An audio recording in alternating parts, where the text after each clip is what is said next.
Welcome back. 3-ep test is so damn back. I am yet again joined with the boy SSJ8 Cody, just busting some decent moves up there. We got Lucas on a nice, fresh, crisp camera with a mic stand. Oh my god, it's going crazy. And of course, the lurking legend himself, Vexus. Guys, boys, gentlemen, chat, squad, crew, how are we feeling? I've missed y'all in this capacity. Yes, we're so back, y'all. We're so back. We're so back, y'all. What's good? Low key, with kind of a wild season, we had to save up a couple of weeks just to be able to really talk about some crazy things. And don't let them lie to you. We dropped the ball. We did. I was life life, dude. Life life for all of us. But it doesn't matter, guys, because we're here now, live with you guys, in person, in color. Vex in black and white, but he's doing his best. Guys. Oh my god. Big news this week. I think Lucas had a little icebreaker before we start diving into all the yap sessions. Because my god, I have stuff to talk about. Yeah. Before getting to the icebreaker, I do have to ask. Sorry, there's something inside my shirt that's making me itchy. Just how we doing? Oh. How we doing? I'm great, dude. You doing good? I'm great. I got a new PC in the works right now, so all of these missing streams and missing days should be a thing of the past here soon. And also, I'll build a game on a little bit better quality for you guys, literally. So I'm excited about that. And life is good. I can't complain. Busy as hell, but good.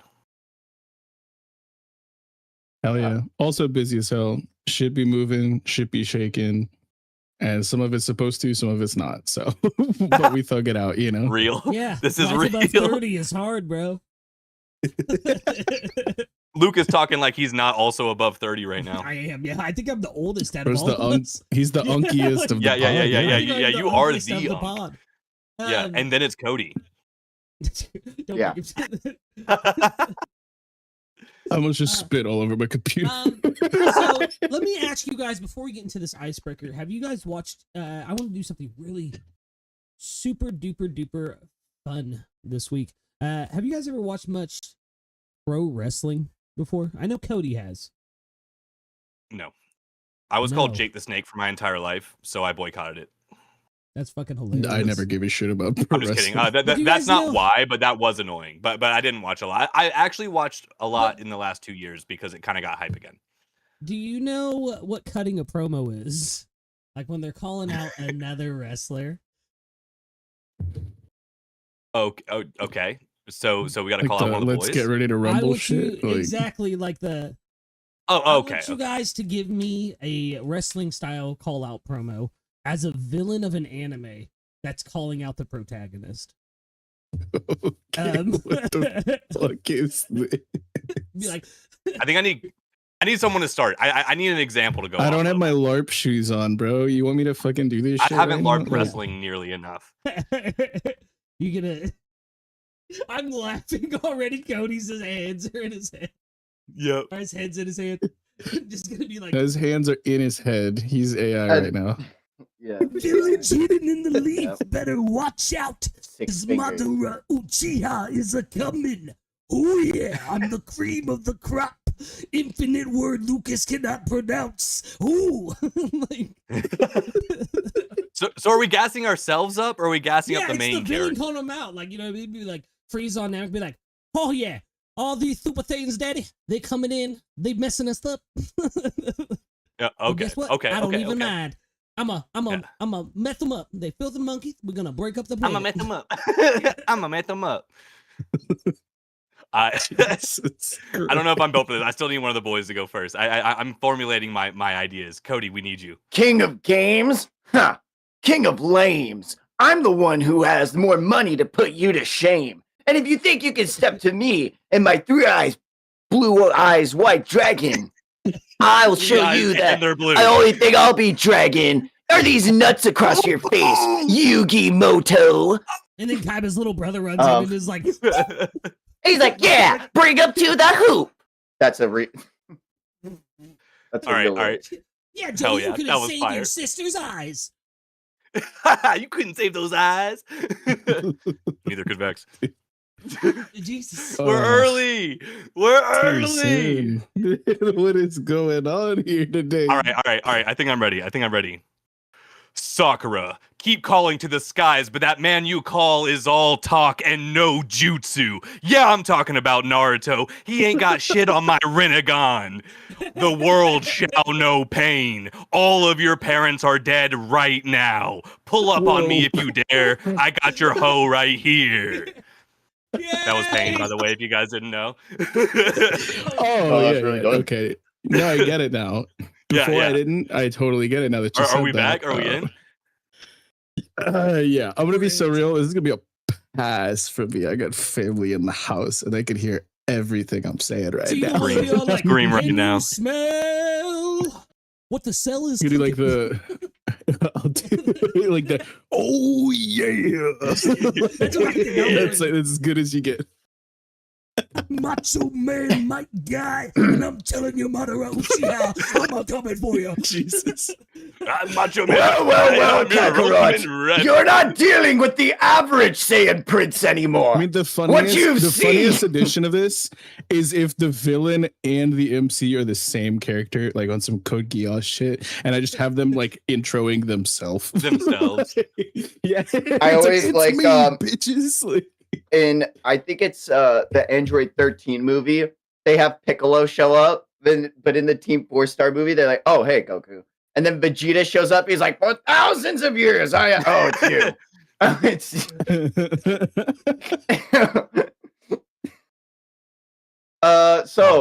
Anime, that is a thing we do watch and talk about after Some all of of us. this cringe. Some of them. Um, That was hilarious. one of the anime I have watched through recently, we've talked about on the podcast multiple times. I binged all of the first season and caught up to season 2.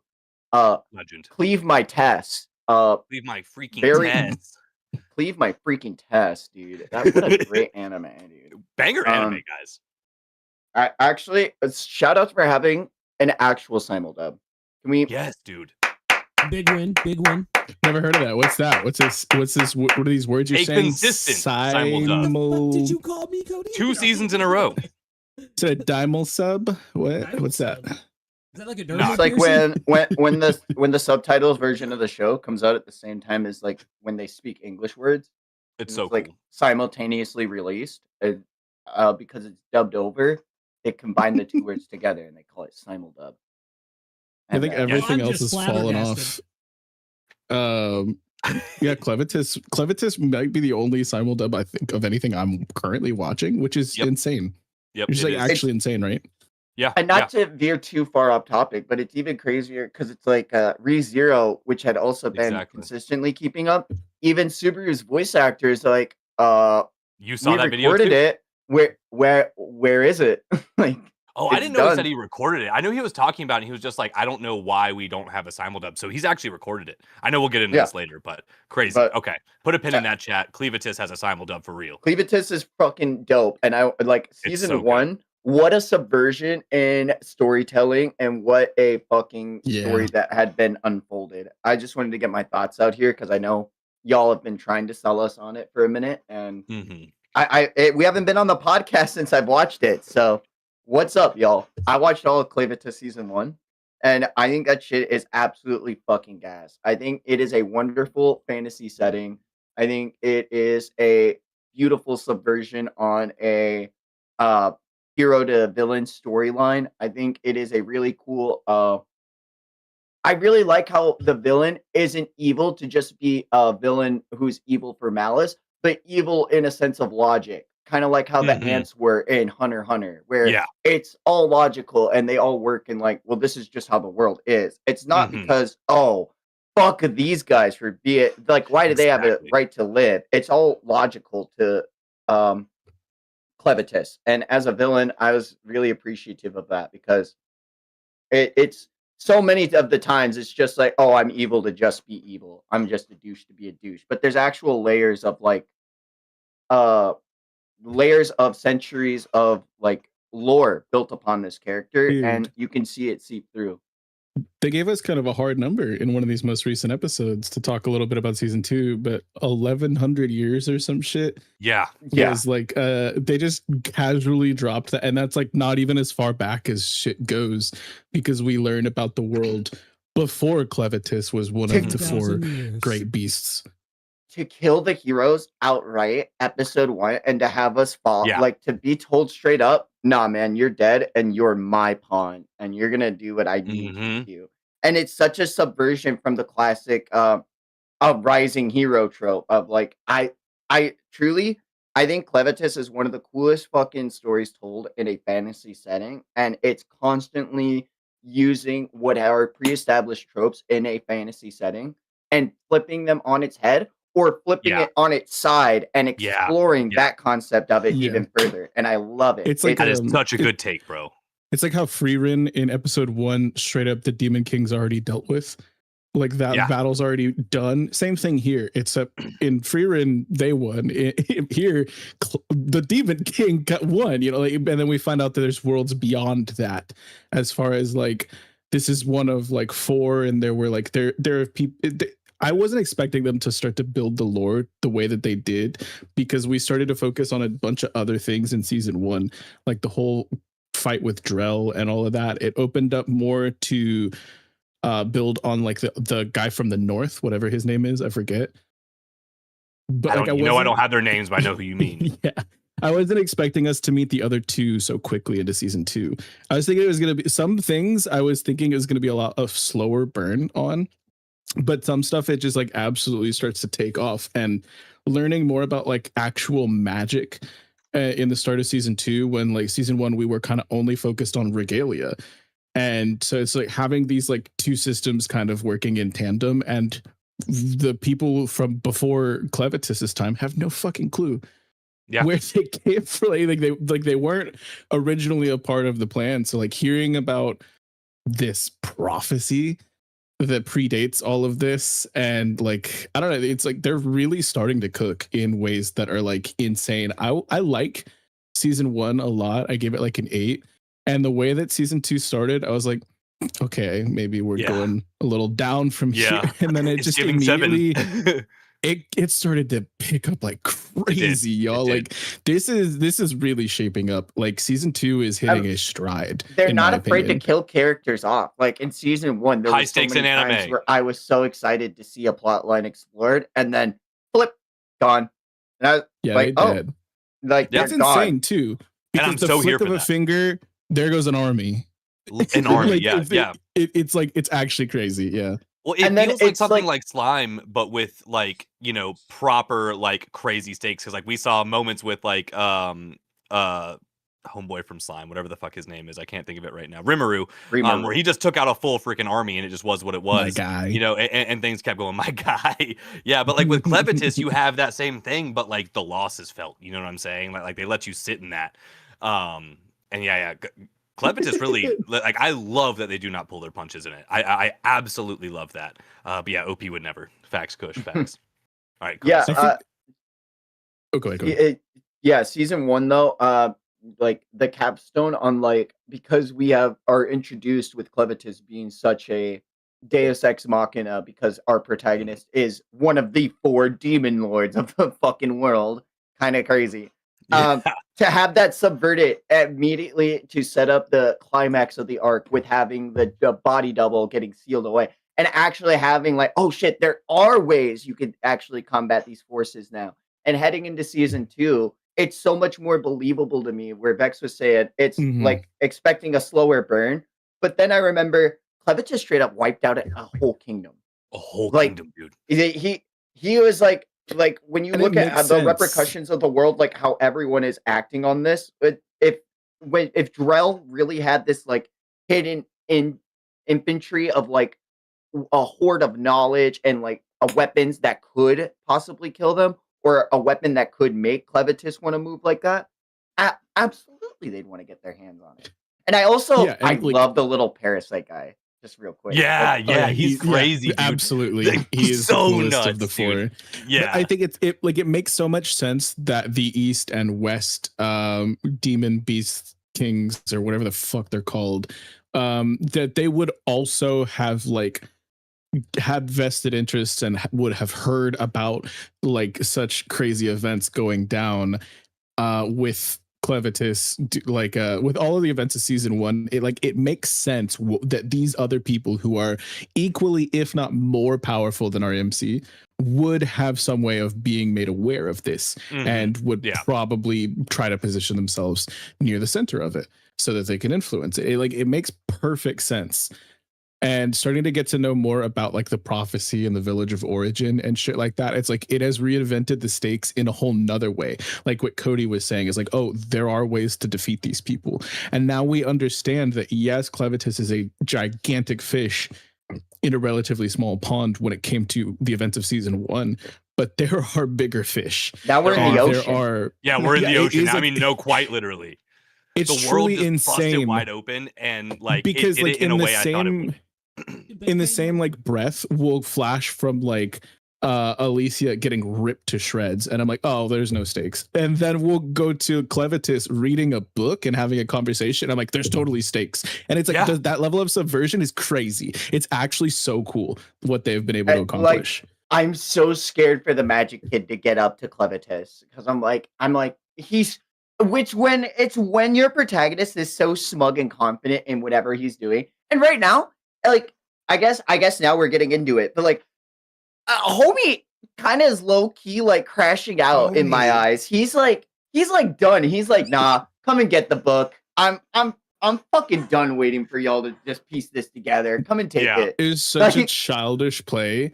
And then to hear the East lady, whatever her fucking name is, like talk about what like it's doing? Okay. No, well, she literally said like this is the first time in 1100 years you felt this emotion.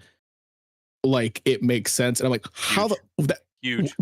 It's actually insane because in so many facets of the matter, because they have spent so much of their long existence not being questioned, not being challenged, or very easily being able to thwart any obstacles. Like there are moral quandaries they've never had to face, and now that they're introducing themselves into the more humanoid realm and having the vested interests in the little baby, which let's be real, that baby's that's the kid in the prophecy, right?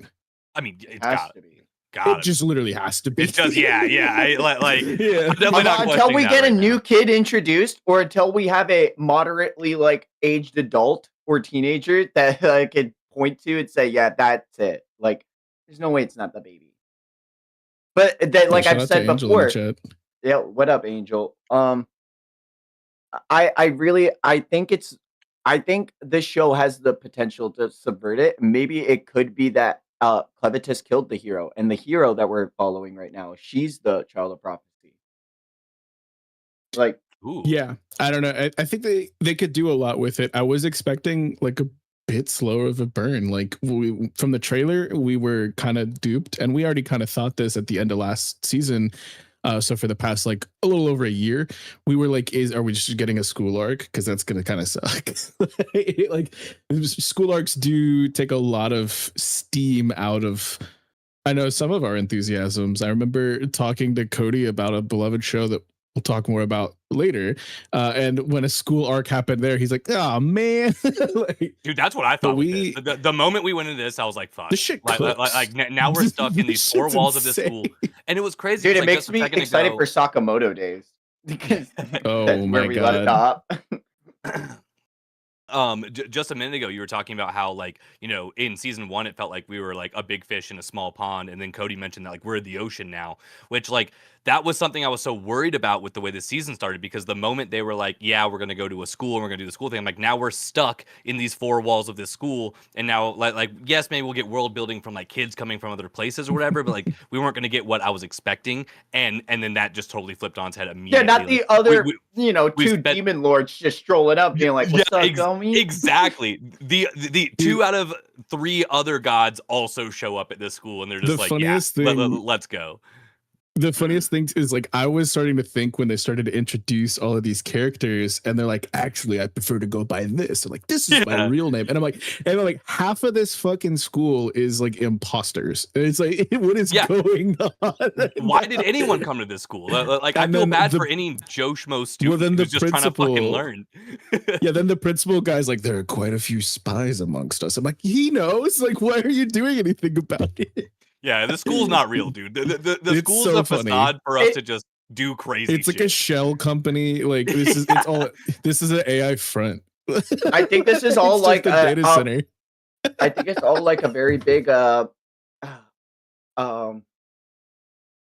it's like it's how do you have to move politically to make sure that you keep up appearances between nations, and that's why we had the three-way meeting between Mhm. hand. So it's like, Yeah. yeah, it's a school, but also you have to realize this school is where Drell did most of his work in his laboratory, probably making what we could consider to be nuclear Some weapons or evil some shit. shit. Yeah, Like, yeah. yeah. Yeah. So it's like, yeah, it's a school, but on the up and up, everyone knows what it really is. It's a place where Drell made weapons, and Yep. I Yeah, think and when we like look at it like that, there's gonna be spies there because yeah, oh, they're students, but they're well, what was it? The blood students. prison. That's like a forbidden spell. So it's Yeah. like on some witch hat atelier shit. Like Yeah. this guy's got like some forbidden tomes or some shit like Oh, here as facts. well, He's which got a could be forbidden library. extremely valuable to like anyone except for these demon lords that could just like fart and it's more powerful than all that. You know what I mean? Like, Facts. but like the other guy who's just a guy with glasses. I forget his name, but the He's teacher just a who's dude in like. the army. He's literally just a guy. That's so crazy, right? Just a dude. I love that he's there, and then the bird guy immediately is like, "Yeah, you owe me a debt." And he's like, "You can tell it's me." He's like, "Yeah, I think anyone could. Shut up. Like you're wearing glass." He thinks he's Clark Kent. Dude thinks That's so he really funny. put on. He genuinely does. He's like legitimately my favorite. Like, I think I'm not Mary gonna lie to Berry y'all. did some crazy, or Mary I did didn't some know it crazy was him. aura farming. But like, Yeah, I think when that I might first be my saw favorite him, guy. I didn't know it was him. He was Clark Kent to me because I was like, "Oh shit, you're from the war!" Like I was literally pulled like, an "That's Eisen. Superman." Yeah, he really pulled an fucking Eisen got on you. Wait till he does the hair flip. You know, like, Oh, it was genuinely like a 10 out of 10 moment. But then they're like, "Oh, but did you know about the pink hair girl?" I was like, "Yeah, she has a fucking crystal coming out of her forehead." Of course I knew she wasn't a Yeah. professor. Like, oh there's yeah, there's levels to this. what's her name? Chiffonolitz. I actually love her too. I literally love her. She is such a cool character. Like, I don't know. Dude, her falling up, her like crashing into success is so funny to me. And Yeah. it just feels like it keeps getting worse for her because she's like, I just want to have a normal life. I'm gonna die, dude. Like, And I'm her gonna die like no matter what I Terrible do. time. yeah, her just being like the buggy to like Marineford happening in front of her. It's like so funny right now. Like she Yeah, is just dude, losing her actually. mind. She's actually buggy just watching Marineford. She just forgot to go live. That's the only thing. She's Dude. literally between like a meat grinder and a paper shredder, and she's like, "Man, I love being between these two I'm not even things." supposed to be at work today. Like that is literally. think, She's like, like- why am I the one who's here? In my opinion, I'm enjoying season 2 so much more than I really expected to, and probably except for the first episode, maybe more than season 1 overall. I don't know if that's like, where are y'all standing on that? I really like it. I just have some questions of why, if magic is such a pre-established concept in season 2, why did we have none of it in season 1? And do you guys have any theories about that? Because it looks like it's all coming from Vorden's power, but I'm not too like sure on how it works exactly because it almost looks like a ritualistic type thing that you have to go through to be I able think to that use it. it's Because I don't want our Go ahead. MC to lose her power up after she Yeah. obtains it. Because it feels like it's very like tied to her character arc and taking damage. She's the only one that could fully utilize it to this extent because she has Dark Ichor instead of Blood, so she can I take have more theories, damage to utilize it. for But sure. like, Yeah. I don't want I- to lose this if it's Vorden shit. I feel like the magic system in general wasn't touched on much in season 1 because we weren't dealing with characters and a nation that focused on those kinds of things. I think we had a very specific perspective in season 1 that was incredibly limited for a reason, literally Yeah. for them to like tell like build up the story that is around CLEVATESS and their logical like reasoning behind all of this stuff. Obviously build up our hero and all of the powers of CLEVATESS specifically, like the Dark Ichor and how that stuff works. So like that's power system system number 1, and power system number 2 is like this magic system, and honestly, maybe even number 3 would be the regalias. I don't know how we want to categorize Well, that I would inherently, argue but that I think depends on where regalias you are- live.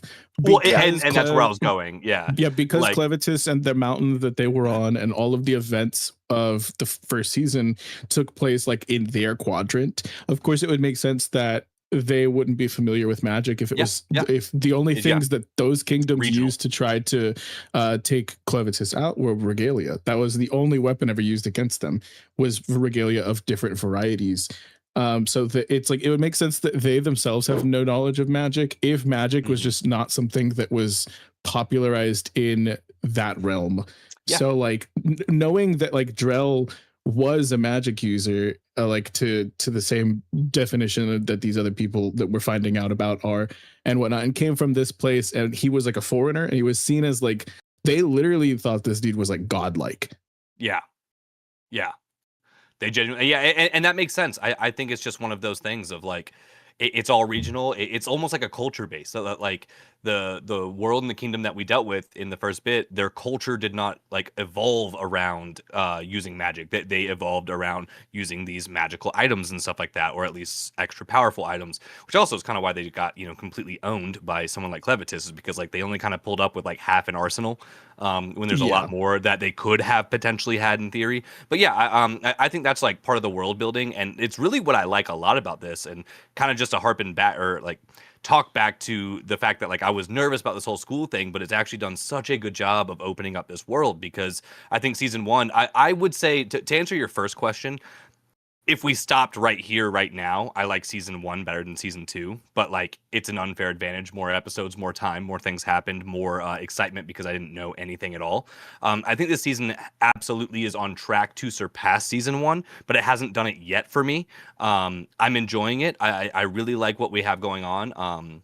But I just think it has more to show me before I'm convinced I like it better than season 1. Because not gonna lie, I liked the simplicity of season 1. I just think it was such a good presentation of a brand new story. That's my real thing. Like, if you just take season 1 as a front to back story and leave it at that, I really enjoyed the way they built that up. I love the character development in that. I like the fact that we didn't focus on too many characters, so we got insane levels of development for our main core group. So for that reason, I'm still leaning towards season 1 right now, just because we got better focus on the characters I'm already invested in. But I think season 2 has all of the potential to easily surpass season 1. Back to Cody's question, I think it's a regional thing. I think certain areas are more proficient in certain things. One of them being mining, which would be mining the redstone for the regalias. One of them being magic inherently. Surely there's probably more things that we don't know about, in other regions and other places we haven't spent time in. And I think that's all just hope for the one future. guy's like a damn fucking alien, like the parasite guy. I don't even know what to think about him. No clue.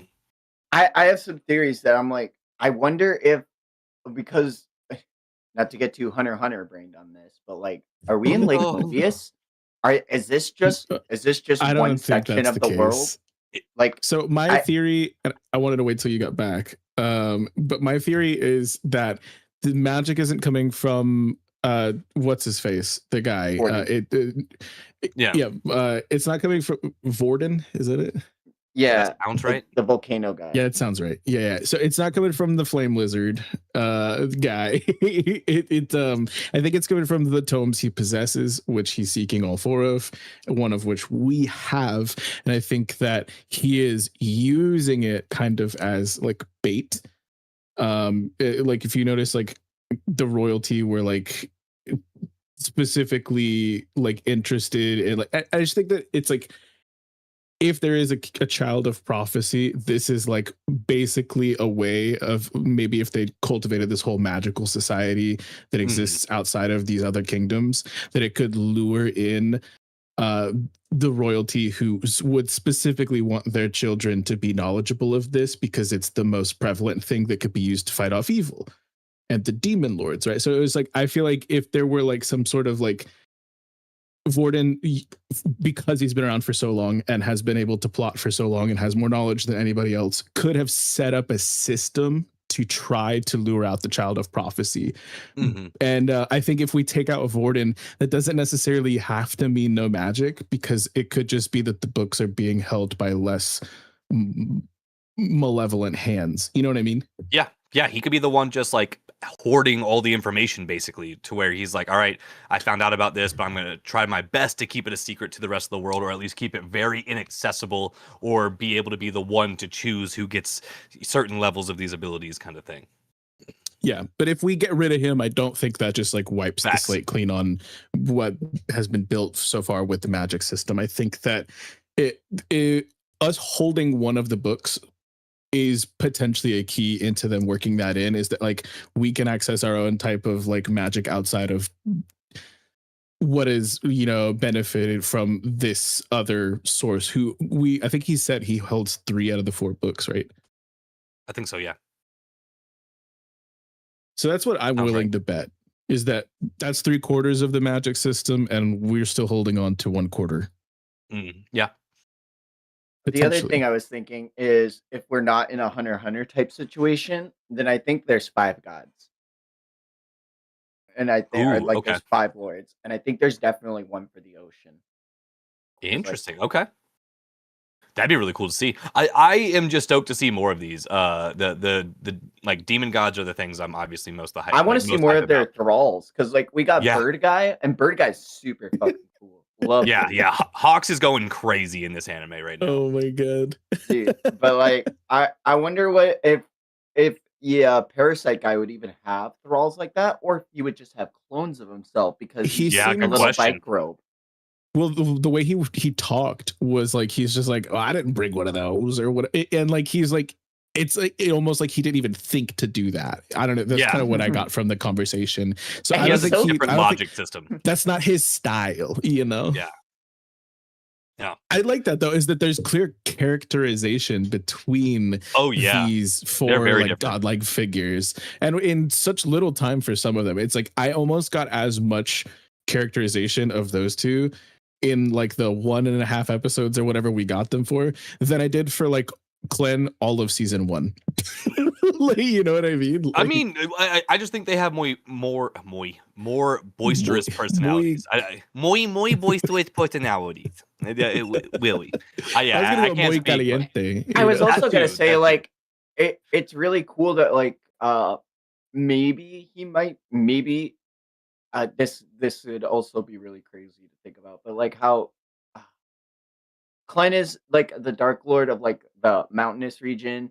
Vorden would be like the Dark Lord of the volcano. We have the one of the west who's like the Dark Lord of the forest, and then maybe the one on the right is like the Dark Lord of the ocean, because he can turn into microbes and shit, and like Okay. that would be Okay. a way to look at it. But I like how almost it seems like there could be a way to parallel them.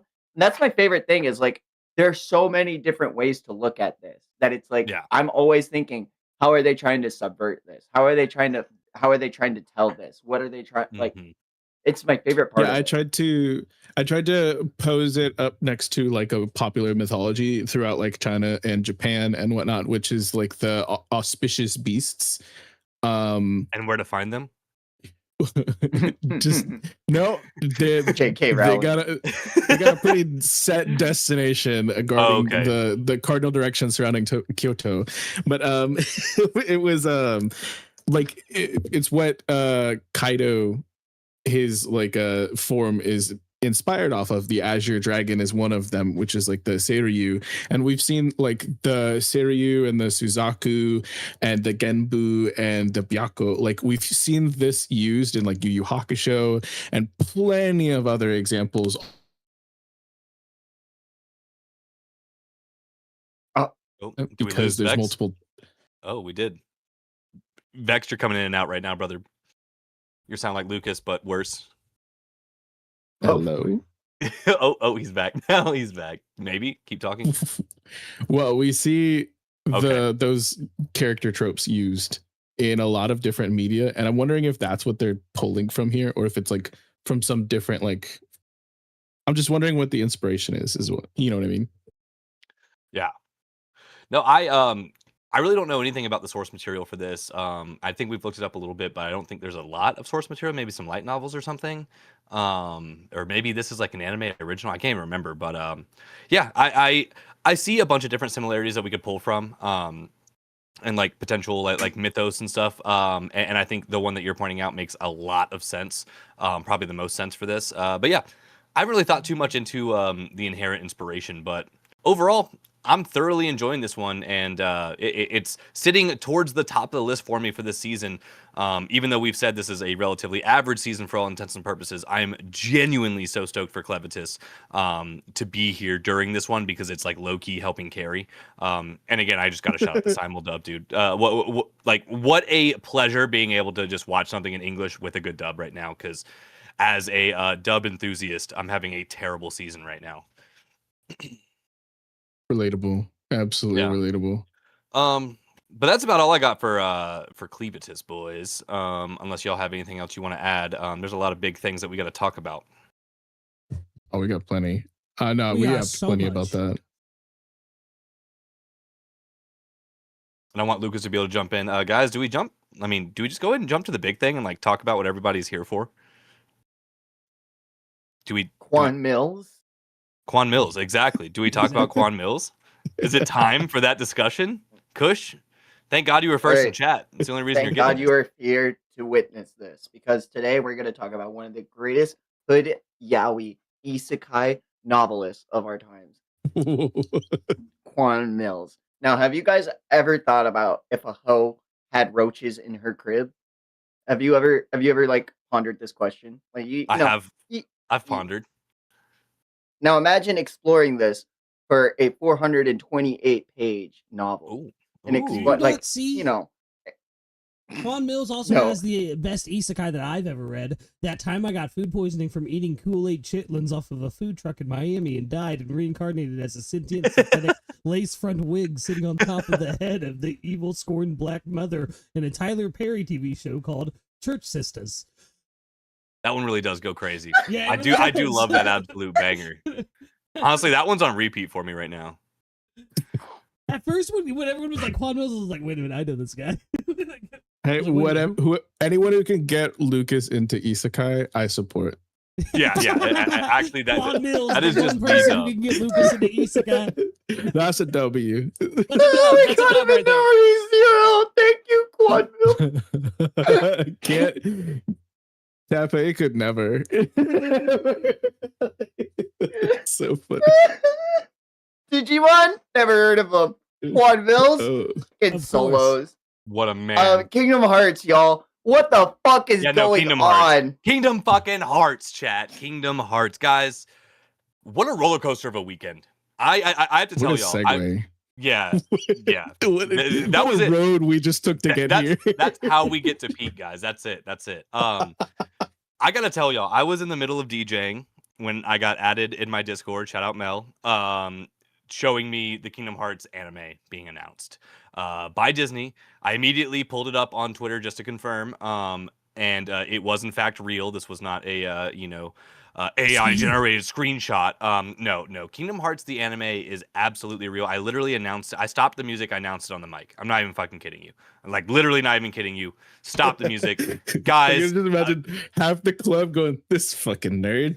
I don't give a fuck, dude. They know me well enough that if nerdy shit happens, I closed so many of my sets with, oh, no. This is not something, I don't recommend DJs to do this. Like, this is only something you do when you're really tight with your residency and you know that you're safe for a night. It also happened to be my birthday celebration that night, so I was able to get away with a few more things than normal. But guys, I really want to ask y'all genuinely, before I dive into it, because I'm going to yap for way too long, how do you guys feel? Obviously, it's Disney. It's always going to be Disney because obviously what Kingdom Hearts is. But how do we feel about Disney Plus bringing us an anime adaptation of the world of Kingdom Hearts, and what do we expect from it? Boys, what y'all think? I'm really excited about this, actually. There is a leaked pilot from the early 2000s for a Kingdom Hearts cartoon that is stellar. I mean, it is interesting. I don't even know about that. And I think if they take it in a similar direction, then that one, of course, was based on Kingdom Hearts 1. I don't know. What do you guys think? We're going to go back to the beginning of the story is a good question as well, but we'll get that after we get Cody's thoughts initially. I'm nervous because I don't see an animation studio tied to this, so it could be entirely in-house with Disney. Not to say that there aren't phenomenal animators who don't uh let themselves be hired and work for third parties independently. But it is kind of interesting to see an animated project, anime specifically, and it's Disney in-house original, which is yeah, I was kind of hoping, I'm really hoping to see at least one Vincent Chanzard fight. I know this is gonna sound crazy, but like, there's so much aerial combat and shit in Kingdom Mhm. Hearts that it's like it's a dream come true for me. That if I see that, it's immediately like a 10 out of 10 for me. It's one of the best things ever made. If it doesn't, I mean, I hope everything else carries it. Yeah, real quick on the animation studio side of that, if you don't mind me jumping in, I generally speaking, it like seeing Kingdom Hearts coming out under a Disney platform like this, as far as anime is concerned, scares me on the way that they've handled other anime IPs. Yeah. Just because, like, and I'm not even dogging One Punch Man animation wise for once, but it just also came under the Hulu thing. So does Bleach. Bleach is under Hulu right now, which is all Disney. And a lot of their other animes, like Tokyo Revengers and stuff, which I know obviously a lot of people don't like, but like they don't promote their anime. They don't promote their animated IPs that aren't directly Disney attached. But the best thing about this is no matter how you cut it, Kingdom Hearts is inherently Disney attached. So this is the one time I have the most faith in Disney doing its best to actually make this good, and make sure it gets the love and promotion it deserves. Because I think a big thing that Disney fails on more than anything is promoting their IPs that aren't straight up, fucking Toy Story or something. Yeah, I won't lie either. Like, as someone who kind of fell off of Kingdom Hearts in the wait for 3, I've talked to Cody about this ad nauseum before. This kind of this in the trailer for 4 really just got me like I've already got 3 downloaded. I just got to find the time to play it now in preparation for 4. So like I said, I'm very hyped for this. I want to know though, like I said earlier, do we think they're going all the way back to Kingdom Hearts 1? Because I think they should. They should take this fucking opportunity. Disney, Square Enix, take this opportunity to just flesh out the fucking story. I think Vex has a very unique perspective on what the Kingdom Hearts anime could tell. Vex and Kush have recently gone through the old final Kingdom Hearts mobile games and predating like all of the history of Kingdom Hearts. And I think them doing a story off the Master of Masters and the 6 Masters in total would be a much easier anime to tell with a tertiary protagonist. That would actually be so. I didn't even think about it quite like that. I think that that's kind of under the umbrella of what I was imagining. And I was just talking to Jacoby about this earlier when we were yapping a little bit. And I think that it's like Kingdom Hearts very well may be one of the best stories that has ever been told, but I don't think that it's being told in the right order a lot of the times. And so just having like a more definitive experience through the events that were happening alongside and maybe even before the first game, and like getting to pass through all of the events of the first game, but like with this upgrade in like, there's no way they knew like 20 something years ago exactly what was going to be happening with the story way down the line. So it's just like being able to like re-experience those things, but like adjusted for like what has all been added to the story since.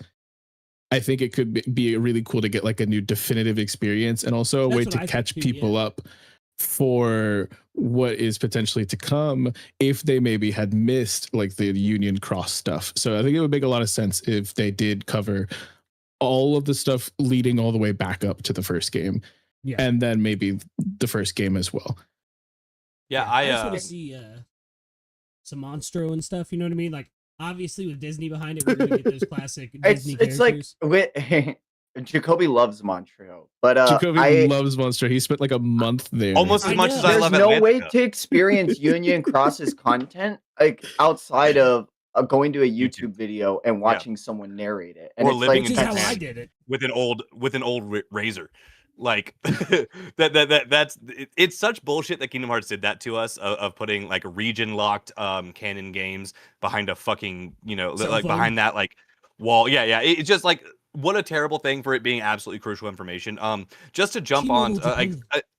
initially, my initial thoughts, I made the assumption that it would be relatively following the main game plotline 1 through 3, and then plus as an anime, just and hopefully kind of like with what Vex was kind of touching on, just putting these pieces together in a better way. So maybe it starts with like Birth by Sleep, or maybe it starts back with the Master of Masters and then goes on. But there's a lot of conversation around this. I want to shout out Gabe Senpai. He's a content creator, a really big one, who does like a lot of just like breakdowns of general video game and anime stuff. And he mentioned this as well, which was kind of where Cody was going and Vex was going. Saying that the character on the cover that they promoted for the anime is not inherently Sora, and that is one of the original Keyblade Masters, if not the original Keyblade Master. And that is what the story is going to be, is telling the story of the Master of Masters, or telling, just like y'all were saying, going back to these Union Cross characters and these other people that we haven't spent any real time with in any legitimate mainline game. And I love the concept of the anime being canon alongside the games. So if you are anyone who lives outside of Japan, if the anime tells the story that all these mobile and side games told, I think that would be an absolute peak way to explore that stuff without us having to wait 25 years for a proper game adaptation for it. Right, dude. And then imagine like season 4 or 5, they actually like they're on the island. They're Sora. Yeah. You know what I mean? And do you know how hyped that would be? Like it yeah, like season 3 ends with like the waves hitting the beach or something. Hitting the beach. Ooh, a palpu fruit falling from a tree. Yeah. Me sobbing. Just Me absolutely sobbing. sobbing. Yeah. Just sobbing. And all of a sudden you hear, when you walk away. Oh, dude. And we're all like, oh, fuck. You hear, and we just start fucking dancing. It's, yeah. And I think as far as like the animation like of it and whatnot, I think there's been a few things like Star Wars Visions and Twisted Wonderland that like that Disney specifically has like outsourced a lot. Like they've worked with production IG and Cloverworks and like Trigger and like a whole bunch of big studios. Like I did some digging and I couldn't find who they were outsourcing to.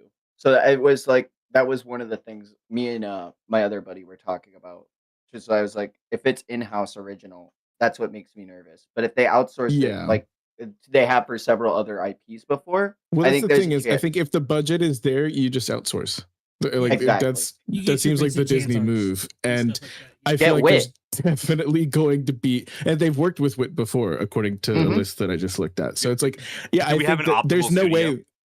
There's no way this doesn't get the budget. Well, that's the thing, is we could have several studios working together because they could just a different studio per world. Wait. I know this is ridiculous. But could you imagine us getting like a different studio per? I know that's so unrealistic. But if like Science Saru does one world, and then Wit does another world, and then we get a Mappa one, like, oh my god, and then Toei just knocks it out of the fucking park with their they do Disney actually. Toei would low-key actually cook on the Disney role, which is super sad. But imagine Disney original doing a segment.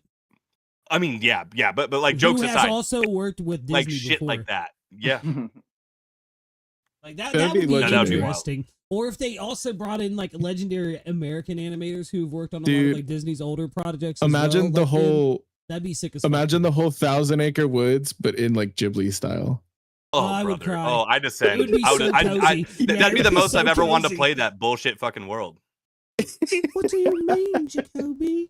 You don't like climbing the trees to get the honey and not get especially stung? in Kingdom Hearts 1. That is the most unplayable part of the game that you have to play, and I so bad. So many times. I'm not saying I hate Winnie the Pooh, but I fucking hate 100 Acre Wood in Kingdom Hearts 1 very specifically, dude. There's been so many times where I've been like, I'm gonna replay through Kingdom Hearts 1. It's been a while. And then I get to the 100 Acre Woods and I'm like, you know what? No, I'm not. Brother, in my playthrough on Twitch right now, I have yet to fucking play a single page of that shit because you know what? I don't have to yet. And I think you can technically go through it without ever going in there. You don't have to get the things in there. It's if you want like an orichalcum and all that stuff, which I ain't getting that in this stupid fucking run on Twitch. You know, link in the bio, by the way, every Thursday. Shameless promo. Come ruin this game for me. Dude, listen. Hey, yo, if he gets 200 subs, he'll grind out Ultima Weapon. Listen, I hit Jacoby. I actually would. with the go back to last save, right when he finally got past this part, he was trying to pass after like 20 minutes, and it was probably one of the most vindicating things I've ever done in my life. Like, I'm not gonna. Oh, Like, dude, I don't know why. It just felt great. The go back to like previous save rules and stuff are just so I can't. I mean, I chose all this. I mean, I gonna say, literally you did this to made these yourself, rules. yeah. You know, I did this to myself, but like, god damn, dude, it's been brutal. But Just I mean, I've loved it either way. just to get back on like in a bit of an icebreaker style thing, like real quick, let's just get back to the what if a different studio handled a different world? Like, what are some worlds that you would want to see, maybe that weren't in the video games but can be elaborated upon now in the anime potentially? And I don't know, like what studios would you think would be like best fit for them? Maybe. Listen, give me Studio Wit doing Maleficent. That's all I care about. Like, and I know that's not a world specifically, but like, I need to see that dragon being done beautifully. I would also Like Hollow Bastion done by that. Exactly.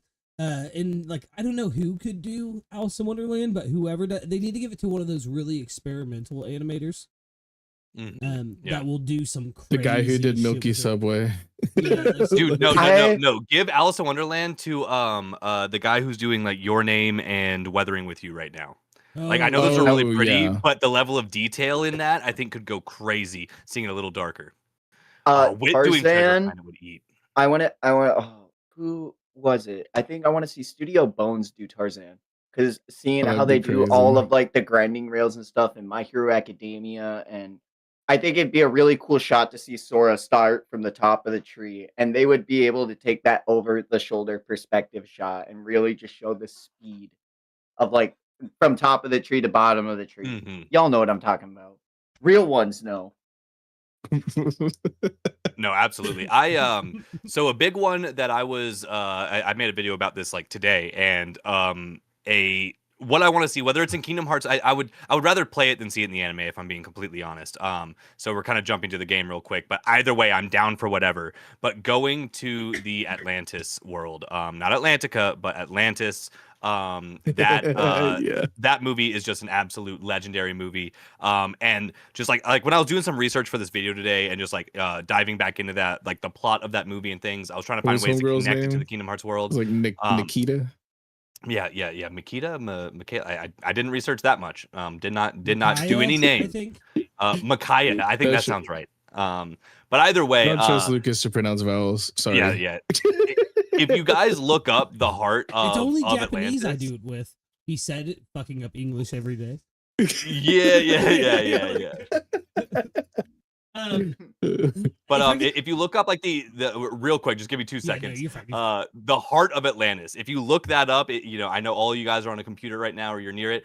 Imagine those things being taken over by the Heartless and creating a dark version of the Atlantis that we know and love. Bro. And then Sora finding one of those crystals that actually ends up being a keychain that turns into an Atlantis style like keyblade. Like, I just think that would cook like absolute like wildness. I'd be down for Saiyan Saru to do that. I think I'd probably be the most down for Saiyan Saru to do that particular one right now if we're picking animation studio as well. I think that'd be gas. Listen, sick. I thought about something. This isn't an anime studio, but I thought about something. If they do a Toy Story episode, they should just let Pixar do it. It would save so much money. They have all the assets already. That'd be sick. Like, that would be sick. Like, yeah. Madhouse doing Big Hero 6. Oh my god, that'd be really good. The Big Hero 6 world in Kingdom Hearts 3 was really cool. I loved that they so much fun. Oh yeah, you're making me want to fucking play that game. Stop. I definitely will be. Yeah. That being said, since we're on it, we got a trailer for the game as well. I'm a big Kingdom Hearts fan in general. The Kingdom Hearts. So our first, we have 2 confirmed worlds for Kingdom Hearts 4. Technically 3, if you watch the entire press breakdown that they did. But Coco is the first official Disney-based world that we're getting, which is absolutely amazing. I have to give a quick spoiler alert for the end of Kingdom Hearts 3 Vex. I know you haven't gotten all the way there, and I know a couple of y'all haven't, but if y'all don't mind, I'm a yap just a little bit. This whole arc is going to be like everyone having to find Sora. So Sora basically goes missing without. I'm not going to give you context, but Sora goes missing by the end of Kingdom Hearts 3, and Kingdom Hearts 4 is going to be Donald and Goofy and the rest of them going to find Sora, which is goated, like absolutely freaking goated. The trailer showed us Donald and Goofy literally going to hell to talk to Hades to try to find Sora, and you know, obviously they've been real ones from fucking jump, but like just another reason why Donald and Goofy are some of the best ride or die companions in history. But this game is going to give us the ability to play as them as well, which is just so damn exciting. And Mickey as well. Yeah. Love playing as Mickey. And Sora, like Sora being lost, and the first place that we know of that he'll be going Disney wise is the underworld from Coco. I think that's just brilliant. I think that's a brilliant way to send Sora out of this main story. Do you think he's gonna jam with Ernesto? For sure. Oh, for sure, dude. He's gonna have like some kind of like semi-drive ability, whatever the drive style commands are gonna be. It's gonna be a jam session. Loco, mi amor, mi amor. Mi amor, mi amor. Oh my god. Ugh. That's gonna be a sick, like, I think it'll be really flavorful. Like I really like the style, the whole like Dia de los Muertos kind of vibe. Like, and I think that would be like a really interesting take on like a similar aesthetic. Cause you know, you gotta like put a different makeup and put a different hat on Sora every new world and stuff. So it's like seeing like a Halloween town like adjacent kind of thing, kind of cool. Yeah. Yeah. Well, and I think like, so the way I've been thinking about Kingdom Hearts worlds is kind of like the way we think about like One Piece theories, where we're like looking for parallels between arcs, and especially watching like the full like conference that they did with like some of the game developers, the actual creator, the voice actors. Like they did a whole thing. There's like an hour-long presentation you can watch on this. That's a lot more than just the trailer. But they kind of talk about how like they're expecting certain worlds and and they need to kind of have like a water world, and they need to kind of have this, that, and the other, which is where like Atlantica came in and stuff like that. The way I was thinking about possible worlds for this one was just making direct parallels. So like Coco is a very good parallel to Nightmare Before Christmas, in my opinion, because it has kind of spooky vibes, musical vibes for sure. Like it's an easy one. The underwater world is where I come up with Atlantis, replacing Atlantica, same kind of vibes. And then a third one that we could do easily on that. Oh my gosh, I'm losing my train of thought. But I just had it just a second ago. Wreck-It Ralph. I would really love to see a proper Wreck-It Ralph world instead of just a summon. That's one of my all-time favorite movies. Tron world? And exactly, it paralleling the Tron world, we get pulled into a game. Too bad you didn't play and I think that would hit. I think that would smack. You would have had your Wreck-It Ralph world. I wish, dude. I freaking wish. I love me some Wreck-It Ralph, but that's kind of where my head's at when I'm theory crafting on potential worlds. Also, though, I want to see Star Wars just for the fucking lightsaber Keyblade. I'm gonna say it. Yeah. I want that. I would expect them to sadly do Mandalorian instead of like true Star Wars because that's just so popular. And Grogu as a summon, I think, would go crazy for the fans. If you could summon him and he just like pushes everybody away from you or something like that, I think that would be a crazy game mechanic. I think it's but damn, if they did Clone Wars, I think that'd be so goated, dude. They did Clone Wars. Comes in and just starts blasted.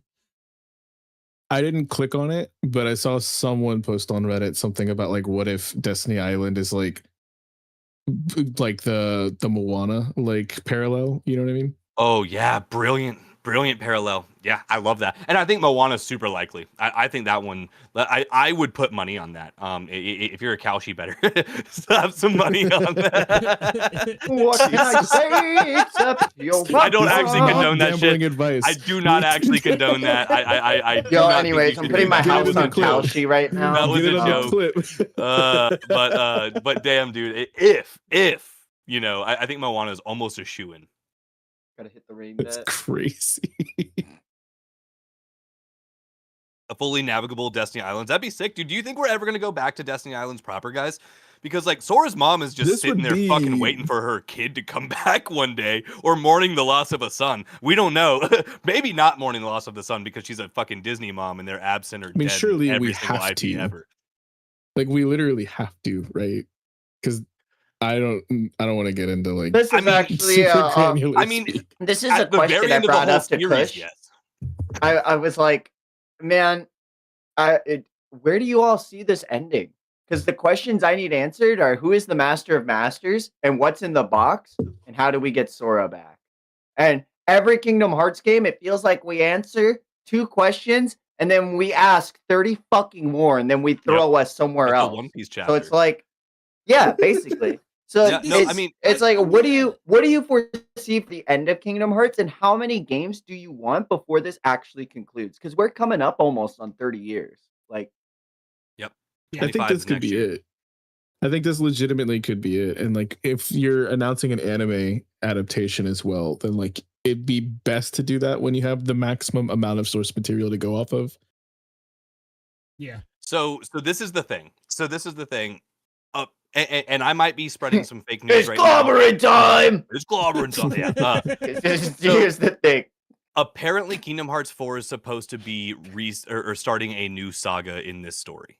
This is No a whole way. new saga. So Kingdom Hearts 3 was put out and meant to wrap up the main Save Kyrie timeline. Because we do that by the end of Kingdom Hearts 3. Sora loses everything, of course, to do it, but like we do that. So like the way this story has been presented is that Kingdom Hearts 3 is like a relative. I'm not saying it's a hard ending point, but it's a relative ending point for an arc, for an overarching like saga. Like when you look at it in One Piece terms, like a saga. And now this Lost Master saga is the one that we're entering, or they're calling this the Lost Master arc. But this He's is on part, his I think, Odysseus grind. no, literally. I mean, like actually. And this is like this is in he gonna have theory a key bow and arrow. dealing with the Cyclops for sure. That's crazy. I was just thinking about the Cyclops. Yeah. But Oh my but God. yeah. So To me, my X-Men. this has been talked about a lot.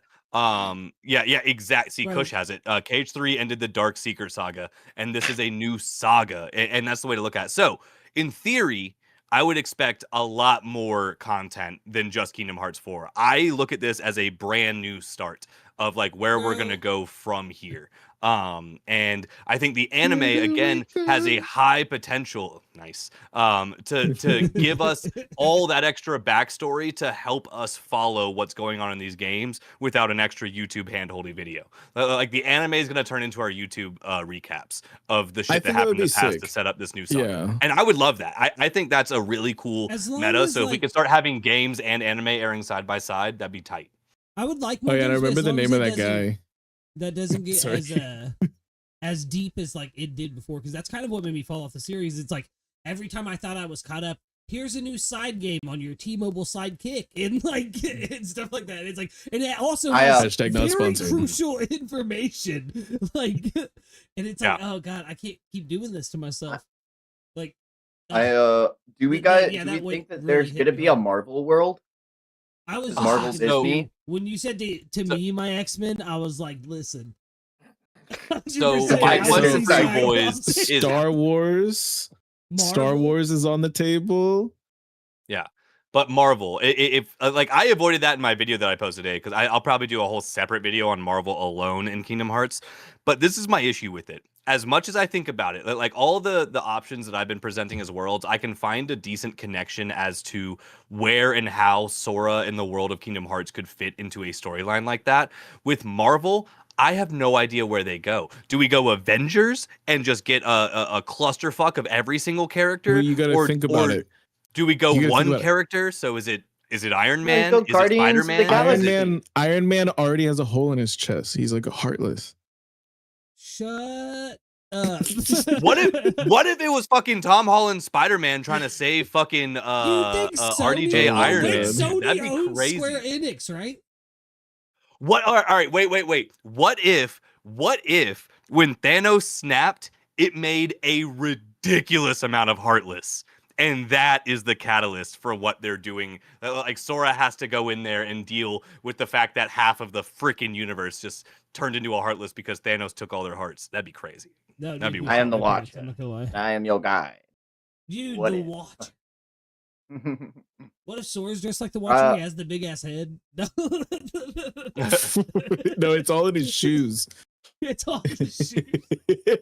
Could Sora lift That's Mjolnir? where he stores his galaxy Yes. brain. For Hold sure. on, wait. Sora getting a Yeah. Mjolnir Keyblade is crazy, actually. That would be insane. Oh my god, that's actually crazy. And then Goofy would get the Captain America shield. Yes, That's dude. peak. No, that's peak. That's actually peak. Yeah, I know. Hey man, And as then someone Donald just who's- becomes Doctor Strange or something. No, he Yeah, becomes the he Donald Scarlet literally Witch, gets the doc- obviously. I'm not gonna heal you, Sora, but I'm doing something. I swear. He becomes the Scarlet Witch and like gets the hair and everything. And, like, Oh yeah, dude, the Scarlet Donald. the That'd be Scarlet so hard, Donald. actually. I'm with I it. can't. I'm I actually can't. with it. You know what? I'm back. I was not here for Marvel Kingdom Hearts. You guys convinced me. This is what I needed. There was another thing I was bringing up is because Jacoby let the cat out of the Yeah. bag, but we are on a quest to find Sora, and in the Coco world, it is revealed that you do get 2 party members because you are down Donald and Goofy. You get Hector and I didn't even oh my god, who's realize the little that. boy's Such a name? good point. Miguel. You get Miguel. Hector and Miguel as your party members, and Yeah, so that made yeah. me think, man, I wonder what other worlds we could possibly see. And I cooked even harder, and I said Incredibles. Because you could have the Incredibles, kids team dude. up with you, and the kids could have to team up with you to save the parents. And Oh my what gets God. announced at D23? Motherfucking Incredibles 3 with Dash and Violet having to rise up to save Mr. and Mrs. Incredible. This shit literally I feel like I'm You cooking manifested, really hard. brother. It's happening. Insane. It's I- happening. It's No, Cody, I think that's actually one of the most realistic and actual like potential plot lines that I've heard since Imagine talking we about get this. Genuinely. Imagine we get the KHCU. Oh You my know. God. Oh my God. It's crazy. It's Hi, crazy. I'm Sora. show I'm is like- Sora. And the anime is like Agents of Guys. Shield. And then it like links the Oh Secret my Wars God. The Secret ends. Wars. Guys, yeah, Secret Wars ends. They're all holding Doctor Doom. Thor's dead, and then all of a sudden, out of the sky, I'll clean his heart out. And Sora with the key, Oh. like just fucking. Yeah. His heart is light. It's like the moment. It's like the moment in. Sora pulls out a Endgame. gun and he's like, I learned this one from Fortnite. Yeah. No, I Starts went to the cranking United States of 90s. America world and I learned about the First no, Amendment. listen. It's like the moment Second in Amendment. Endgame Whatever. when Captain Marvel comes in, but it's just a big keyhole in the sky. Yeah. It like storms in. Iron Man has a keyhole in his chest. He doesn't have Yeah. a hole in his chest. I got this one from my there's buddy like Jonesy, a- and he throws a boogie bomb. Oh yeah. Imagine there's like some crazy like twist in the contracting, and that they can access any of the characters from Super Smash as well and go to their worlds. Oh, And then we Dude, connect sorry, the Mario if we went Brothers to movie, fucking and then Hyrule- that's how we get the Super Smash Brothers movie. Dude. Listen, I think that Super Smash Bros. Thing shit, that would be insane. Not to get off topic, but Cody, I would actually want to see That'd that. be so We're gas. gonna get a Zelda I would movie too. next year. Like, did Yeah, Sora yeah, in we are. Smash? Yes, It's all gonna be please. part of the Dude, Lilo and KHCU. Stitch world, where like, Nani abandons Lilo because we have Oh to my follow the God. live action. oh God. Jesus Christ. But dude, I mean, so Spyro brought that up. Do y'all think? I mean, I think it's decently likely we get a Lilo and Stitch world. But the only reason I'd say no is because we've already gotten a summon. And they're like, that's their way of being like, we're never gonna fucking do this. Here's a summon and shut Yeah. the fuck up. But on the offhand, it could be not Lilo and Stitch, but it could be Lilo and Stitch 2, where we have to find all the other experiments. And Sora and Stitch already have a pre-established connection because of the summon. I.e., we've already I think there is a world in Kingdom Okay, Hearts okay. 3 where we haven't seen them before, but because they were I want yeah, we summoned Mushu. No, And hold on. because we summoned I Mushu, want- we know him in 2. a world See, where cook. Stitch and Lilo are like the Dalmatians house like people, and you gotta like find more of the Oh, go experiments find all and the bring them experiments. back, and that's how you Yeah, get some that's bonus sick. items. and That's stuff. actually I- really that good. would be cool. Do you want that Maybe work, turn, Alpha? collectible? Better turn find all some the of experiments. Turn some of the experiments into summons as well. Yeah, yeah. Like, Also, those experiments wanna could eat a easily just be sandwich. different types of Heartless. I make really good sandwiches. That was my favorite experiment, the sandwich one. Do we just He's, want like, an really open good at world making Lilo and sandwiches. Stitch creature Honestly, yeah, catcher, like Dude, a Pokemon? Lilo and Stitch Pokemon creature style, capture would yeah. actually be sick as hell. give me that one That's that so can make cool, yeah. earthquakes. I want to destroy. We're actually continent. kind of cooking. Yeah, no, genuinely, these would be cool as hell. Yeah, I mean, my one of my arguments, just to harp back onto Star Wars, dude, is like if we did Clone Wars and somehow Maleficent had found a way to harvest extra Heartless out of all the clones and all the hearts of the clones, Grievous, and then then you get a Grievous like controlled by darkness. That's what I'm saying. And like Grievous is the big bad for like the Clone he already Wars. kind of looks like a nobody. Oh, dude, could you imagine Grievous just fucking boogieing right in front of you? I started doing it right at the same time. It would be a really cool plotline to explore that, like, if he had a Heartless and a nobody, who his somebody would be in that. Man, Kingdom Hearts, when you actually use the terminology, is fucking stupid. Can we be so real right now? Why are they called somebodies? Why are they called nobody? It's so stupid. Someone listened to Marilyn Manson one time was like, nobodies. Yeah, that's a good idea.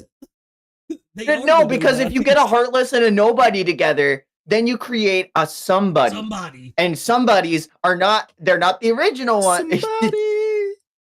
Now you're just somebody that I used to. Roxas be like. So in Hero. Xion just sitting there crying while her popsicle melts. I have a better segue. If we're moving on.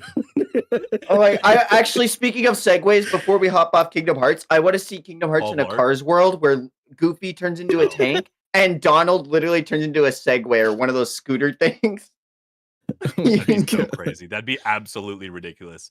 But no, I'm so hyped, guys. I just have to say it. We're There's one more world. I'm so excited, dude. Oh, wait. One more world. Say it. Say it. This is a transition, so if you're staying on subject, you first. Super quick, just because I have to fuck up the vibe for a second, but also we always do this on pod when it's apropos. We have to say a big rest in peace to Hayden Panettiere. I was literally just typing in the chat. The fact that we lost the voice actress to Kyrie. She was out of the third game. She has not been a voice actress for Kingdom Hearts for a little while, but she is our OG Kyrie for Kingdom Hearts 1 and 2, and I guess Chain of Memories and whatever came in between those games that we didn't play. No, she is definitely the OG Kyrie. I did actually play all those games. And shout out the cheerleader from fucking Heroes, man. Heroes is something that I've been talking about rewatching for a long time. I love the first 3 to 4 seasons of that before the writer's strike destroyed the series. And save the cheerleader, save the world, dude. The world's cooked, y'all. Rest in peace, Hayden Panettiere. I really hate to see that, dude. Like, genuinely, I hate to see that. On top of all this amazing We're So Back news for Kingdom Hearts, we got to show some love to her people, her family, her fans. So rip, dude. That one hurt. That one genuinely hurt. But that being said, Vex, bring us back. One more world. Segue. Paul Blart. Yeah, so there's a world we talk about, potentially MCU, potentially Star Wars. There's been some other acquisitions made by Disney. We could go to like Quakemundo or the Soul I actually Society. made a TikTok about this because Hulu and Disney Plus acquired the rights to stream Bleach: The 1,000-Year Blood War arc. And a TikTok made by one user of SSJ8 Cody said, "You guys don't understand the ramifications of this because Sora could literally go fucking Bankai. And the blade is me. A manifestation." He's got the band key. Bleach is huge. Guys, I would implode if that happened. I'm telling you, I would turn into a black hole and destroy this entire universe if they genuinely put a Bleach world. If we and I mean, I don't know if Quakemundo is the place that I can choose. No. Soul Society for sure. But it has to be Soul Society. Way it goes, Whichever way it goes, this is how it's gonna happen. Is Orihime is gonna be the princess and get kidnapped. Yeah, dude. If Orihime is a princess of heart, oh my god! They wouldn't make her the princess of heart. It would be a subversion, and then it would be Rukia, and they'd fucking rip it out of her at the last second. And Aizen'd be like, "Oh, you fell for my plan again." It'd be Byakuya taken over by the darkness, being like, "Nah, my sister doesn't deserve a heart." And Aizen and his Heartless would be working together like Ansem. Can we be so real? Honestly, though, Quakemundo makes the most sense. Kingdom Hearts. We were just saying though. I mean, I as much as I would love Soul Society, you're right. Quakemundo makes way more sense for Heartless, bro. They're gonna go to fake Katakuri Town. Honestly, that could be it. Though. It could be Karakura Town getting like Why do you overrun want- by hey, what they guys. think is hollows, but the Soul The Reapers can't kill Sakaimon is them because literally they're just a heartless. doorway. Like, it's a world Just a transition. You could just doorway? step from Soul Society to Hueco Mundo. right. I don't know why the Kingdom Hearts world has got to be one map. Like, we've all played Kingdom Hearts. It's more than one map in a world. Yeah, that's true. Listen, like I said, I just want Chad Monstro. there. If there's a bleach, world, Chad has to be there. I don't even hate Monstro. I just hate it because of fucking you guys. I didn't hate that world before this fucking Well, who stream. brought Dude. up Monstro? That's crazy. That's Right? crazy. That's We're crazy. talking about this. We're talking about No Bleach, way. man. Out of nowhere. That's two. Oh my god. Oh, the rage bait's working. Rage bait like this didn't used to work on me. I've gotten weaker. I need to train. What is this monologue? So let's talk about Bleach, y'all. That was the segue. Yeah, bleach, guys. Bleach. Oh my god, Ichigo's so cool. Guys, I'm a 12-year-old watching Battle Shonen again. Bleach there is not a Battle Shonen, and hear me when I say this Battle Shonen that does it like Bleach. And I'm very willing to say it. Now that we are here 4 episodes into 1,000 Year Blood War Core 4, no one does it better. I don't care. When it comes to actual They fighting, use their fish. strong men fighting each other. This is week was the This is first the pinnacle. episode past what the theater Yep. production covered, right? Correct. Yeah, her Yep, is so Heat. for me, it was I the have first not. new episode. I've read like the ending of Bleach, but I haven't been keeping up with this season specifically. I'm gonna probably try to binge it before like it gets to if there's anything anime original. So definitely keep me posted. We are at that point. So I truly believe we're at the turning point. This episode started to give us very small amounts of anime original stuff. And also spoilers for 1,000 Year Blood War. We're going to only talk up to episode 4 of Core 4, but this is your warning. But this most recent episode showed Kenpachi unlocking his Bankai. And they definitely... not only Kenpachi, but also Hitsugaya in the same fucking episode, bro. Like, in one episode, we got both of them, and like basically like the vast majority of the Gerald fight. And I mean, also gotta say, Gerald, one of the scariest anime villains of all time. Like, the amount of despair and lack of hope you feel at the end of this episode is ridiculous because Byakuya, or I'm sorry, well, we have Byakuya fighting at full power, doing the highest forms of his Bankai. We have Hitsugaya age himself like 10 years in the fucking future to fully unlock his potential. And he's also doing Genryusai level feats as far as like his Bankai like technically makes the entire like city that he's in go down temperature, like the same way Genryusai heats everything up and everyone's lips start cracking. In theory, that also happens with Toshiro as well. It's not expanded upon enough, but that's a thing. So he's ridiculously strong. And then fucking Kenpachi Zaraki unlocking his Bankai. They added a little anime only version of him connecting with Yachiru and her telling him to say Bankai and like do the thing. And guys, this is peak anime adaptation. This is what I'm talking about when I say take a manga that's already amazing and elevate it to its maximum potential. I don't think they could have done these chapters any better than what they did in this anime. I felt like I was 12 years old again, dude. Like, I was screaming, I was crying, I was hype, and I've read all this. I knew what was happening, and I was still gasping. Yeah. I could not be happier. I think this, if everything stopped today, this is the best episode of Bleach. As far as fights are concerned, this is the best fight episode in Bleach. No, genuinely, like bar none, like easily. And if it's not one, it's number 2, maybe. And we're talking maybe Ichigo versus Aizen. Going, final Getsuga Tensho or some shit like that. I mean, you're still not. I mean, Pernida is still on the table, isn't it? We haven't gotten the full Mayuri no. Kurotsuchi. Well, when I'm saying if we stopped right now. I think there will be better in the future. No, yeah. People, a lot of people have misunderstood me when I said that too, and I guess I need to present this better. If we stopped right here at episode 4 and never got any more Bleach, I think this is the best fight animated in Bleach, like by far. But yes, there is ridiculous There's more some peak to hype come. on the way. No, Like, it's gonna get better. Which is that's again why I'm so excited because it's gonna get better. It's gonna get better than this. there's a higher ceiling than what we just experienced, dude. We're all fucking Deku, just blowing our arm apart, not knowing how to control our powers because there's too much in us right now.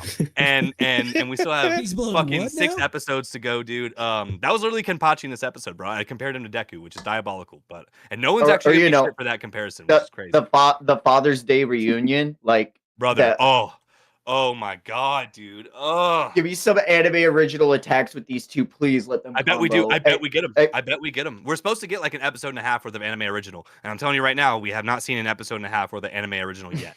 So, It's actually know, just and, sprinkled in throughout little bits, like.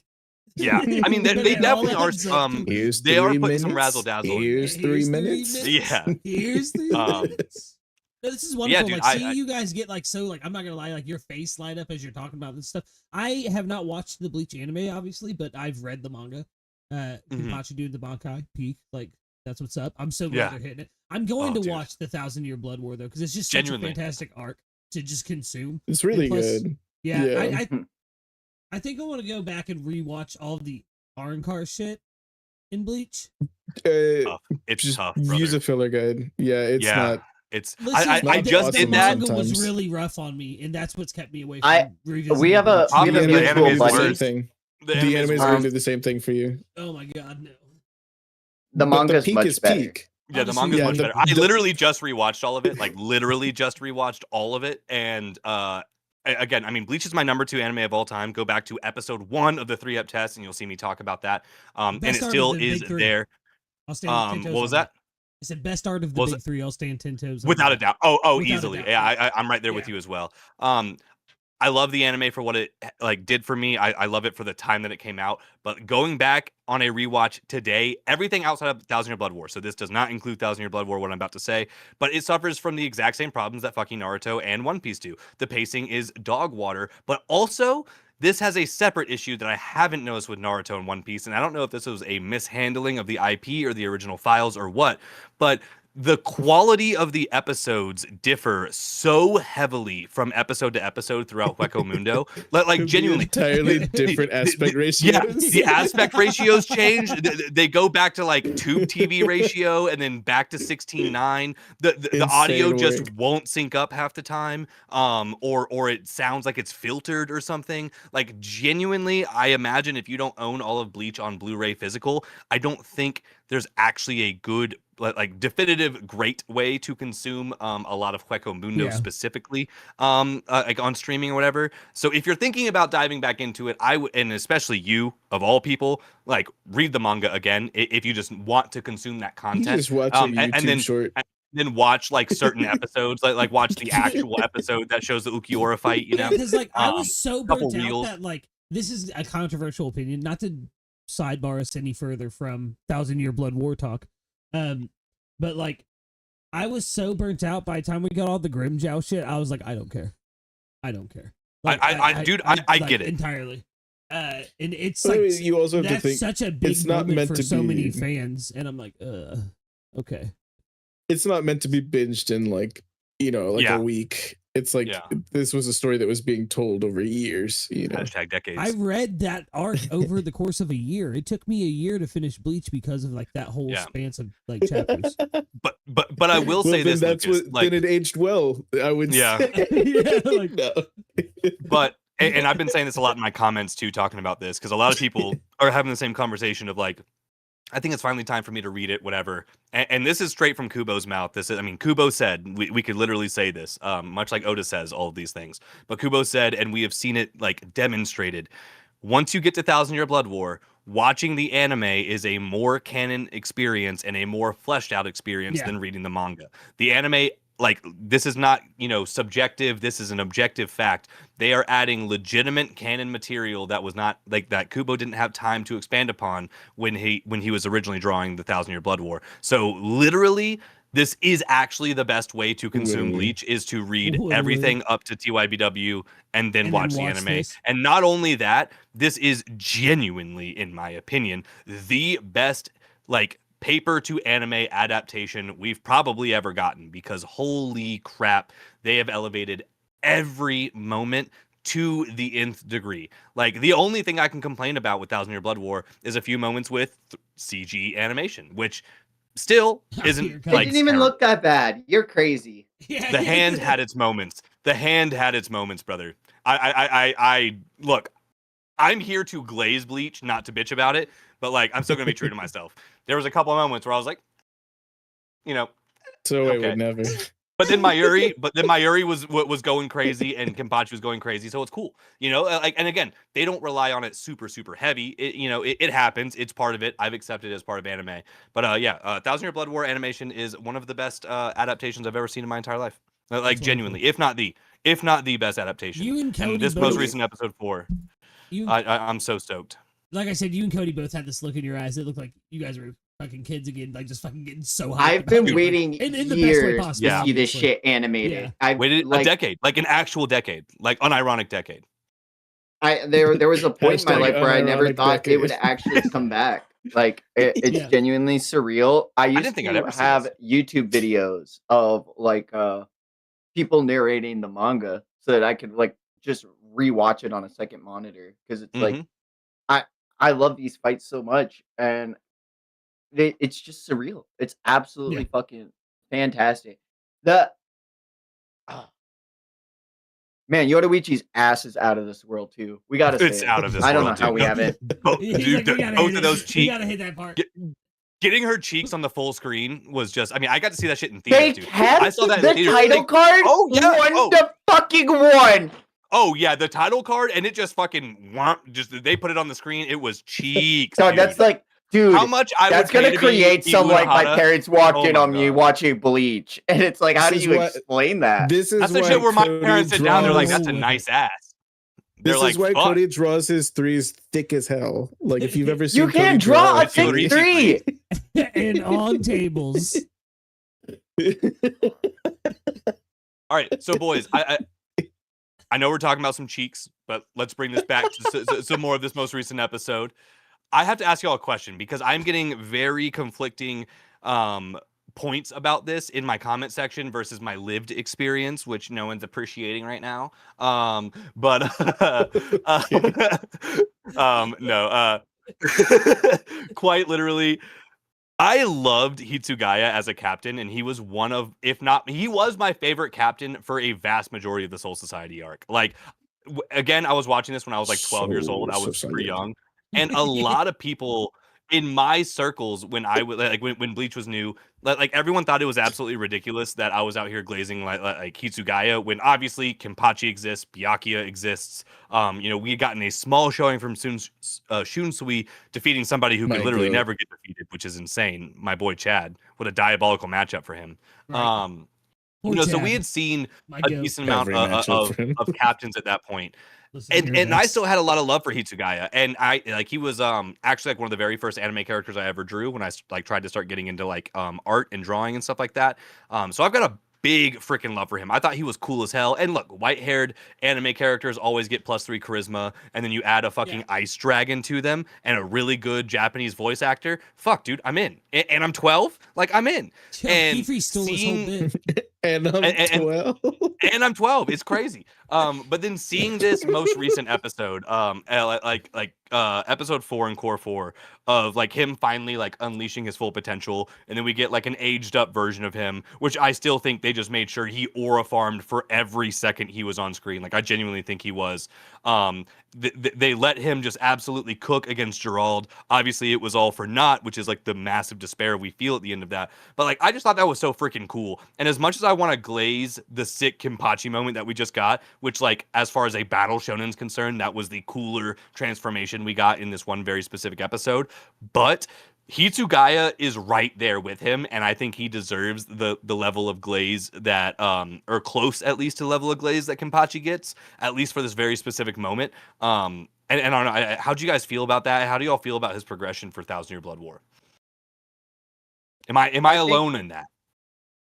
I think Hitsugaya is a very I think a lot of people glaze him, rightfully so, because of how intrinsic his arc is to Soul Society, with exploring how his growing up in the Rukon district with Momo how Momo is directly Aizen's vice captain, and Yep. how those relationships directly coincide with the inner turmoil in the Soul Society with conflict with Keen and all of that.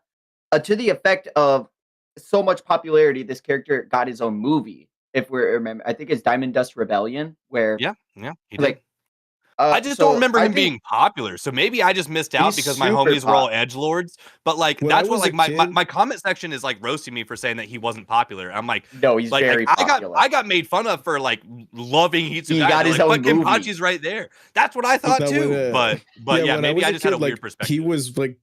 he was like one of the favorited. Was he? Okay, amongst yeah. all of the people that I talked about, is like I think he was the most popular captain. And he was the when I a most kid. explored. Like he had his own flashback arc.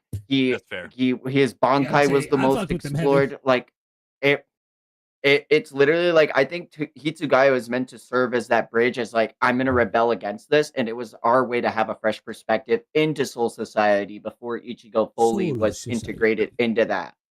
Well, also if I'm gonna be Hitsugai is like real- the young one. He's presented as the one who's like significantly younger than everybody. And again, me, 12-year-old. I thought that was so cool in a world with a whole bunch of grown-ups who are aura farming. I'm And 12. 12-year-olds also aura And farming. I'm Dude. 12, and it's awesome. I'm 12. It's 12, sick. I logged into this website and they So said they'd cool. buy me a plane ticket Chat, to this put island. that- I'm put 12. that I'm in in. chat. Penn Island was wild. That's crazy. And No, I think there's like something to be said about like the whole character design though of the original Gote 13 that we see once we first get to Soul Society. Is that like Soul I don't really Society. think Soul Society. I don't think there's like one that's like I would just make fun of someone if that's their favorite. Like I think if Mayuri's your favorite, you're based. But if you're I think, 12. you know, if Aizen's your favorite, maybe you're on a list somewhere. Yeah, you're 12. Yeah, you're 12. like, man, you're 12 and it's awesome. I'm 12. It's sick. I 12-year-old cool. is actually 200. Shout out Spyro in this chat. How do you feel Yo, about to even like Sushi is your glazing the goat? 1000-year Blood War arc and our anime original content we have gotten so far. I love that we kept Hirako Shinji's Bankai novel accurate, and I love that it's actually like fucking accurate to how Kubo described it and what the showcase was through the anime.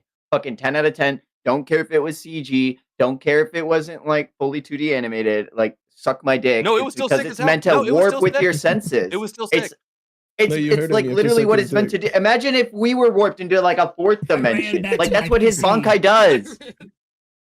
It's sick. Now Shinji and I got the love cook, it. dude. My chat talks a lot of shit about Shinji on our He's Twitch my streams. favorite. Dude, I think he's dope as fuck. I think I my am part community of his shits on him a chat. little more too. Yeah, no, Vex is part of the chat. Shout out Mel as well. Look, he might have a bad haircut, Yeah. but he's still fucking cool. Like I do still Listen, think Miss Shinji's Diva Bob has proven y'all wrong. There's You're right, literally dude. like 12 Cody, million I'm gonna people. show you There's how a- to Let me move. let I'm me gonna do show you it. how Let me to get It's the not the bag. hair. It's Cody, all right, dude, it's we're not the so hair. It's online, how you pull it insane. off. Shinji is not pulling it off. I don't know, Dude, man. He's still When pulling, he went, though. He's still pulling. when- He's got a fucking harem. Oh my Do you? With your shitty fucking haircut? With your chef hat and your spiky hair? and you know what's crazy is he goes back to the goatee and he grows it back out. Like it's like Yes. if that was your only problem with him, now he's a great guy. He's No, super cool. His bangs are ass, both long or short. Shut up! Y'all are just haters. I like Goku him, but could I will never. acknowledge that his bangs Growing are hair? interesting. Remember when Grimmjow showed up and he's like, "Hey, you're really big hot. You gotta calm down, or I'm gonna have to try. Like you're gonna tear the city apart." And then he fucking put the mask on. And he's like, "That's what the mask is.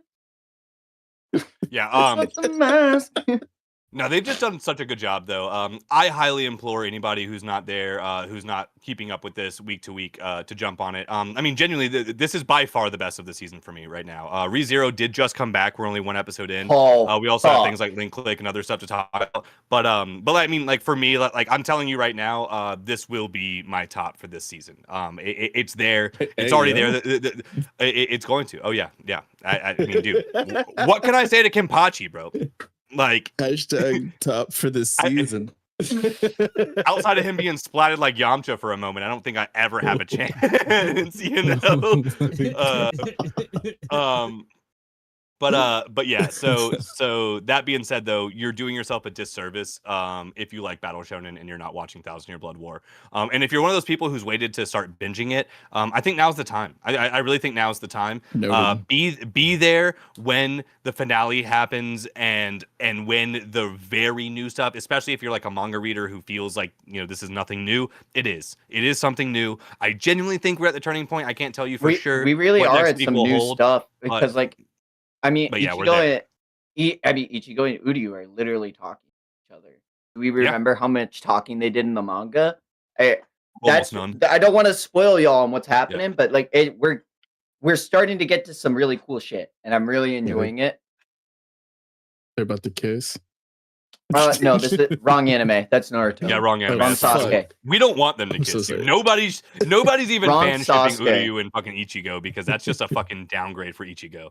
He's got 7 other people who'd be a better option before fucking Uryu. It's Ichigo and Chad. It's Ichigo and It's no. Ichigo and Chad. Well, I mean, if we're shipping them with men, it's Chad.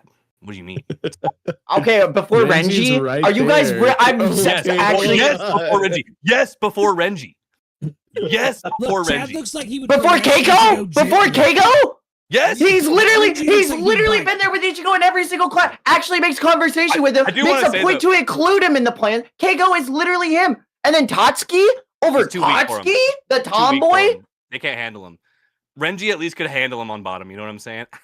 'Cause we know that's where Renji is. Kisuke though, like Kisuke, like you could have a Nah, whole different Kisuke's a mentor. That's dynamic. weird. That's weird. I don't know. Yeah. like Also, fucking Ichigo's in high school, It's so not- like we're all it's on a not weird list. in The end of Japan. Blood War. We're Chill. all on a You know how this looks, right? He's like 19 now or something. No, not right. Yeah, don't tell it.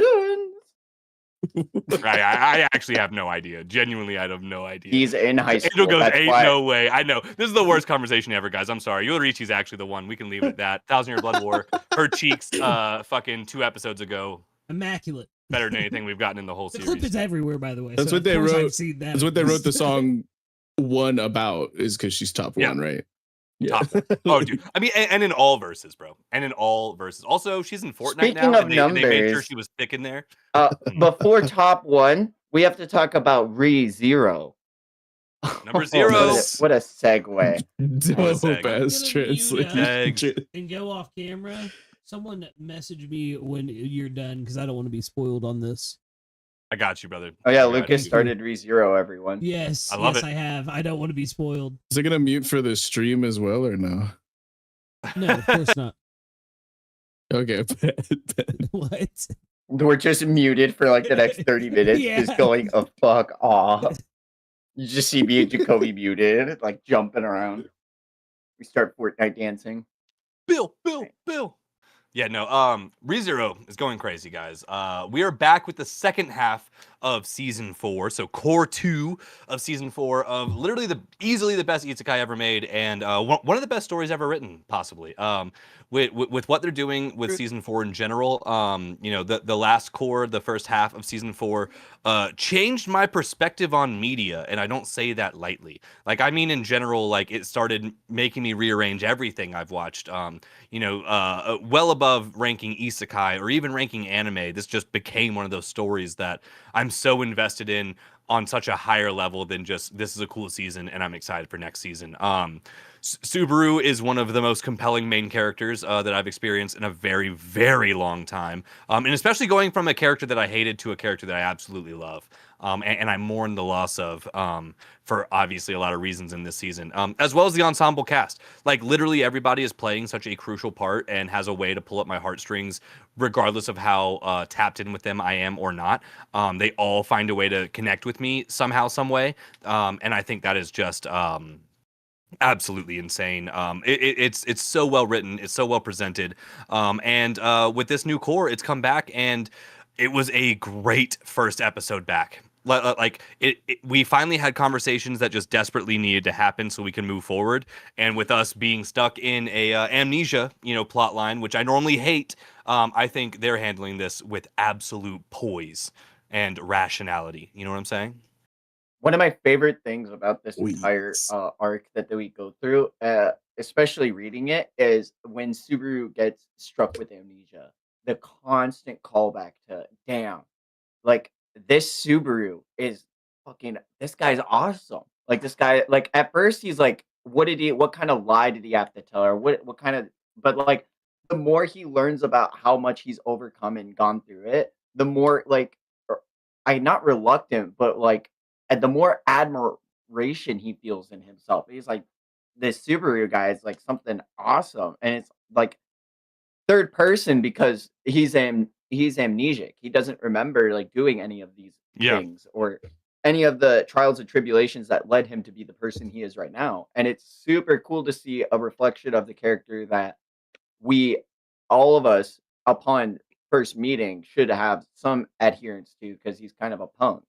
But seeing him have this admiration and growing back into the character so fast that we've come to know and love is fucking like it just sings so it's like the best case of amnesia I've seen presented in media in a very Facts. long time.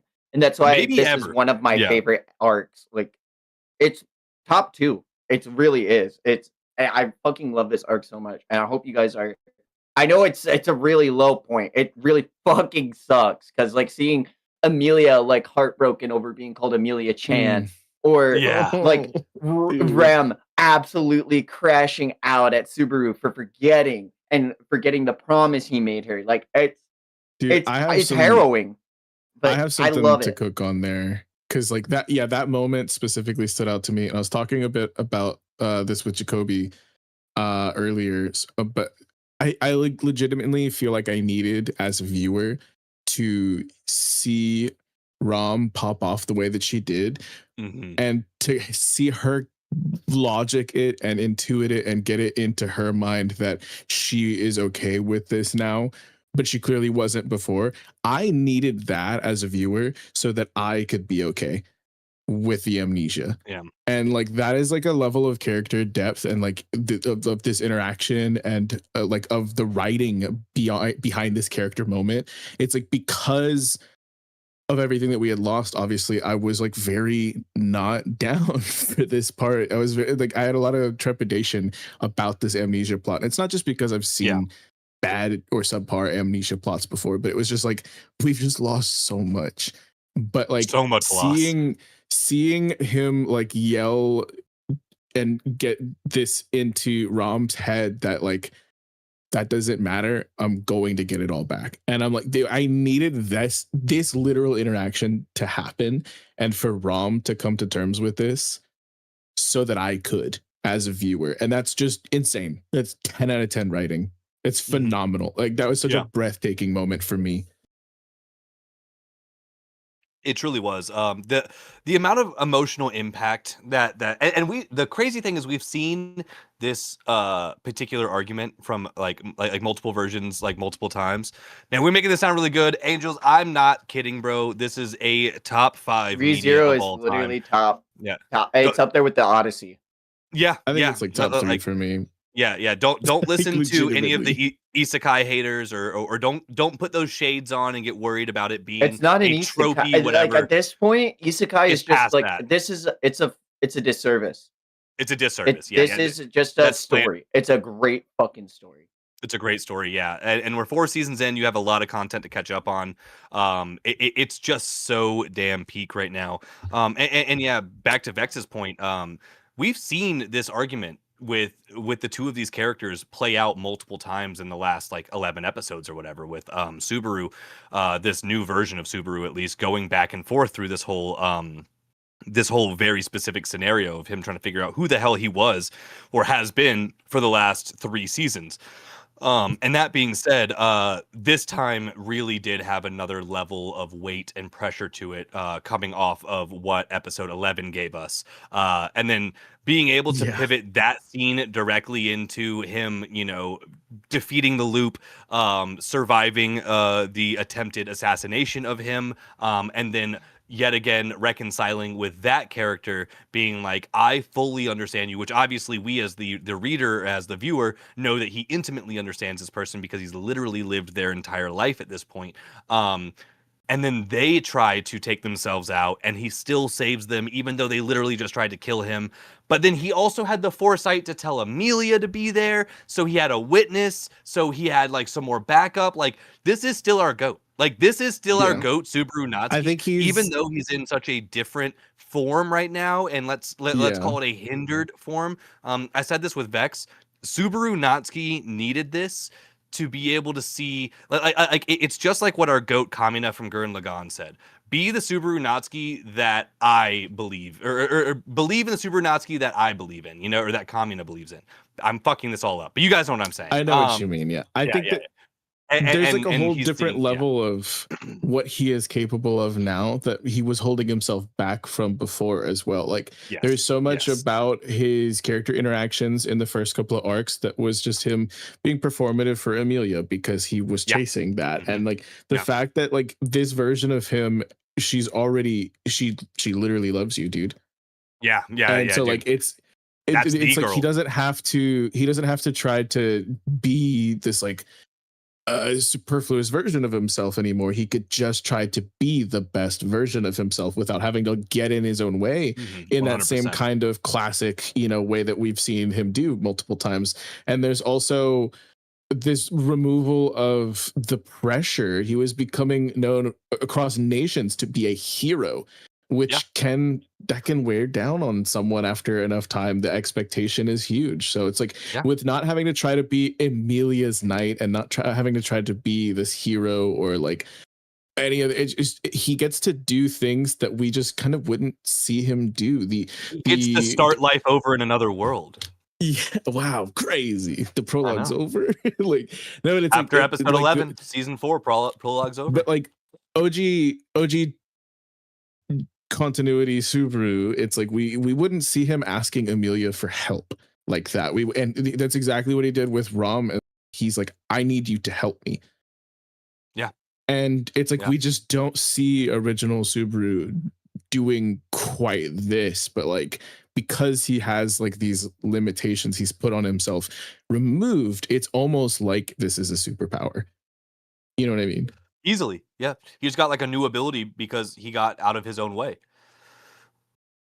I think that's fucking awesome. I think that's like really cool. Brilliant. And they're doing a lot to make me okay with this right now, which is impressive. And yeah, I think it's probably the best Amnesia plot I've ever seen in fiction. It's really good. And I just am so ridiculously excited to see what comes next. And we ended off the episode bringing up the books. Let's go. Let's go. I've been on this theory. I've been on, and I'm not saying I'm the only one who's come up with this or anything like that, but like, you know, we've been talking about this for the vast majority of season 4, and they exist in a place that has a library that has a book of everyone who's ever died. And Subaru has died more than anyone in history, quite literally. So it's theoretically possible that there's a book in this library that could give Subaru back all of his memories, that could have at least one of his past loops or regressions or whatever it may be. The problem is, technically, every time Subaru comes back, we're in a new timeline where he's never died before. So obviously, there's a potential, you know, no-go for that. But I think with like literally the last like 2 sentences said in this episode, you know, they're talking about somebody else having a death book in there. I think they are setting that up. And I personally love that right before that, kind of to harp back on what Vex was saying about just an amnesia plot. And like, I echoed that. Like, I cannot stand a main character losing their memory and us just having a whole arc that's just like, let's rebuild. But Subaru himself in this episode said, guys, yes, I need to gain my memory back, but like, we have bigger fish to fry. Like we need to deal with this dungeon as well. So hopefully y'all can just help me get my memory back as we go through this dungeon. And then they immediately slap on the book potential for like the potential dub for that theory. So I love that we're not going to be like inherently stuck on a, you know, go get the memory journey, but we'll also be able to move forward at the same time. That is all I was worried about, and that solved all my problems. If you're worried about the countless debts opening up, like the different realities and everything, we do have to remember the witch's trial, when Subaru fell unconscious, and he actually re-experienced all the other debts in all the other universes he had, and he got told, "Hey, quit fucking throwing your life away and acting like this shit doesn't matter. Like Mhm. it's not a far stretch to think a book could exist to contain all that Yeah. because that knowledge is already predestined to enter his cognition if he takes on the witch's trial due to Very valid. Echidna's like Which multi-layered, means faceted the info spell. exists somewhere. It Yeah, exists I within think this world in one way or another. Yeah, I think that if there's a Subaru book, that's like I'm definitely down with that. I think that it would be interesting if he were to get incomplete information at first, and if he were to Yeah. just have to read the books of his friends after losing them. Yeah. Yeah. So That's a good it's way like to do it too. if something terrible happens to Julius in a loop, and he reads Julius's book, now he has a lot more information Is on who Julius's Julius is POV as a on who he person, is.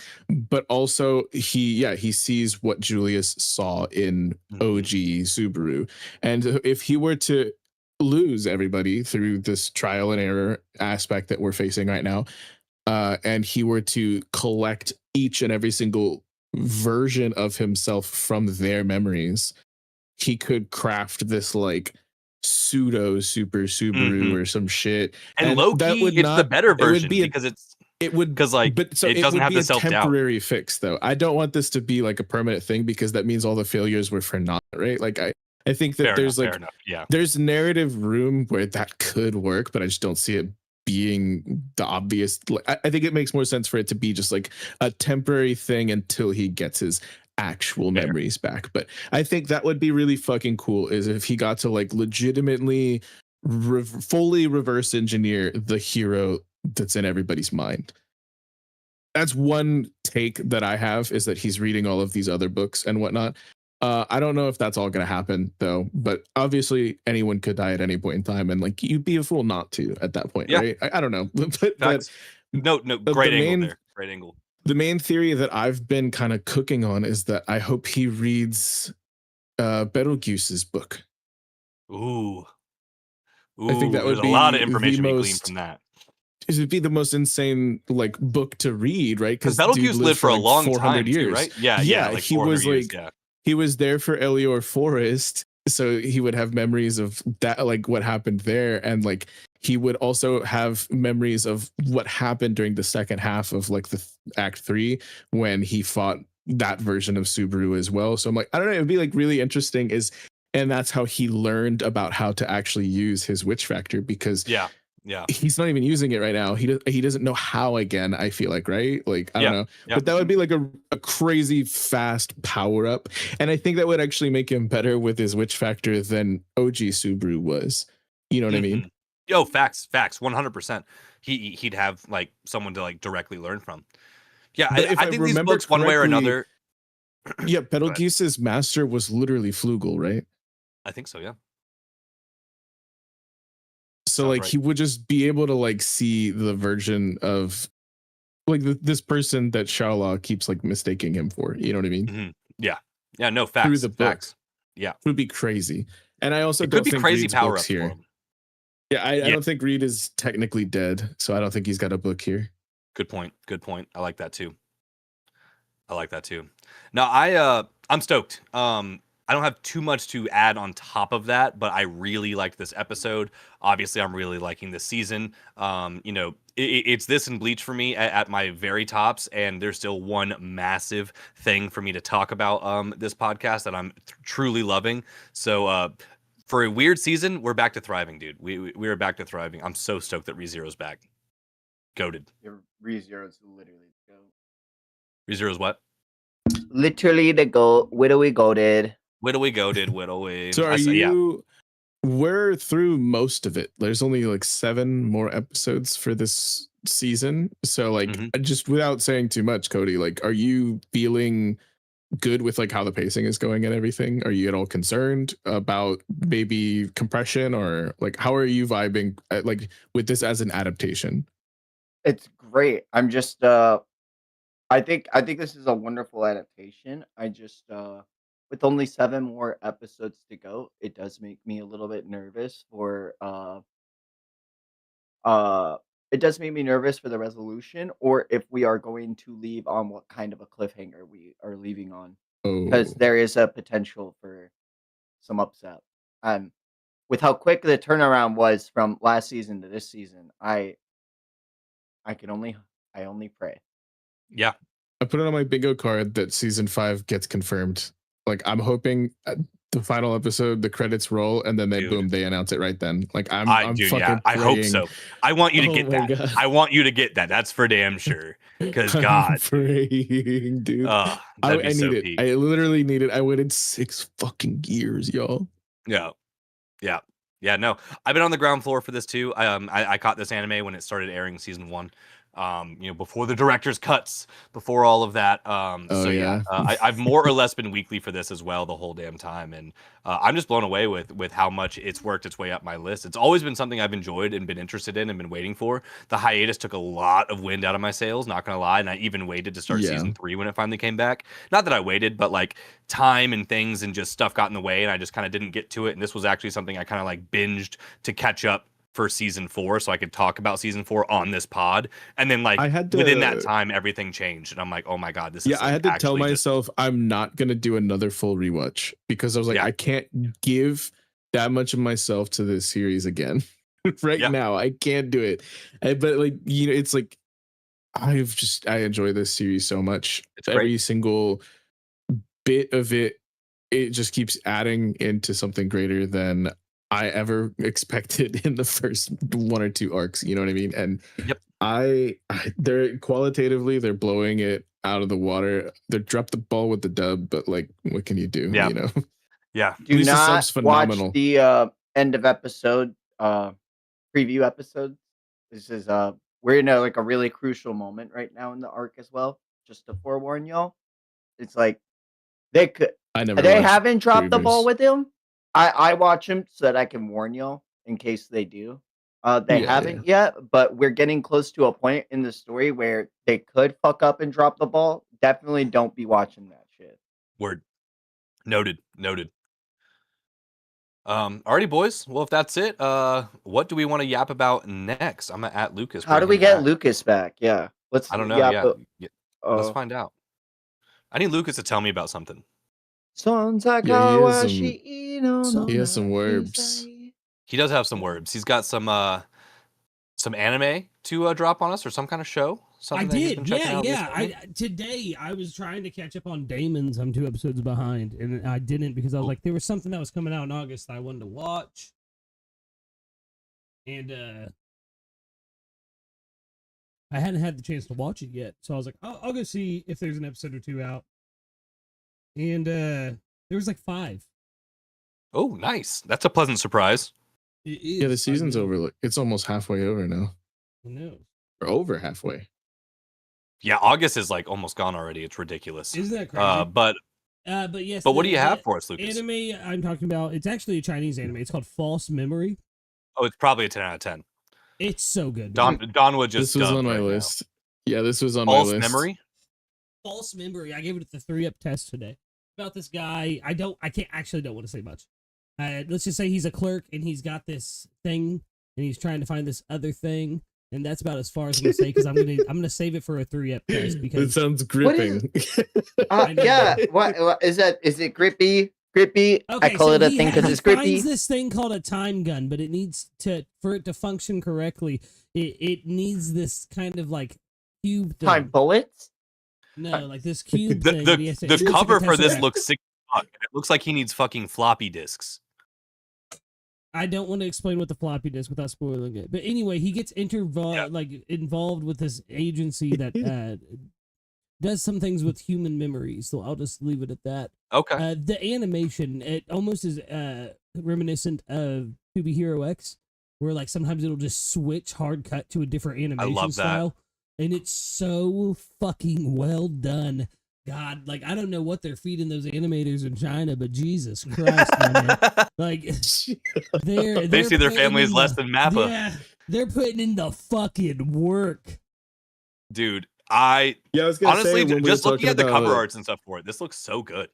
When we were talking about Kingdom Hearts, I was like, "Yo, get like Billy on the Alice in Wonderland shit. That will look insane." Like that would be, yeah. I'm down. The studio sounded familiar to me. What else have they done?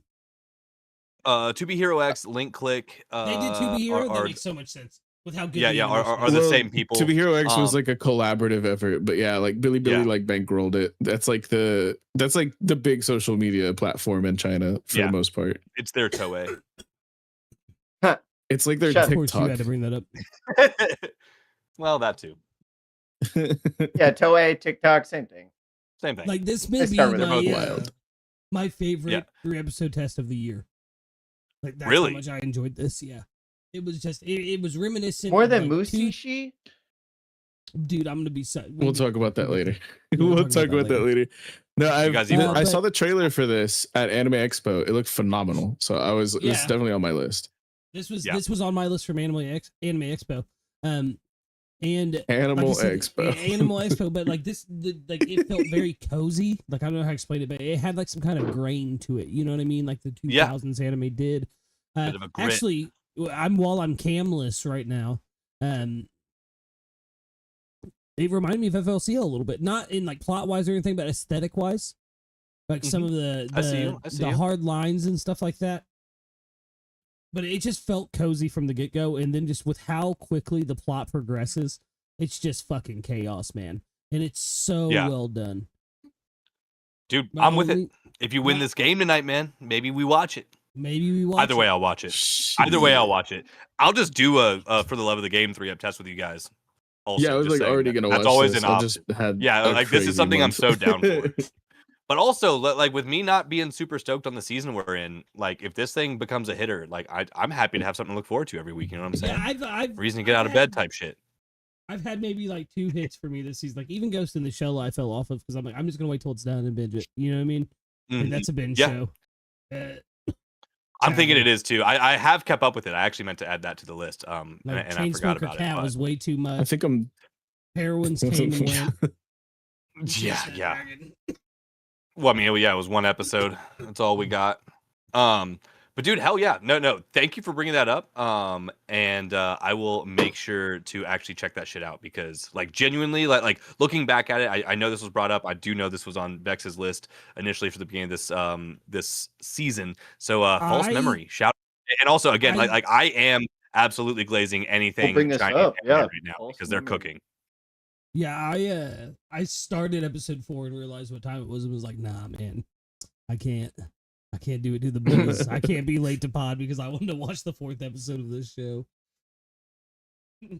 Like that's how good it was, man.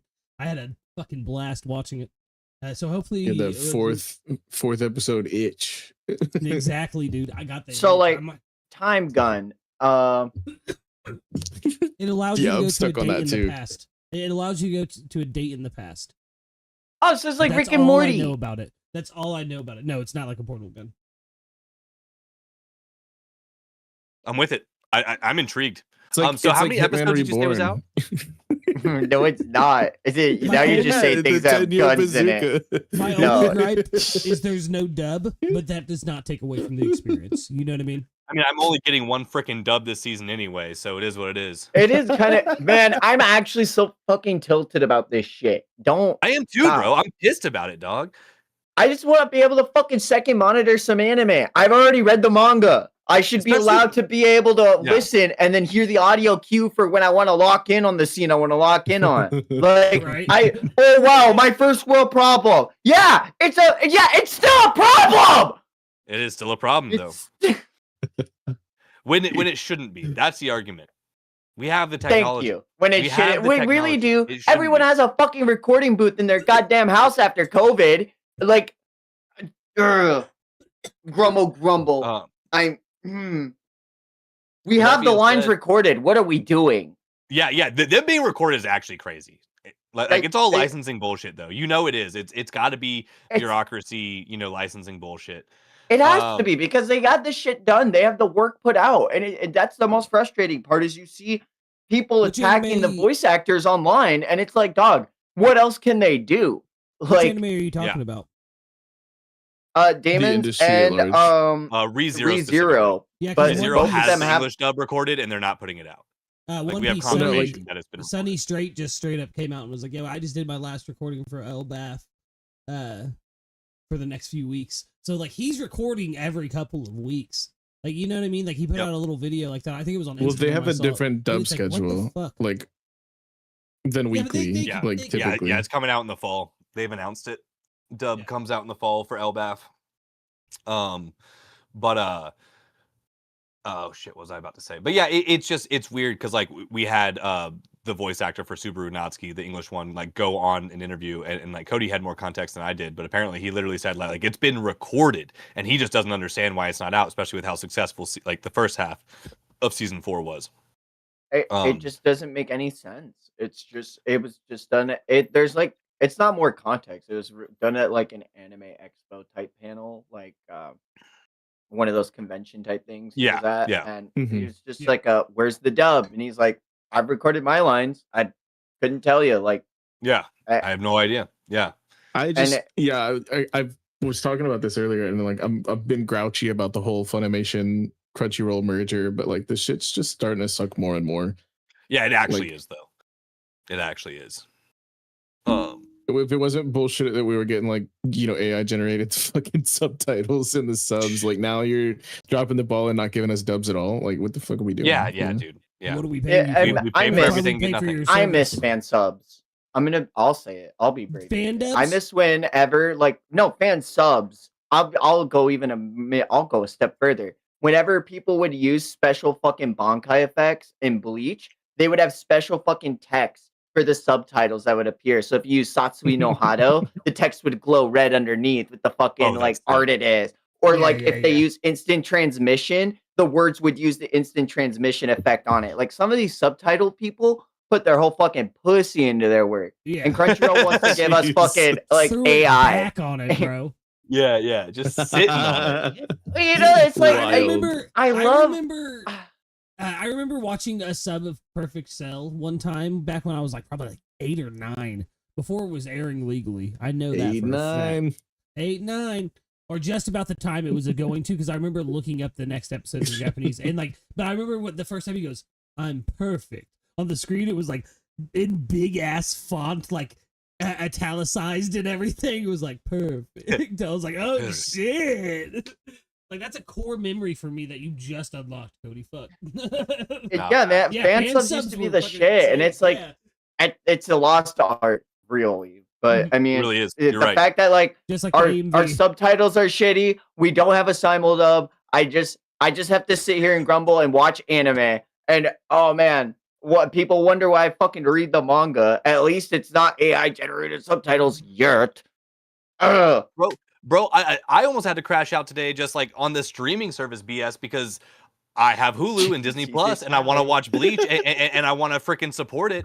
And dude, Hulu just switched their terms and services. So the subscription I've been paying for 10 years, like that has already gone up and I'm already paying more for it. Now it includes advertisements. There was 4 advertisements in one episode for Bleach. I literally like need to sail the high seas just to actually be able to enjoy the episode. Like I'll throw the episode on a second monitor to give them the $1 to support Bleach and not actually watch it on Hulu because it's unwatchable. The ads were ridiculous, and we're talking 2 minutes of ads 4 times in a 20-minute episode. I was freaking losing my mind. And it wasn't even on the first site that I went to check out, because I was like, you know what, I can't do this. I literally can't.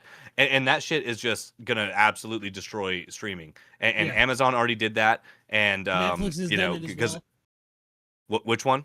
Netflix, man. I turned on Netflix one day. Oh, yeah? This was like a couple months ago, and all of a sudden I had ads, and I was like, "What the fuck?" And it's because their terms of service had updated. So Oh yeah, the subscription tier that I was paying for like 4 years no longer included. doesn't matter anymore. No Yep. ads. Yeah, it's like, what the fuck?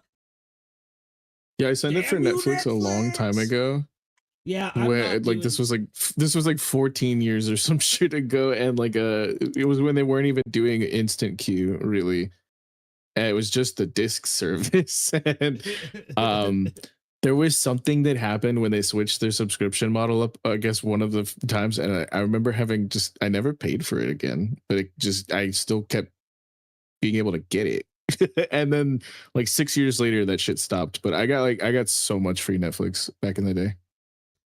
Listen, I used it. There was a time at like 2006, 2007, where if you kept the DVD 6'7". 6'7", if you kept the Jesus DVD past the God. time, they would give you like a flat fee for the DVD, and I would just always get like obscure movies that I really wanted Yeah. that are like hard to find. and like just keep them, and then I'd be like $10, and it's like, all right, hell Yep. yeah, I'll pay for this. Yeah. I'll It'd be, pay like, $10 cheaper for this, than the like, actual DVD. $30. Yeah. Yeah, exactly. I I'll watched get almost for all of $30. Dexter from the mail-in DVD versions. Like that's how I got Same through with that me series. and True Blood. That's how I Nice. caught up. Yep, True in the Blood. middle Oh of my the season. god. Oh, True True Blood. What a core memory. I hate it. Crazy. Suki. Stucky. But that being said, guys, do we want to move on to Daemons? Fucking Christ, I know what's wrong with me? Lucas has seen at least 2 episodes, and since we haven't been here for a hot minute, I think Vex is also where Lucas is at, so we could at least talk about what happened up to there if you guys are interested. I do have some things to say about the most recent episodes as well, but I can hold those opinions for now. No, you can let it rip, dude. I'm not like concerned too much with like That's how I feel. I could just kind of zone out Hey, take after it I'm easy, done Eagle. saying what I gotta say. Word, Luke. Yeah. Yeah. Go ahead. So you boys cook first. I'm Well, how gonna are you go feeling about it, last. Lucas? No, because Okay. I'm gonna go last because I have something negative to say. I'm not gonna lie. I do too. Don't worry. Oh, All right. Well, that being said, let me start positive. I posted a video immediately after episode 15, I believe. And episode 15 was after like a big twist that happened in the series that I thought was a really, really good twist. And then obviously we're gonna give you spoilers up until this point, at least for now. But like finding out that the childhood best friend that Yoru has had this whole time was the other half of the Daemons, that is like his sister, like his fake sister, and all of that. So basically, he's been faking it the whole time, quote unquote. But like obviously, they have built a good relationship, and I loved that twist. But up until that point, this series has just been like again, still kind of falling off for me. Like I'm watching it. I'm enjoying each episode I'm watching, but it's been really up and down. I thought it had a great first 2 episodes, but like it just hasn't kept the pace. It feels like some weird conglomerate of the pacing of old times versus the pacing of new times. Thank you. But it hasn't found the happy medium, especially with how spoiled we are with the pacing of current like shonen and stuff like that. So specifically, I posted a video talking about how I was really struggling with it. That being said, episode 16 and 17 very specifically really turned this series around. It really started to kick off. It got crazy. The lore started luring. We got to find out about the leader of the Kagamori clan and what he's doing. He's an absolute demon, and it's so crazy. Like I want to learn more about his 1,000 fucking Daemons that he's just dragging around right now. It's nuts. Sorry, my camera just got really weird. I don't know why it did. Hopefully it's getting nuts, better. what? I think my camera's dragging nuts right now too. I'll be dragging. But it. Whoa. Say but that. that being said, so I do think Daemons is doing really well. I will say though, episode 19 actually left me angry. Like I'm angry at the stupidity of that episode. But I'll leave it at that so we can have a conversation about what we've been on. So you boys can kind of yap before I dive into that stuff. Yeah, I think at the end of the first core, like they kind of left on a cliffhanger. I was pretty excited, and I don't know, I just something took it out of me to like really. I can't even tell you any one instance. It was just like part of me really just wanted to wait for the dub on this, and that's what I've been doing. Losing the dub right now. hurt. That's why I'm 2 behind right now. Is because that's as far as the dub has gotten, is to 17. So like that's all I've seen, and like I don't know. Like I'm just enjoying it more that way, and I didn't really feel compelled to go back to getting current. This is a show I'm enjoying enough, but I'm not like finding a lot as far as like extensive conversation to be had to the same degree as like ReZero, or like even to the level that we had with CLEVATESS. This is so exactly I'm just kind how of I feel. Thank you, Vex. Yeah, I'm just kind of vibing. Like I'm Yeah, not like like- super invested, but I'm definitely glad to watch it when there is a dub available for it. I watched, so I'm 3 episodes behind it because the last episode I watched was 16. I watched those episodes, couldn't remember fucking, because I even messaged Cody when we were talking about something else and said, I'm caught up on 3-up test things. So, like, you know what I mean? Like, I think it was talking about starting CLEVATESS before I decided I wanted to wait till I watched ReZero. But I am kind of in the same boat as Vex because I can't remember much of it. And I even went back today before stream, before I started watching False Memory. and reread the chapters because I've been doing that. I've been reading the manga alongside the anime, and couldn't tell you barely anything that happened. And I was locked in on them. I was reading them. Like and that's a sign to me that I'm not interested at the moment. So I think I need to. I'm gonna check out 17 and 18 because you said that they kind of picked up and made you lock. And check back out in. 19 as well. I I'll do check have out good 19, things of to say about course, 19, but like keep going. But Of course, I mean, no, I'm not at gonna your give own up pace. on If you want to this. wait for the dub, I don't blame you at all because I don't think it's not groundbreaking. I hate to say It's it. not even a depth thing. I think I was losing interest really hard. If I'm being I honest. will say, if you're losing interest, these episodes will bring it back because they start Okay. talking about the big things. Well, and I Yeah, have I'm faith in not- the series. I'm not I at think all that it's well written. disinterested. I think it's well written. That's why I'm like, I think this just needs time. I need to give it a moment. You know what I mean? And like give it a bit. And I'm not going to give up on it by any means. I mean, the mangaka alone, her work speaks for her, like herself. You know what I mean? Like her work speaks for itself. You know, she's legendary.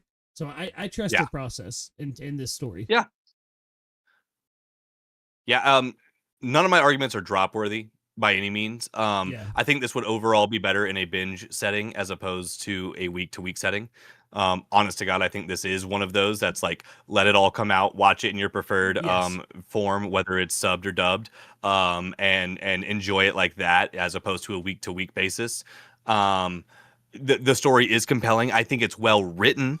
I think, I mean, in my personal problem, and this very well could be an anime issue. And you know, I want to bounce it off Cody because I know Cody's obviously read ahead, and this is where we're gonna start getting into a little bit of spoilers. But I'll try to be as vague as I can for you guys, so y'all can, you know, still draw your own opinions about this.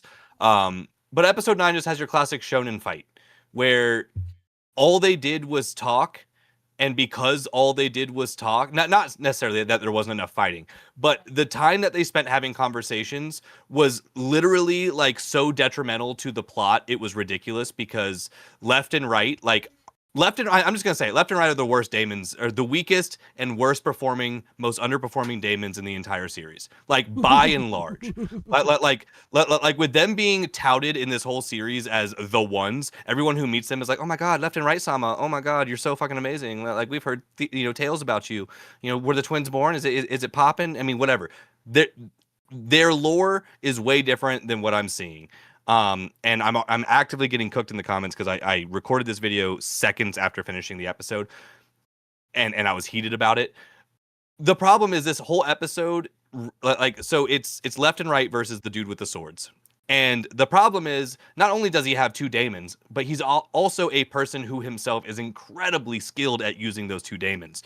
Now left and right really don't have to stress about damage. They part of their fighting style is that they can be reckless because they can kind of like put their pieces back together, for lack of a better term, after the fight, as long as it's not detrimental damage. So they fight with like a reckless in like abandonment, which is cool and fun and has its place. But it was 2 of the greatest Daemons to ever live versus this dude with 2 swords. And they weren't trying to kill him. I understand that. That's the biggest argument everyone's giving me. Like, well, they were holding back because they weren't trying to kill him because they want to get him for information. Well, if you want to get the guy for information and he's a dude with 2 swords, break his fucking arms. You know, break his legs. Make him to where he can't walk. Like, at least injure him. Like not trying to kill him is different than not trying to injure him. And if these are 2 of the greatest people, this guy is also potentially, it's being led on. We have a little bit more information about this now, but it's being led on that he could be the one who killed Yoru and Asa's parents. Like big implications for this guy. So with that being part of this concept, the fact that they wouldn't fight hard enough to incapacitate him is insane. And by the end of this fight, Left is about to die. The episode ends with Left not only getting her arm cut off, but Right getting his leg cut off, and then Left getting stabbed in the chest by the sword. And instead of immediately taking the fucking sentient living Daemon sword out of her chest, she sits there and talks for like 2 minutes. And it gives Homeboy time to do his special move, which then makes the sword like poison her or something like that. And it starts to legitimately kill her. She literally says like, this is bad. I might actually die from this. And that's literally classic shonen bullshit where we just sat and talked for long enough for something to go wrong when not only was it left and right fighting, but it also was Yoru and Dara. Dara had a fucking Barrett 50 cal aimed on this guy. Yoru had already put one arrow in his leg. Just put another fucking arrow in his other leg. Like, why are we not incapacitating this guy? And why are we sitting here just staring at him and just doing a standoff when we could just, if it's 4v, 2.5, we can't win this without killing him. Like, we just have to yap this whole time. And I hate to say it, but as cool as episode 19 was for information, I just felt so frustrated. And like, I just felt like this is classic shonen bullshit. Like, this felt like Toei bullshit from 2001. Like, this did not have to happen. The way it ended, it's so bad for no fucking reason. For It's stupidity. pacing, I think, because of how And it could be the pacing. this is It to absolutely could be. Arakawa's defense, but that Yeah. episode 19 happened in the span of what happens in 7 pages of an opening chapter. So Yeah, and that was my opening statement too. Is like, maybe it was better in the manga, but like them dragging this out for a full episode made it to where, I mean, it made them look stupid. It literally made them look stupid. Yeah.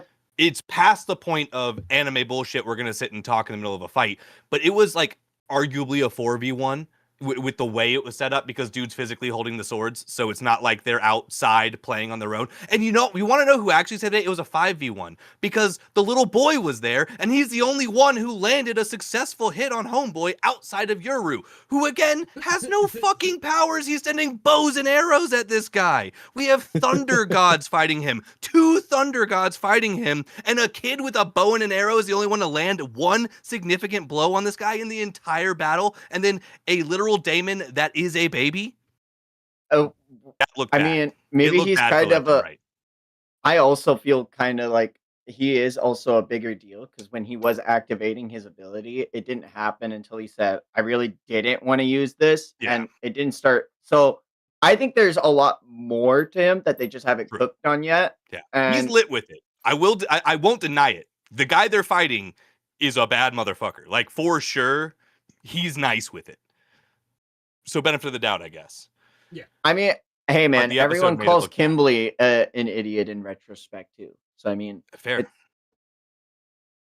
and then he turns out to be the GOAT when he fights Pride. Fair. No. I mean, I see you. And look, again, I think I genuinely believe if I read the manga, I would not feel this way.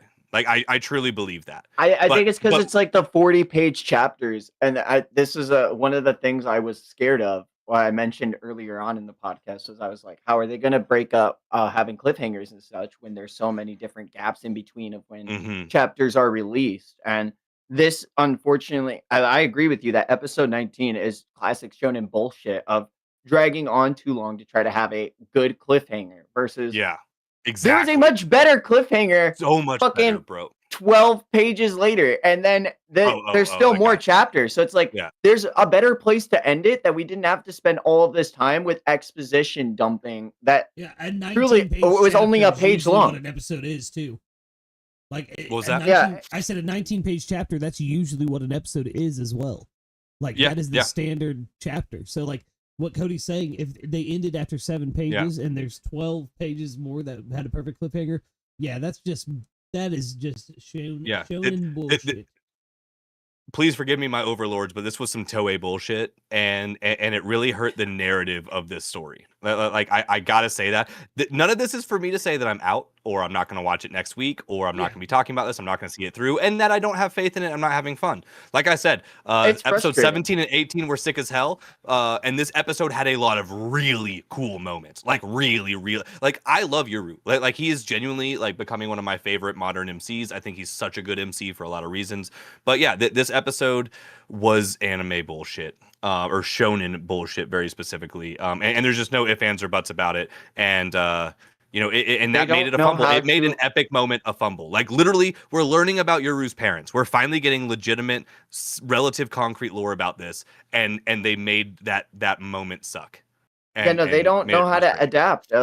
They don't know how to adapt a monthly manga, and that's one of the Yeah. biggest like scares of like. I think they need to figure out how to like pace their shows, because it's like Yeah, the it show's feels like pacing this is is not just good. a thing going it's a reoccurring theme throughout the entire season of Daemons. That's like That's we what get that's a what we've been bunch of bitching about this really whole time. cool shit happening like throughout one episode, and then we spend another episode doing like 6-page bullshit of like, Yeah. oh man, we're getting ice cream. Oh man, we're Yeah. going shopping. Like, yay, we're Doesn't know if building it's a out the slice of lore of the life or a battle characters that channel. wasn't originally in the show. But there's a reason it wasn't originally in the show, or it wasn't showcased to the effect, is because that's not the story we're It's telling. not And important. it really Yeah. feels like Yeah. there's a disconnect, I feel, with the anime.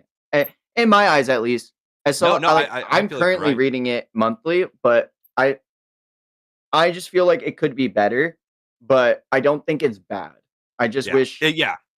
And if and very I was Arakawa- expecting Full Metal Alchemist tier of like, this is Yeah. gonna be an instant classic, and it's not.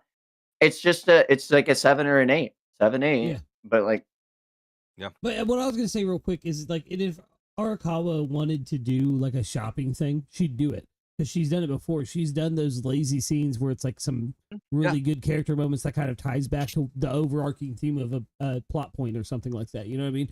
If she wants to do that, she will. Like Cody said, if that's not the story she's trying to tell, don't adapt it. You know what I mean? Like, Well, just- and I'm really worried, and with all of us kind of having felt the same thing as far as the anime is concerned, about worry about it. Like one of the very first things that you brought up, Lucas, in the very beginning of this whole arc, was the fact that there's just not a lot of source material in the first place. So Yeah. it feels like they got the green light for the anime, but are like, well, then let's find a way to stretch it out so we don't catch up too much, so we can still drop a season 2, you know, relatively fast enough for the consumer, you know, so we're not waiting 4 years in between this season and the next one. And it feels like, I mean, again, when we've said this a million times, we got to start letting manga cook. I do not understand this new thing. And, you know, Boruto was our prime example of manga that just do not have enough chapters. And we're adapting them like immediately. Like, I really enjoy this story. I think it could be twice as good if they waited another year or maybe 2 years and then dropped it and just didn't have to do bullshit pacing, just tell the story the way it should be told and the way it needs to be told in a visual format like that. And again, not saying it's butchering the story, but I just think it's hurting it. And I've seen a lot of mixed reviews skewing negative on a lot of like bigger content creator sides for this anime. And I think that's detrimental to a story that is inherently good. It's just I'm probably going to switch to the manga after this and stay there. Like, I don't see myself like this anime is not doing anything that I feel like I couldn't get from the manga. Yeah. Like, it's not animated well enough for me to say, like, it's not like Bleach. Like, the way I was talking about Bleach, as someone who's read the manga, and then I just watched this episode, and I'm just through the freaking roof excited about it. It's not doing that level of adaptation. And Arakawa has some fantastic art in the first place. So yeah, like, honestly, after this season, like, I'm pretty confident that if Backshot I is such a continue this... miss. It's like, it's such a skip. Your I'm not like, Backshot. I'm so old. I can't believe I went from a whole season of no skip to fucking damn. Just start the show already. I actually Fuck. think Yeah. I think it's kind of about. It's not like the aight. best song I've ever I'm heard, with but it's, Cody it's, on it's this. kind of about. I'm with It's Cody aight. completely. It's a skip It's every not as time. good, that's for sure. But It's like a 6. I don't know. Or I'm enjoying the series. It's just I'm just significantly more so enjoying it in dub form whenever I can consume that, and not like I'm not like frothing at the mouth to like check out like the sub if that's all that's available to me. And I haven't had a lot of time recently, and like it's like I was stressed about it at first. I was like, oh shit, I'm not gonna be able to talk about it with the boys, but like I'm just really not super pressed to yap about it too much. Like, I like hearing y'all yap about it, but I just don't have as much to say about it. You're just so chalant. There Because is of like a that, court building though. I am excited for when it does. Yeah, and I'm like, I can see the vision coming online. It's just like I'm not super invested to the point where it's like I'm like really just enjoying it a lot more, watching it as a dub viewer whenever I can, you know. Yeah. It's like Arakawa has a can of soda with this story, and she's shaking it, and she knows just when to open it, so that like I'm hooked to the point where like this shit, as soon as the month starts, I'm like, when's the chapter? Because like Yeah. it's like When's the Togashi coming out fiending. of retirement. I've literally fiend for fiending. this shit. It's so Oh my good. God. I I- love it. But Speaking of, I read when that I'm entire chapter earlier. Whew. Sorry. but when I'm We'll when get I'm to it. watching Daemons, it's like I'm waiting for like the next moment to happen, and it's Yeah. like when I'm watching other anime to compare to another series that I've read, ReZero. When the moments hit in ReZero, they have this moment with voice acting, original Mhm. soundtrack, animation, and like everything hits all together to make it an experience that I think elevates it above and beyond what I originally experienced, and that's why I keep coming back to it. But it's like Jacoby saying, I I don't really feel the draw to come back to watch the anime unless it's dubbed because I'm not getting that experience. Yeah. Exactly. And it's not holding my attention enough properly for a first manga or anime. I hate to say that. Again, it has its moments, but then it's so willing to dip back down into casualness, which I think know when I'm the still season missing. ends and like the true like scope of everything opens up, like Yeah. it'll be really cool. But like right now, they're taking so long. You And know what my favorite part about the most recent episodes that I watched was? It was for an episode and a half how Asa's entire dialogue script was, "I want to see my brother," and that's all Yeah. she said Yep. over I and hate her over character, dude. I 7 hate it. times in a row in the same scene. Ugh, But It was, I'm just like, what are isn't we that- doing? she's unbearable. but isn't God, that she's played so out unbearable. so that she can go out and save the other dude? So like it's a It's- body double, and so Akiko like goes after her. Like It's just the fact that that is a plausible enough, like, I'm just saying, the even if that's a facsimile, it's just so funny That's the character. that That's her worked. characterization. Yeah. Like, it's, Yeah. I don't know. Ugh, It just I'm not a huge fan of blew it. my mind. It blew my mind. I was They- like, we're just playing off of that. Sure. they do give her time to flesh out. That's why I'm like, why are we wasting all this time on all this useless bullshit when we could be moving the plot forward to get to where these aren't like discussion points anymore, because we have Asa as a fleshed out character and Yeah. like the Yeah. current Well, I arc mean, we I have like right now, when where we 19 have episodes in, they have done nothing for her character, dude. It's Mhm. bad. I disagree. bad. I actually really liked some of the moments that we got from her around episode 9 or 10-ish. I think it was like we were getting some like actual really compelling moments from her. Her talking about alongside episode other 7. Daemons. 7 something and 8, like I that, think is yeah. where you're at. Yeah. I haven't pulled up. Just a reference. Maybe 6 and 7, for Ah. the bit, but but she had some like seriously compelling characterization, and I really liked that about her. Not just as an accessory character, but as like a legitimate deuteragonist. Yeah. And then it just falls to the wings. She doesn't feel like a because- deuteragonist at all to me. Dara's the deuteragonist. Well, for like a few episodes, she Like, is what yeah, I'm I know. saying. Yeah. And so But there's the even still, like, inconsistency that breeds into the core of my Facts. gripe here is Yeah. that sometimes it hits, sometimes it doesn't. And yeah. that sucks, partially as far as like my experience and my expectations for this character. Mhm. And I really want to see them win. I want to see them soar and succeed and whatnot. But it's like, I don't know. Sometimes they just like, they don't even get like the bare minimum that I think Yeah. like someone Yeah. I like the fact that you're in the conversation for deuteragonist position. There's so much to the theming of like the yin and the yang, the night and the and All the of it, day, and literally it's like the fact that you are in that conversation so deep and you're not getting even comparable amounts of characterization. It's so frustrating to me. No, Yeah. I fully agree. Well, but that's Daemons. I will still watch it. I sound like a still hater gonna today. watch I it. know. Yeah, no, I am but enjoying it. I'm It's still just I do intrigued. have Yeah. there's a bigger conversation about just my enjoyment. Yeah. Yeah. I No, I I think agree. there's legitimate criticisms to like levy at this show, and I still think even with its criticisms, I find enjoyment in it as an Yeah. adaptation. Yeah. Yeah. No, valid. That being said, do you want to do a quick yap with me, Vex, on some? Oh wait, we got to talk about link click. We haven't even talked about that. We can dive into that, or we can wait till next week or next stream if Cody's caught up. I'm down I either think way. if you guys want the definitive experience, people are saying this, we're saying this, you should be saying this, as far as On how Patreon. to consume the first 2 episodes, because they double dropped on us Yes. on release date. 2 episodes of Link Click season 3. Check out link in the description. Jacoby's Patreon. You can catch me and him both reacting to it together, and it was a vibe. We also have a massive yap session afterwards about a lot of the same stuff we're talking about now, but in more depth and whatnot. Hella and depth. so, And also, Cody, 100% recommend. you're invited to those.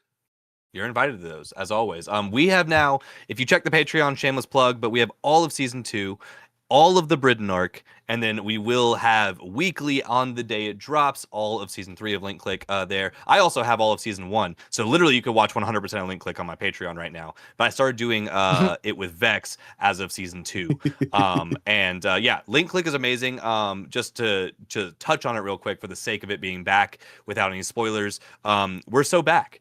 Not the direction I expected for this season, but that's not a bad thing at all. I have nothing but faith in this. I'm just so excited to be watching this every week, being weekly with Link Click for the first time. Coming off of season 2, this is pretty much a 10 out of 10 series for me. If I was being hypercritical, at the very end of the day, with everything included, it's probably like a 9.7 in actuality, but this is genuinely one of the best shows I've ever watched. It is made by the same guy who did 2B Hero X, which if you're a fan of the pod and a friend of the pod, you know that me and Vex and the rest of the boys really have been harping on this shit so much. 2B Hero X is one of my favorite. He doesn't fuck with it. Cody didn't fuck with it. That's what it was. No, he doesn't. Yeah, well, wrong. Cody's wrong. Thank God he at least clicked with Link Click. But yeah, 2B Hero X was one of, if not the best anime of 2025, in my opinion. If I was allowed to vote for it, I would have. And Link Click is in the running for being one of the best anime I've ever watched. It's in my top 10 as of right now. And season 3 is just going to move it into a certain spot. And I'm going to hold off on officially saying where it sits until we finish this season. But much like ReZero, Link Click is just so high up there on my list of just shows that transcend anime in a lot of ways. And it's just a really good show. In almost every single sentiment, I fully agree. I think that it is I actually would argue it is a 10 out of 10. That's fair. That's so fair. It is a phenomenal experience. I don't think there's anything that significantly detracts from it. I think the sub is amazing, even if it's not what I'm used to.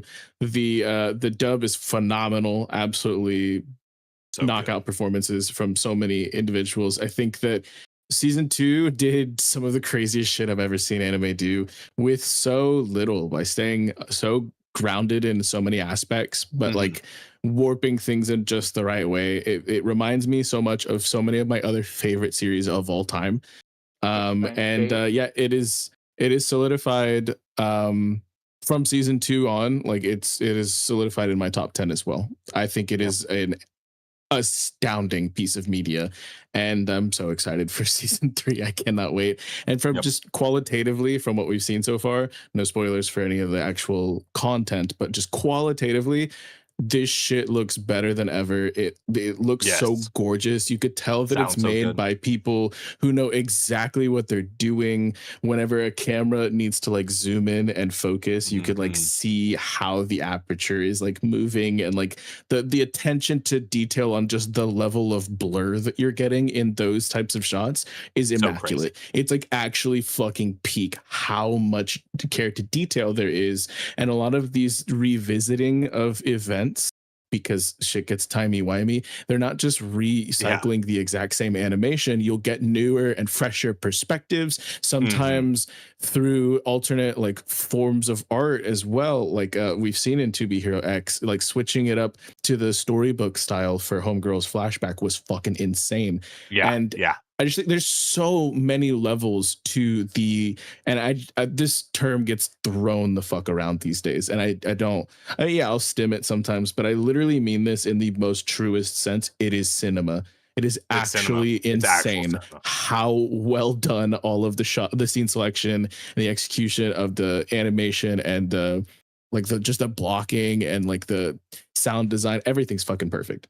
Yeah, it's so gorgeous. Couldn't agree more, bro. Cody, I can't wait for you to catch up on it, brother. And genuinely, if you want to jump in on these recordings, if you're able to, timing wise, I still want you to know I want to reach that out again because I love this series. And Lucas, I hope one day this sparks your interest enough to give it another try, even though it did not really pass your 3-up test wholeheartedly, at least. It did pass yeah, it. then click. I couldn't continue it, is what it was. Like I just couldn't get it. Like my interest waned. Yeah. You know what I mean? Yeah, no, I mean, and you know what? Fair enough. I hear you. I'm sad for you though, brother. I mourn your loss. You know what I'm saying? It's so good. I It's watched so good. it all in a night. It was freaking absolutely insane because like the fact that I was riveting. able to go from episode to episode on season 2 and just it literally like gripping my seat and being like, oh my god, I like how did he know to be able to go to this location? Oh, it's because he's already in his body because Mhm. he left him the photo and he had that like the hospital scene is one of like the biggest like how did I not see this coming or how did everything Yeah. play out to Yeah. damn, I'm a fucking genius. I can't believe I We- called this shit.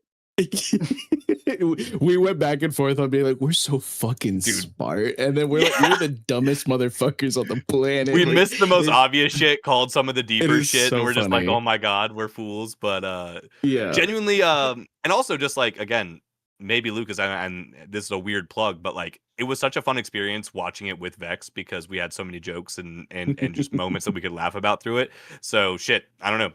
That experience might help you get through this, bro. But you got to get through season 1 on your own, the best, or just with best me blind solo. joke.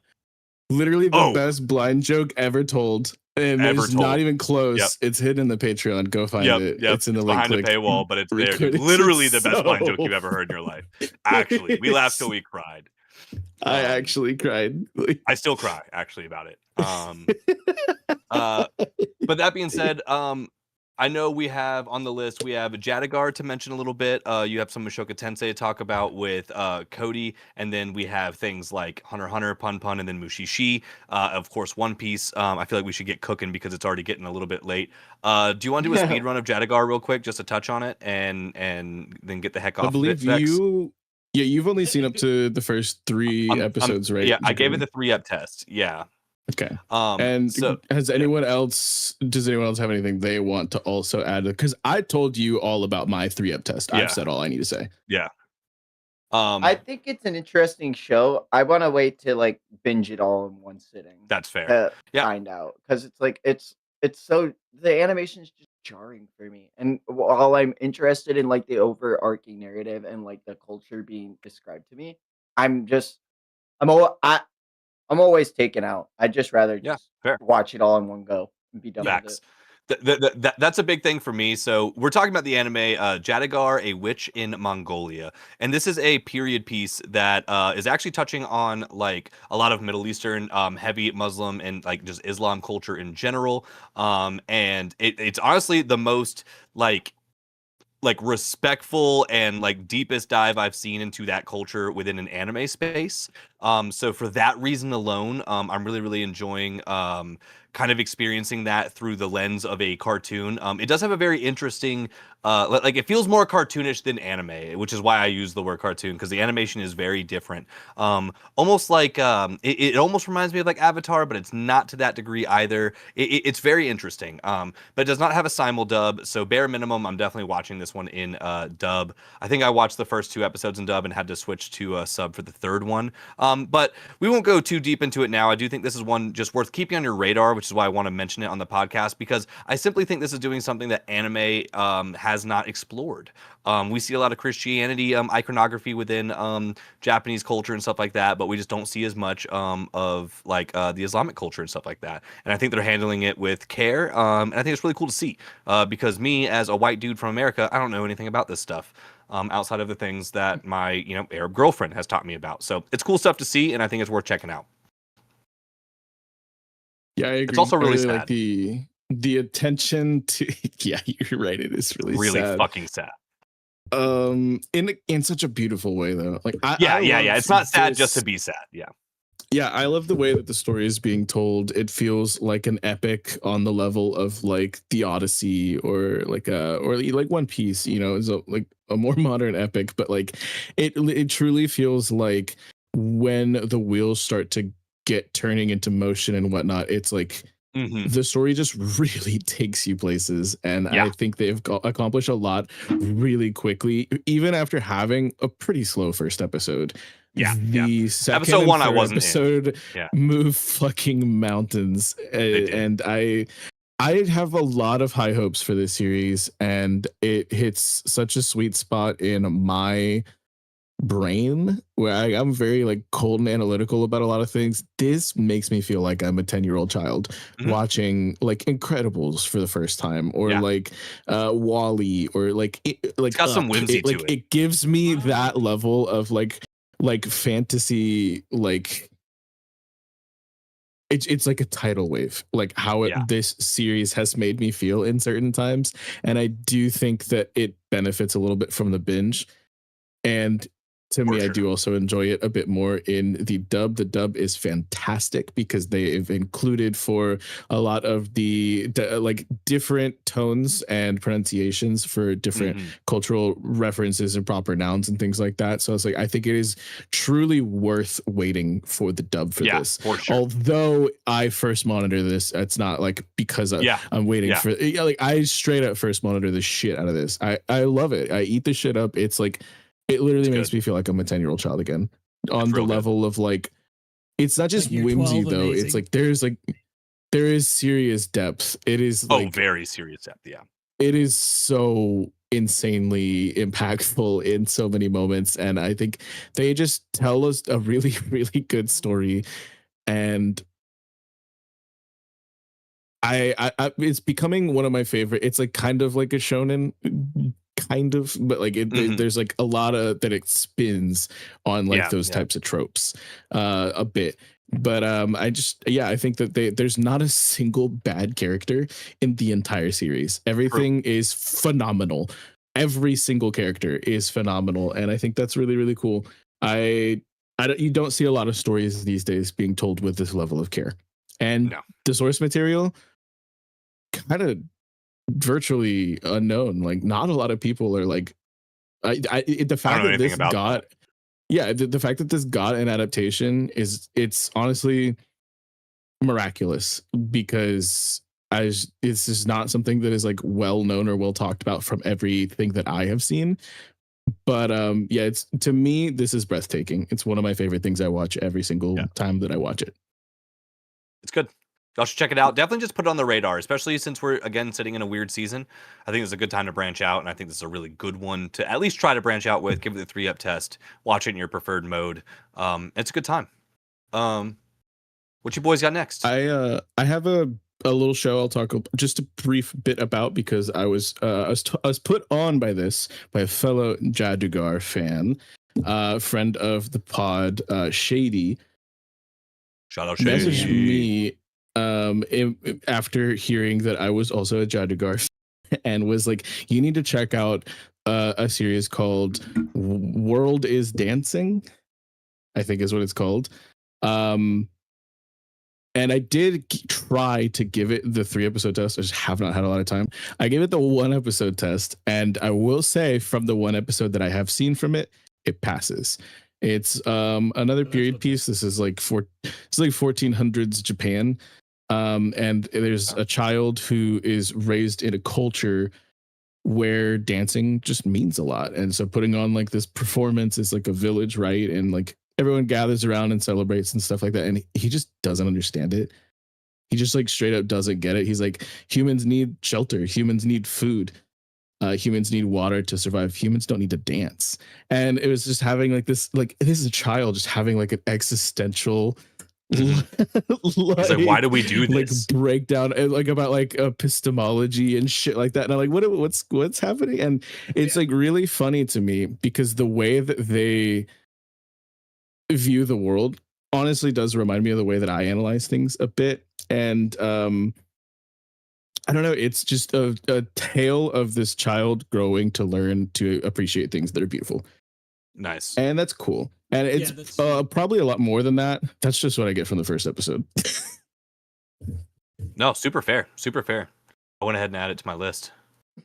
Yeah, it's also gorgeous. It's there's some rotoscoping with some of the dancing, Ooh. which it looks like just like a real person on the screen sometimes, and like that might be jarring to Jacoby. I don't know, but I liked it. It looked pretty good. But outside of the rotoscoping of the dancing, it's gorgeous. It's like it looks every bit as beautiful as like the Elusive Samurai, which is just extremely well animated, crazy good art style, very similar kind of art style, and they're both based in like historical like settings in Japan. So, like, if you're a fan of The Elusive Samurai, which I have not gotten into season 2 yet, but I will have given that a good chance by next time we're live for sure, for sure. But if you're a fan of like that, or like Apothecary Diaries is kind of like it's that's like more of like Imperial China, but like it's if you're into like that kind of like historical kind of vibe, it has that for sure. Nice. But there's also like a performing arts flair to it. And I like that. I think that that's like a really interesting angle that I'm starting to become a little bit more open to, especially since like Awajima. Yeah. So yeah, I'm hooked after the first episode, and I'll let you guys know more. There's apparently 8 episodes out right now, so yeah, check that out. Hell yeah. Heck yeah. And shout out to Alrighty, Shady. boys. Shout out to Shady. Always one of the first in the chat.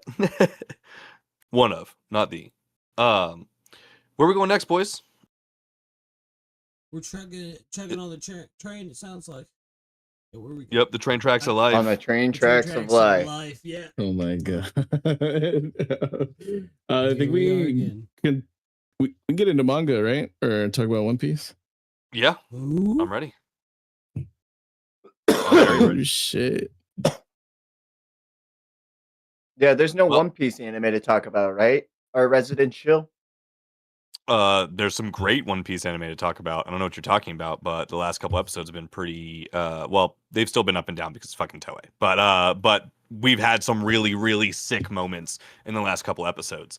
Since we had a 3-ep test, this is officially your spoiler alert up through episode for what? Where are we at? Like 1161 or something? 1170. 11 oh, 7. No. Yeah, we're in the 70s. Yeah. I don't even know where we're at anymore. 1170. I'm at LARPer. 2? Sounds about right. I'm trying to figure it out. Something We're like almost that. there. 1174 is actually where we're at today. Which the biggest thing that I want to talk about most specifically, well, I guess we got 2 things since we've been on the pod. Damn. We got to see Luffy and Zoro versus Gabon, which I thought was just absolutely sick as hell. Like straight up a stark improvement from the manga. That particular like sequence was so cool. They made Gabon look so sick, giving him impact frames and like the way his like his heart hockey be code his his guiding flashes. key. He did, dude. He did, and he put his guiding key in Luffy's mouth. You know what I'm saying? Up into his freaking brain, dude. He got up in his Whoa. sinuses. You know what I'm saying? That literally happened. Yeah. Canon content, dude. Manga and anime. He really stretched him out. Yeah, my God. literally, dude. All right, guys, this is my last pod. Widowy. I love all of you. Yeah. But I just to start there, but there's a lot of things to cover. But I thought that was really cool, boys. How'd y'all feel about that sequence and how they did it? I think it's good to see the budget being allocated properly. I feel like we're getting for real. a good amount of sauce where it's like needed, and it's the I don't know. I was having issues with some of the season because it was just like a lot of it was just, you know, this could have been an email, but like when they want to fucking make you feel hype, they make you feel hype. Do it. Like they surely pull that off. Yeah. Hats off to Toei.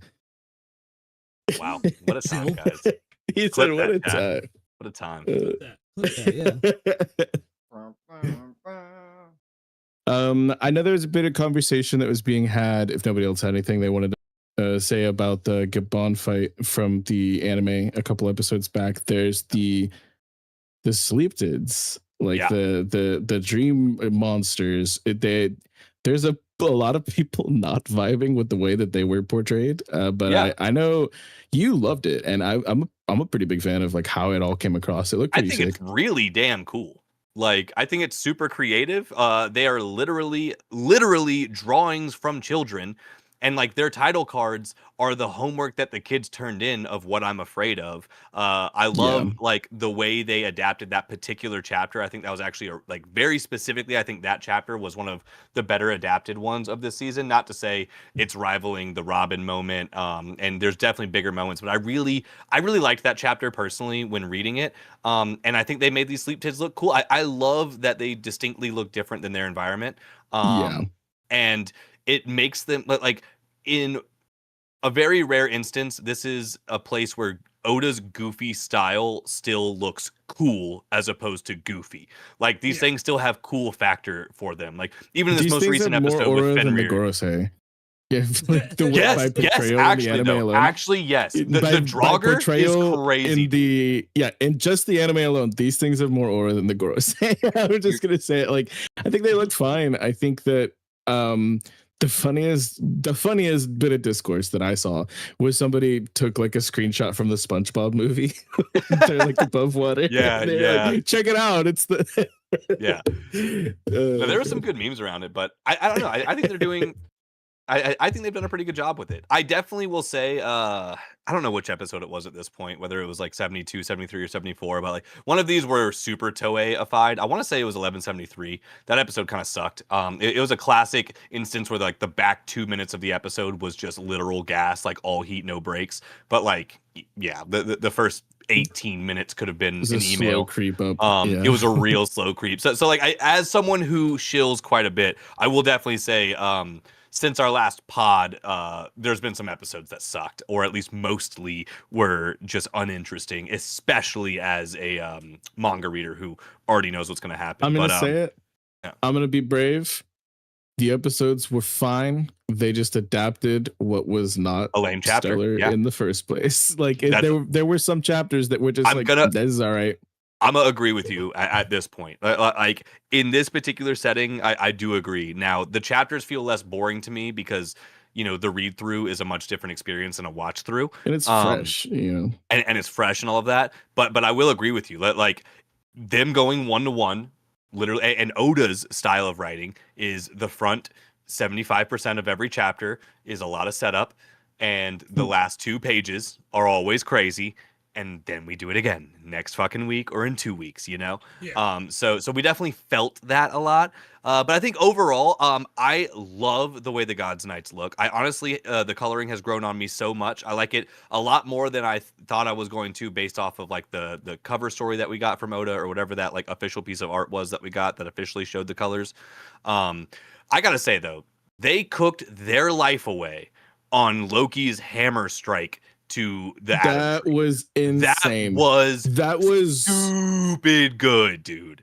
It was the best looking single attack I think we've ever gotten in One Piece. It is like that level of insanity. Is like I don't think they cooked this hard in the whole Kaido fight or in the whole King like Zoro fight. Like this was like I would say there's moments, but saucy. Like it was so good.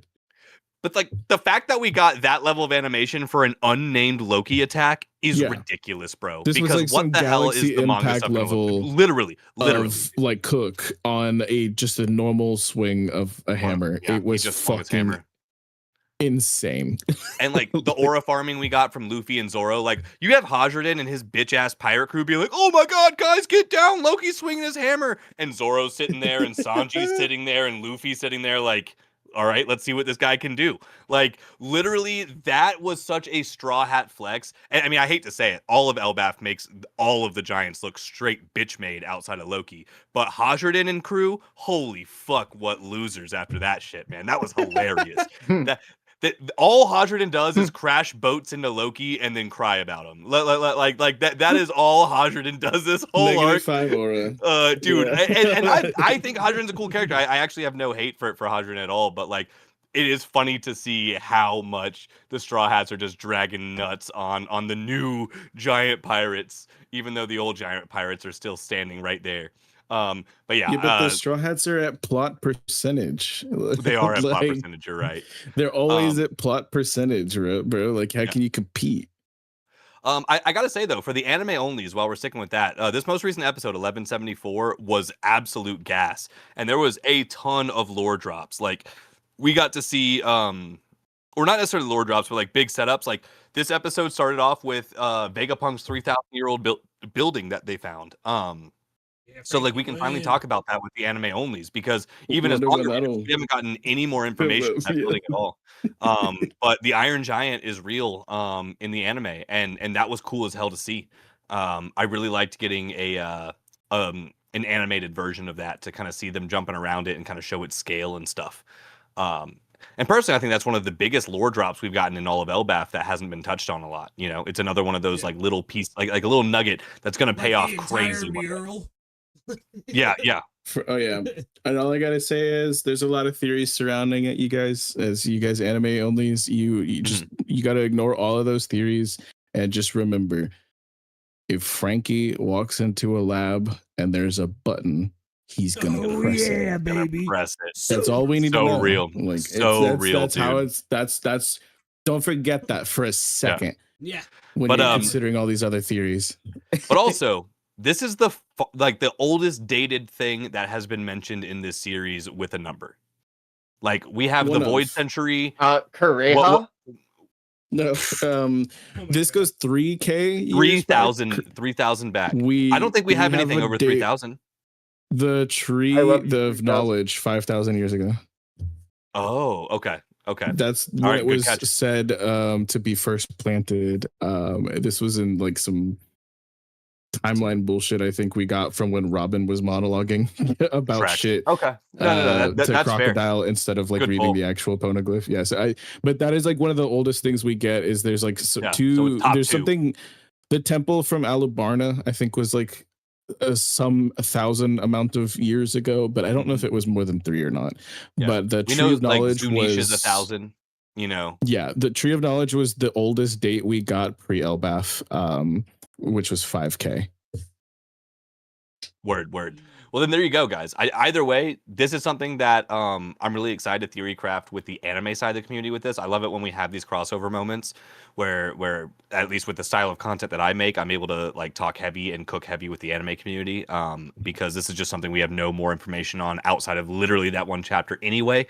So yeah, it's cool. One of the oldest things, you know, in this story. I love to see that. And then the tail end of it, I mean, everything they're doing with the kids, I think they're handling it so well.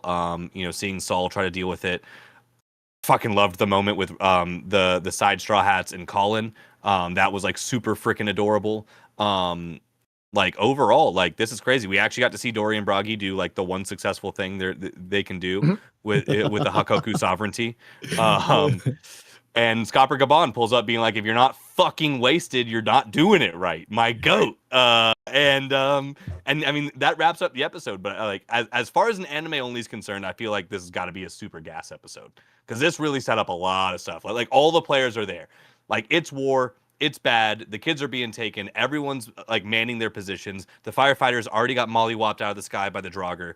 I mean, can we just talk about like, it's time to talk about Killingham. He's one of the strongest in the verse. Killingham can solo almost every island we've been to. Without getting into manga spoilers. Without touching that. I'm talking today, right now. That Draugr, that one Draugr. Think about how much damage that one Draugr could do. If he can wipe out every giant that isn't Dory and Bragi. Ridiculous. Yeah, it is one of the craziest powers we've ever gotten. I think it's like when you think about it as well, is like if you're like one of the world's top tier fighters, your fear is not gonna be some it's gonna be a top tier fear. It's not gonna be a little bunny rabbit or something. It's gonna be fucking scary, dude. Like, you know what I mean? So it's like it has a unique way of scaling. Exactly. Exactly. I have written back when I was doing One Piece D&D long ago, like a fear-based devil fruit that was a paramecia. And yeah, that was one of the most powerful things. It's like, this is insane. It's like it's just stupid. So like having even more abilities than just that, because that's the nature of like a mythical Zoan. It's like it's disgusting. So it's also I just want to put that out there as well. Like seeing them just like cook and sip wine and like and it's like, where'd you get the table? Oh, I just dreamt it up. And they're literally doing it while Saul's down there just getting absolutely obliterated by these kids. Yeah. But like Saul is getting turned into fucking Jesus down there, and they're just up there sipping Oh my tea God. and talking about how good the salt is, dude. It's crazy. I'm sorry, y'all. I shouldn't have done that, but Oh you my know, God. it's the thorns, dude. It's the thorns and his hands. You're not wrong. And Yeah. stigma.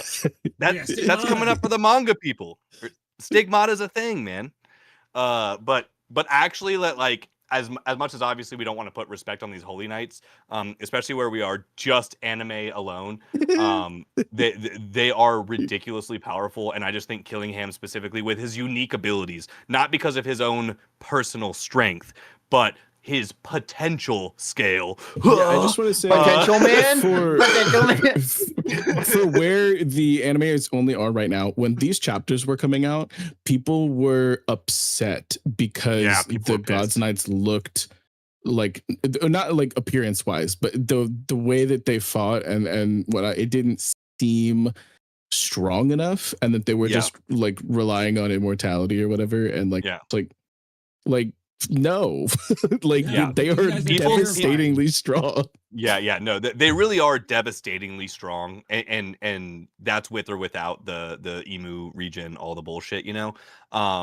So this is gonna be interesting, dude. It's gonna be interesting. I'm stoked to see more of this animated. You know, we're really in a crazy spot to lead up to it. But I mean, I think that's really all I have to say anime wise, unless you boys do, unless we want to move on to Das Manga. Yeah, manga spoilers for up to 1190 1190. Yeah, of the One Piece 91 manga. is the leaks right now. Yeah, we're not talking about leaks. Don't The fuck leaks. leaks. Fuck spoilers. We're not doing any of that. Up to 1190. Spoiler warning. Moving forward. Y'all, how we feeling? Yo, I can't believe y'all didn't warn the anime watchers about Flashback City. They, what do you mean see more of this? They're going to Herald. It's Jover. Why would Dude, that's I even warn more them? peak than what we've seen on LBAF so far, outside of like one specific thing. So I know people are gonna be bitching about it, but honestly, get fucked. This is the best flashback in the entire series, so it clears Odin's flashback like nothing, in my opinion. So you're be happy you get to watch it animated instead of reading it weekly. But this Kuma's chapter, is the 1190. If we But- can get into the manga, since we're trying to like transition there, I have to say this completely. I've been feeling really kind of down about LBAF these past few chapters, especially with the breaks, which I don't mind. I would have taken breaks and stuff like that. You know what I mean? Bi-weeklies, whatever. But Yeah. just like the And it was like a pacing and how Shonen chapter Jump was- break last week or something. Yeah, That's Uh, this It was but week. like it was like a when- magazine break, or this week, wherever we are. when Gabon straight said to Emu, then you're telling us that this is the man we've all been waiting for. Chills. Full body fucking Bro. chills. It made all of Elbaf worth it for me. I was Absolute like, what gas, the dude. hell? Gabon's performance in this chapter was Was legendary. insane. Dude. Every word he I've been said waiting to was- hear what Jacoby's thoughts were going to be because Gabon literally told Luffy, lock in. Like, yeah, what are you lock doing? the fuck in. Like, you are not him right now. You are negative him. Like you want to be king of the pirates, and this is what you're doing. The way he Yeah. bitched out Luffy was so fucking peak, dude. I love that. I love seeing our MC get straight humbled, like literally being held up by his throat by the left hand of the Pirate King, while the left hand of the Pirate King is casually turning his back on the devil at the top of the world just And to fucking losing give a his left lecture hand. to bitch ass Luffy. Like, I love to see this level of humbling. I've thought Luffy has needed it for so long, and I think this is just peak. And obviously, how it turns out, you know, Gabon, you know, sacrificing his left arm for the future Pirate King, just like our goat Shanks did. You know, poetic to say the least. But Gabon showing, dude, was D1 in this chapter, man. I didn't even think about that. That's kind of peak. Yeah, Isn't I that hadn't cute either. parallel? Oh, That really? is Y'all like a hadn't thought really about peak that? parallel. I mean, And literally, Shanks is the one Shanks' who warned reason was- Gabon about Luffy. He was like, "This guy's Shanks' gonna come." entire reason is I placed a bet on the next generation. He has to know. Like everything that we were just told, like this is just it makes literally chapter 1 better. You know what I mean? Like Yeah. that's crazy. But like, how poetic, you know? And like, honestly, dude, guys, this chapter gave us potentially outside of the Joy Boy hockey knot the best Conqueror's hockey feat we've seen in the series, or one of them. Insane. Yeah. Like, not even kidding. That's not an exaggeration. Sorry, Adam to say. Tree. I didn't want to devour you. I didn't want to Proceeds eat to you. fucking- Oh, Dude, that's God. terrifying. It's like And he's a The certified mountain demon. eater, brother. The mountain dude, eater. and this is an attack that's like objectively nerfed, because right before he throws the attack, after he says, I didn't intend to eat you, Adam Tree, like he has like a moment where all his like joints crack and he's like, fuck, I'm getting old. So like literally confirmed, this is a significantly weaker version of whatever Prime Gabon could do. And if that's the case, like, put some goddamn respect on the Roger Pirates. Like, we were just talking about how ridiculous these Holy Knights are, and the Roger Pirates played fucking ping pong with these guys. Like, they just came to fucking catch Shanks over and over again, and they just dragged Like, nuts on every one of their Sommer's pulls. face when he Like- said, "It's Scopper Gabon!" I get it now. Like, that Yeah. makes so much more Like, sense. it's something to worry about, bro. Like, Then Gabon you gotta is think, like, this like recontextualizes like Ben Beckman, like, because like Yeah. like I don't know, Shanks's Yeah. crew, Dude, we can Kizaru assume literally- the top tiers. Yeah, the top Yeah, tiers Kizaru, no. like with Shanks's crew, we can assume are like comparable to maybe even Prime Roger Pirates. I don't know. I but, mean, like, Shanks literally recreated Basically, Roger's Kamusari. Like, it's Yeah. not a far fetched to say that he is trying to replicate his captain. It makes and he, I if think he- it's the closest inverse thing we could It's gotta leap be. to It's from gotta be. you know what I mean? one, especially Shanks being a This- mostly non-Devil Fruit crew. real quick, this whole thing with Yeah. Scopper Gabon and like think about his prime. I always think about too with like Garp pulling up on Pirate Mhm. Island. Like, that's not Prime Garp. Imagine a Galaxy Impact 40 Yeah. years ago. Yeah. Because like Garp is like, man, I'm rusty. Like, Yeah, I'm rusty. yeah. Yeah, Gabon, same thing. So those two were Same probably thing. clashing at some point at that level. imagine a Prime Whitebeard pulling up on Dude, I couldn't Marine imagine. Corps. Like, He was such a Whitebeard was motherfucker. on life support, like Oh, yeah, having like lit- IVs and shit hooked up to him to like function before going in there. We should Imagine a Prime Whitebeard at or like, Prime Rayleigh. and that's the thing I love. Like, Prime Rayleigh would go fucking insane. Ugh, man, I love One Piece, y'all. I do too. This, Yeah, this no, I brought mean, me right back in. Like 100%. Yeah, I fucking got locked I'm in so this happy to hear chapter. that, boys. I'm genuinely so happy to hear that. Like, on a very personal note, I've been sad that you guys haven't been as geeked about this in a lot of places that I have been, which is totally fine. It's how this experience goes completely. So I'm super happy to hear that like this chapter kind of got those fires burning again, because I mean, this was some gas, bro. This was some absolute gas. And this was one of the best fighting sequences we've seen from Oda in a long time, in my opinion. I don't love his fighting sequences, and I think he did a really good job with this one. Yeah, I don't read One Piece for the fight. Me neither. That's why I watch it. But yeah, dude. So many great moments in this. I love the fact that we got yet another like named weapon from Emu. I'm loving just seeing Couple more of them that. actually. Yeah. Didn't we? Did we get two in this chapter? I know we got the bone sword. So when he lent out his Bonesaw is cursive, because it's ready. been a minute since we've been on the podcast, so we have the other chapter. Oh, to talk true. about. We're a couple chapters But back. Killingham and Summers act have of named Zigong. weapons from the other kings as well. Yep. Yep. I'm forgetting what Nine. they're called at the moment. We Graham have for n- Sommers and Longinus for my boy Killingham. Oh, that's Shut up, like, Jake. I can't Shut believe you the said it fuck like that, up. because that's literally the spear they use in Neon Genesis Evangelion. Exactly. And it is. I That's the was point. geeking about That's it the for point. It's the Jesus but- spear. it. It's So the we got spear that stabbed 9. Jesus. It's In the spear who chapter- stabbed Saul. In chapter 89, we got 9 of the named blades. And then with this Yeah. chapter, he pulled 2 more out, so that's 11 total that we've gotten so far. Yeah. I think that's such a cool ability. I Okay. love that. But like these aren't like Owazamono blade. There's no fucking way. What? These aren't like what? Like Owazamono, like these aren't like the top tier level. Like Oh no. They're these not were all like in black blades or special Tashigi's grade. book, right? Like But I mean, I think some of them very well might be. Yeah. I think some of them very well. you I think would they might be on the expect some Meito of them to grade? be. Why Yeah. else would they not, like, we haven't heard yeah. about so many of those special They're grade legendary blades. weapons from all the ancient families from around the world. Exactly. Like That's these why are we haven't seen object. 'em. Like in theory, this should be the collection of the 19 craziest thought. weapons out there. But the reason I would say it's not is simply because we've seen Shusui out there. We've seen a couple other special grade blades, Aramaki, Whitebeard's fucking Naginata. Noshuro, Whitebeard. You know, so obviously other people do have some really good weapons as well. But I would argue, at least generally speaking, as of Emu has the 800 best years ago, weapons. these are, you know, if we're talking about the top 25 weapons on the planet, these are the top 19 weapons, or these are like 19 of those 25. Well, this was like my theory was I was wondering if these are the weapons or if this is Emu manifesting and recreating them one to one. Like these aren't the Now that's a good actual question. weapons. That's a good question. You know, they could be those weapons buffed with Emu's demonic bullshit too. You know, maybe Emu can enhance these as well, like the way And Stigma maybe when looked. they were originally Um, wielded, they can't. It's not like Shisui. They couldn't be made into black blades.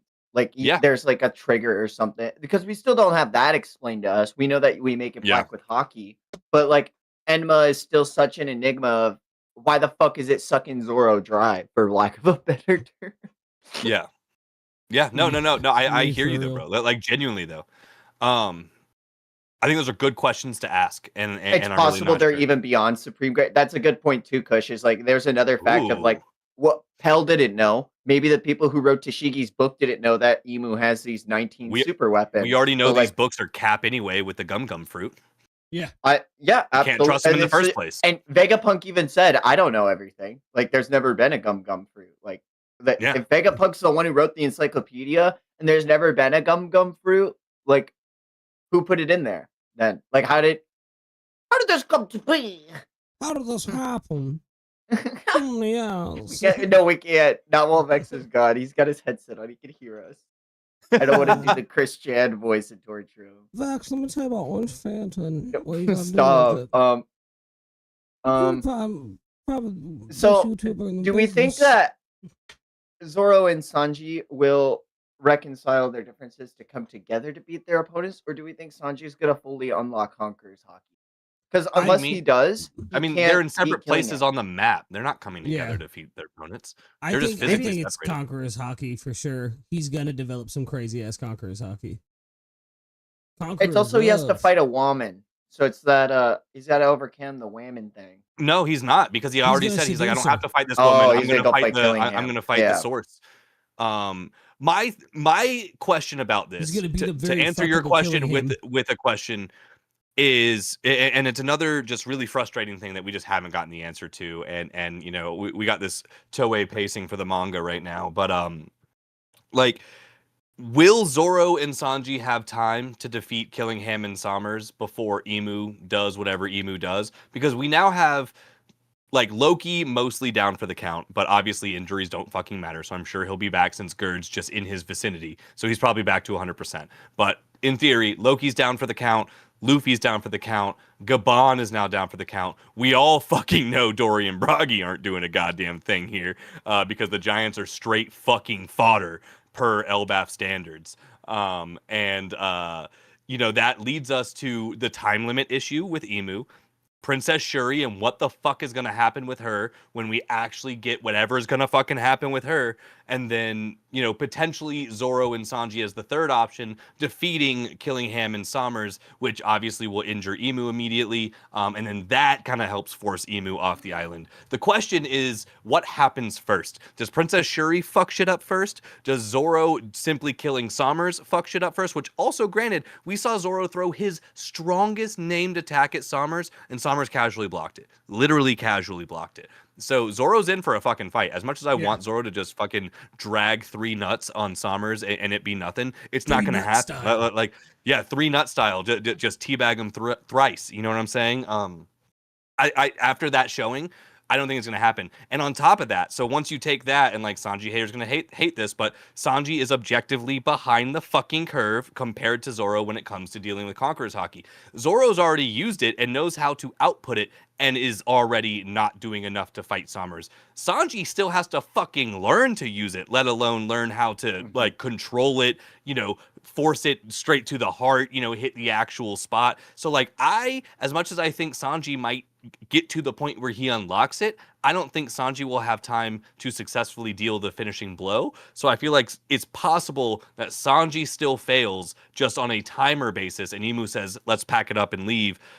and I'm a fat maybe for Zoro. I don't know if they get it. I think Princess Shuri is still our Chekhov's gun here, and I think it all boils down to whatever the fuck happens with her, whichever direction that's going to go, which I have no idea. Yeah. I don't That's know where if she's I'm gonna at. wake up until after Emu's gone either. Like that's a strong possibility as well. Oh, that's a good point. Man, you know what would be crazy for Oda to do? And it would be the biggest subversion ever. Is Emu gets sent back to the Holy Land. Shuri wakes up, and Emu immediately, bam, I'm back in Shuri. Oh Yeah, my that would be god. fucking nuts, That- dude. Like, you really thought you were getting out of this like scot free? That would be a really That would cool actually be twist. wild. But Emu can't do that because Blackbeard's gonna be waiting for him in the throne room. He's gonna have shit to deal Oh. with when he gets home. Yep. No, it'll be Buggy. Ah! Ah! Like, My father dad was rocks. here before me.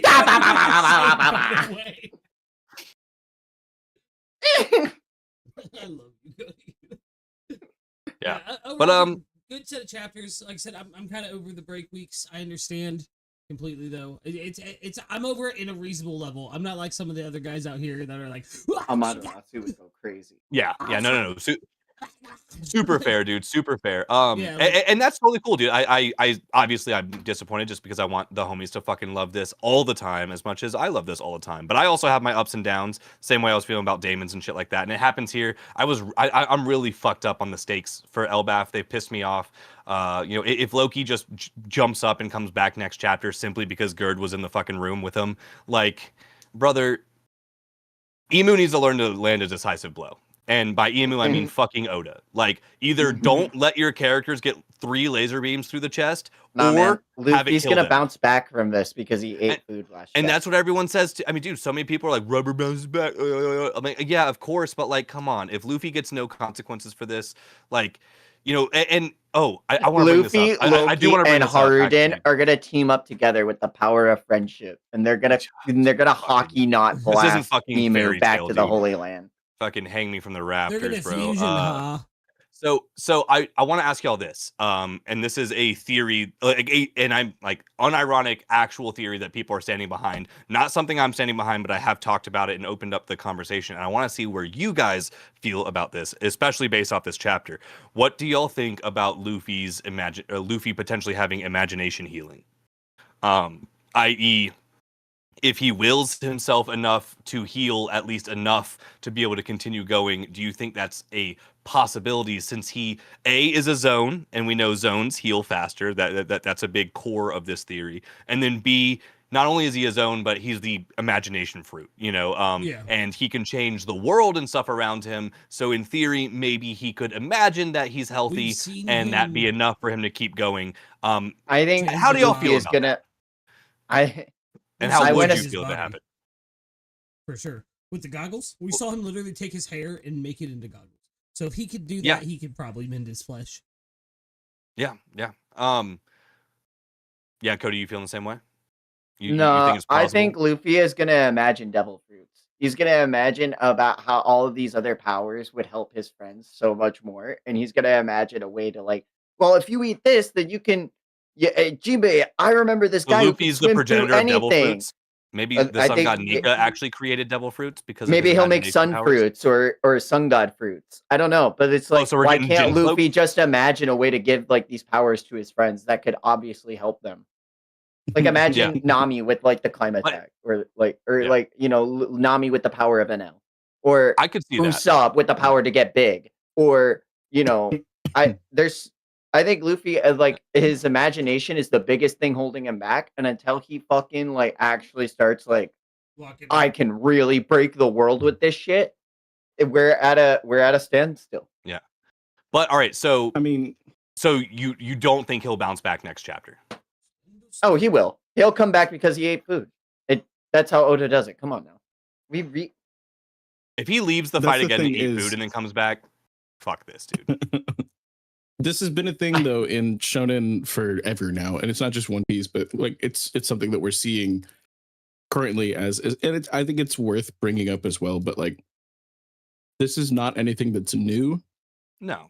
per se, And I think that it's kind of the first thing that we should assume is a given with a power like Gear 5. Of course, he has the ability to do that. He's been doing it kind of the whole time, just like subconsciously. That's a big argument for it. That's what people have been saying. It's been a constant thing. Yeah. But it's like the thing is there's the milk in the teeth. Yeah.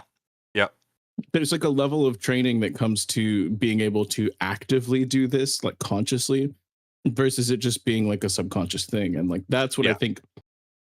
I just don't think that it's going to be, I don't know, this type of stuff. It's like it's never articulated in like, except for that one chapter in God Valley where they're like, yes, we have to hit critical mass. So like, it's like you don't, nobody just says what they're fucking doing in the middle most of the time. Like it's just, I don't know. So it's I don't know, it's weird to me. You know what I mean? I definitely like to liken it to another manga. I think Luffy's definitely going to have like a Naruto moment in the war, but not in like everyone's going to have their own Gear 5th moment like Bonnie. But I definitely think Luffy is going to find a way to enhance his friends' abilities or in some way, shape, or form make them better because that's who he is as a character. I definitely think that's possible. Like people gravitate to him and like, like he lifts everybody up, he gives everyone the inspiration they need. So I do think you're onto something with that.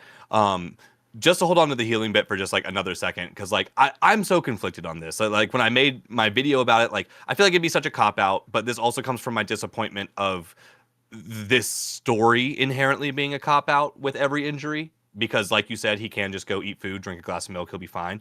But the question now is always, how can he get to food? Thank God we had Kizaru plot armor and Egghead to save him. And then allegedly we had the Biblo plot armor in this one. And maybe Biblo's about to get a sack of food and fly it over to him with Chopper and, airdrop some fucking food for Luffy so he can do this. And look, it is what it is if that's what happens. I think imagination healing with his is a decent explanation for what's been going on this entire time, but also I think it slightly invalidates Chopper, because what do we fucking need a healer on the ship for if Luffy can just imagine everybody's healthy? Now obviously, like Vex mentioned, or one of y'all brought up recently, like that could be a power he has to level up. So obviously he's nowhere near being able to heal everybody. It's kind of just himself, but maybe eventually when he's at peak performance, peak Luffy, whenever that is, end of series Luffy, then maybe he could heal everyone around him. But again, I feel like him having imagination healing hurts Chopper's story too much for it to be worth having for Luffy, which unfortunately leaves me to it's anime bullshit. We're back to shonen bullshit. And, damage doesn't matter as long as you can be removed from the fight for a panel or two and get some off-screen time. That's kind of enough for you to heal up, 3 mortal fucking wounds. Or I guess technically 4 because front and back. I'm feeling weird about it. I don't know if it would be okay or not. I think I would be accepting of it and also disappointed in it at the same time. This won't be simple or clean. You're absolutely right, Cody. You're absolutely right. I just but that's all I have for the manga. I did love this chapter. I did really, really enjoy this chapter. I thought this was sick. And dude, Gabon the goat. I would love to get a moment to be able to see Rayleigh break bad, because the Rayleigh upscale in this chapter was crazy. Dude, but even crazier to say, and I know I'm the annoying fucking like chirping bird about this because he's my goat. But how much crazier Blackbeard upscale that Rayleigh said if we were to fight all out here, I would lose. That's crazy to me. Yeah. The fact that Rayleigh like Rayleigh's name was enough to scare Blackbeard, but Rayleigh knows for a fact that and that's a good point. So whatever Scopper just did, that means Blackbeard should be able to do more, or at least with his right. Yeah, that's actually so crazy. That's actually such a good point. The Blackbeard upscale is actually crazy. And Blackbeard is a shadow, so it's more your upscale. And I'm not gonna lie, I think this might be a hot take. I think in a 1v1, I think Scopper would be able to take out Luffy right now. So that's a scary thought. Yeah. I agree. Scopper has better control of Haki than Luffy. Yeah, like everyone when the arc. I remember when Elbap first started, and the key moment that we just saw unfold in the anime, and Luffy went Gear 5th, and Zoro put the sword in his mouth, and was like, "All right, let's get serious." And Gabon's like, "Whoa, whoa, whoa! I'm all good now. here. And everyone's like, okay. So nobody, like, Gabon just isn't about that life. Nah, he about that motherfucking No, life. Yeah, He in that I think shit. that was a media literacy problem because Gabon didn't give up out of fear. Like, people don't No. understand what that moment was at all. I realized that in my comments so fast. Like, yeah, but he gave up against Luffy and Zoro barely entered the fight. I'm like, no, he was just testing Luffy to prove that he was the fucking Sun God Nika. Homie went, Sun God form, and he was like, all right, bet, cool. I saw all that I needed to see. Now, don't get me Mhm. wrong. Am I saying it would have been like a no diff fight? Hell nah. But like, I think in a 1v1, Luffy does not have the Gabon might hockey win. control that he needs to even come close. That blade, what was it? Blade of or Gate of God? Is that the name of this fucking attack we got today? Gate Such a of God, crazy dude. name. Ridiculous. Like, this would kill Luffy 7 times over, I think. Or at least all 3 slashes of the 3 pieces of the tree that's Dude, falling hockey would be a dead transcends body. all. Kaido said it best. It does, dude. And Gabon can use it. He's got the motion of the ocean, baby. I'm happy someone liked it. I was like, damn. I thought I was gonna hit harder. I thought that was a good one. That was funny. I'm But yeah, chewing boys, the that's all I food. got. Good shit. What we got next, boys? What's next in the roster for our night? A little bit of Hunter Hunter. Hunter. Oh my Dude. god. If you want to do that, Holy shit, dude. I'm gonna step away for just a Oh, second. Benji pulled up with the blicky. At me when you guys are done. oh my god. Fuck, For sure. dude. Hunter x Hunter is actually going fucking insane. Mad dog I've nuts right waited. now. Yeah. Benjamin just so I started blasting. Fucking So I said Benji with the what blicky, the bro. hell? I love how Sir Isaac's like, oh yeah, you want to spar? No, I don't got time for that shit. Bam, bam, bam. Togashi immediately opens with bam, bam, bam, bam, bam. The graphic What? of Sir Nietzsche's like head smashed in with the boot. Oh, Ugh. Insane. I could Insane, the man. face Benjamin made when he's like, oh, Yeah, like, like the dude, sigh of crazy. relief, the weight off of his shoulders in that face, the cum in his and then pants. he immediately Like- is like, damn dog, I thought you would have had like a counter ability. And it's like, well, why did you just start blasting? Hello? And then, said, like, "Hi, as the brother." chapter Bah, bah, bah, bah, unfolds, bah. he reveals that he's like, nah, man, I already know that, like, 3 of these motherfuckers have me out for dead. I don't care who else has got it. Like, come and get me. And, like, that he literally, like, because when I talked about this with a friend of the channel, Kush, earlier, but when I first was introduced to Benjamin, I thought he was like this giant meathead, like fucking, I'm all about military strategists and I only. But as the arc has developed, he's just like so much more of a methodical fucking outlier, doing this all for his kid. Yeah. Fucking like he lives and like what is death? Our ally, and he fucking embodies it like wholeheartedly. I've It's such a like cold fully line. come around to him. I don't love him, but I respect him, and like I have You a see strong his vision. admiration of him. He's really fucking.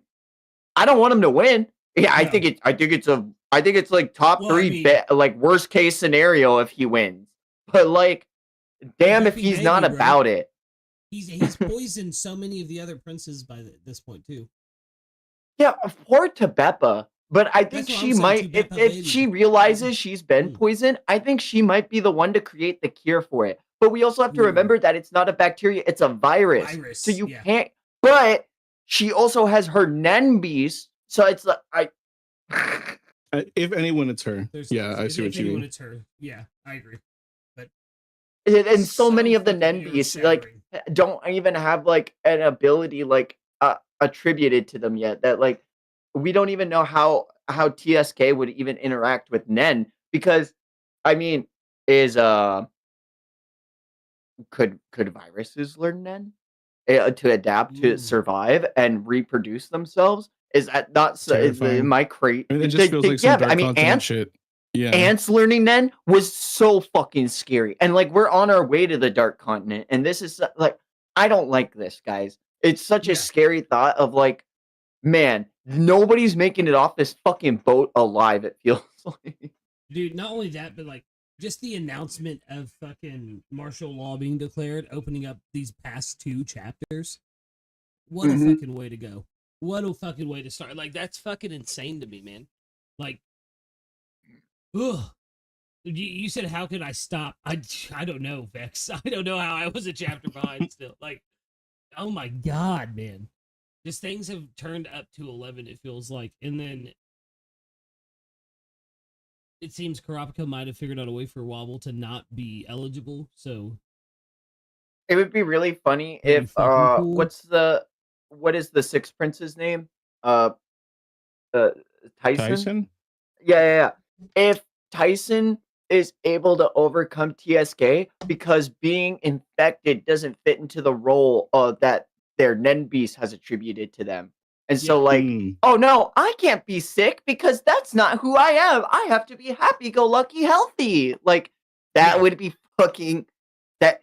And it's Hunter x Hunter. Like, if it's She could Nen, potentially do that. and that's yeah. why I'm like, that's how a virus could learn Nen, is because it's like, oh well, this is stopping me from reproducing. Like, how do I, like, that's how viruses think, guys. Just kind of like ants. It's It's kinda like I'm ants. just like scared. It's like the worst case scenario, and it's like we have this like fucking Geneva Convention breaking fucking like weapon. And then Benjamin's like, and anyway, I just started blasting. I just started spreading this shit everywhere like an incense candle. Killed our brother. Like, immediately. what is his deal? He's such a how are you guys feeling about it? Because like we're so back. Because So like fucking back, dude. I'm kind of flabbergasted. I read that last chapter on stream tonight when you guys were when we were first starting out, and I was shook. I was sitting here like, oh my God. And Camilla being like, give me the doctors. We have to figure out if this is a bacteria or a virus. Immediately, it's like, girl, you're already dead. You don't even fucking know. but yeah. but what's her name? Chitu is on the shit. A 3-star what? Virus hunter. Yeah. Okay, so if she's gonna get anyone on the phone who needs to figure this out, it's kind of crazy that the Zodiacs Leorio's are on gonna the black come in. whale. Yeah, Leoria's gonna come in and be like, I've got you. Leorio, dog, do you know how hard it is to get 1 star in the fucking Hunter x Hunter world? That bit Cheetle or whatever, she's got 3 3. in Yeah. virus hunting. And who's her assistant right now? Yeah, I mean Leorio, but I mean Yeah, Leorio. nobody's writing about that guy. Oh, no shit, you don't have to Giving him write it. screen cry. time. It cry. sucks, but I mean that's yeah. It's crazy. Gon Yeah, and I Killua think got that- more screen time. Shut the fuck up. Stop. Don't do this. I'm extremely excited for what is going on. I think my prevalent school of thought right now is this is all a dream. From the very start of this chapter that we got, from the very second the trigger that's is the 10 pulled and seconds. Saradnik is it's well This is we the don't 10 know seconds. how long he is able to have his Zetsu active now. We know that the progress that he had made in a very short period of time Just before under we 10 jumped. seconds. Yeah, he had been making like crazy progress over like 24 hours.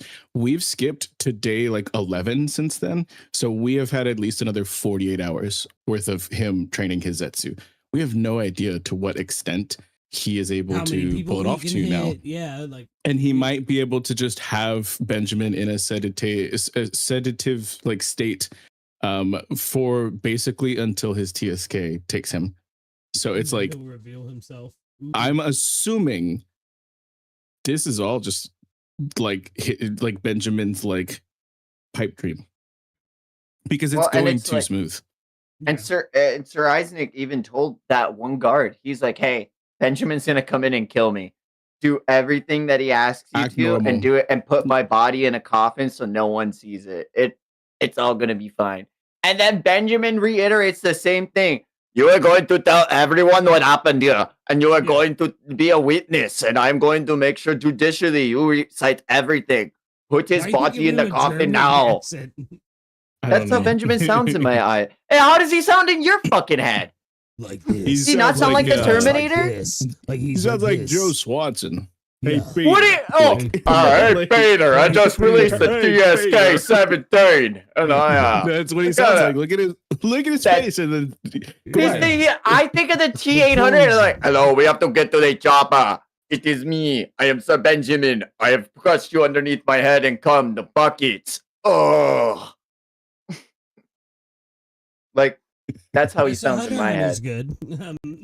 good. Hunter Hunter's peak, dude. And what's even So- crazier to think about is, while martial law is going on, they're gonna start making their way downward. They're gonna start making their way towards tier 2. Man, guys, wouldn't it be crazy if like a little clown wanted to put on a show? Wouldn't it be? Wouldn't it be so sweet if we saw like the coolest fucking character in Hunter x Hunter make their reappearance? I'm kidding. Frollo? Where the fuck is Periston and Jing? Where the fuck are the? Where are my goats? Boo. Where? Boo both of those men. Boo! Boo! Both of those Give me the bums. spiders! Boo! They're off kissing somewhere off screen. It's fine. Let them do. Give me more kilo man. on gone. All right, and the big question I'm wondering is, which of the princes do we think it is? Because it's probably not Benjamin. I don't think it's Zangley because Himkenberg. he don't look like. You think it's Hulkenberg? No, I don't know, man. My bet was to Beppa, but like with the virus now, I don't even fucking know.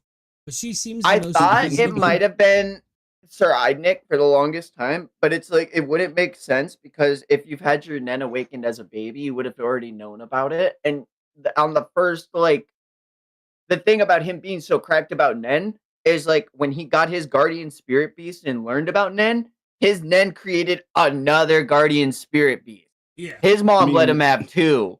Like, When we really think about it, there's only 2 queens that have been set up to be fairly drastically important compared to the rest, which is Queen Unma, who's the mother of Benjamin and Hulkenberg, and I think Tubeppa. I could be wrong.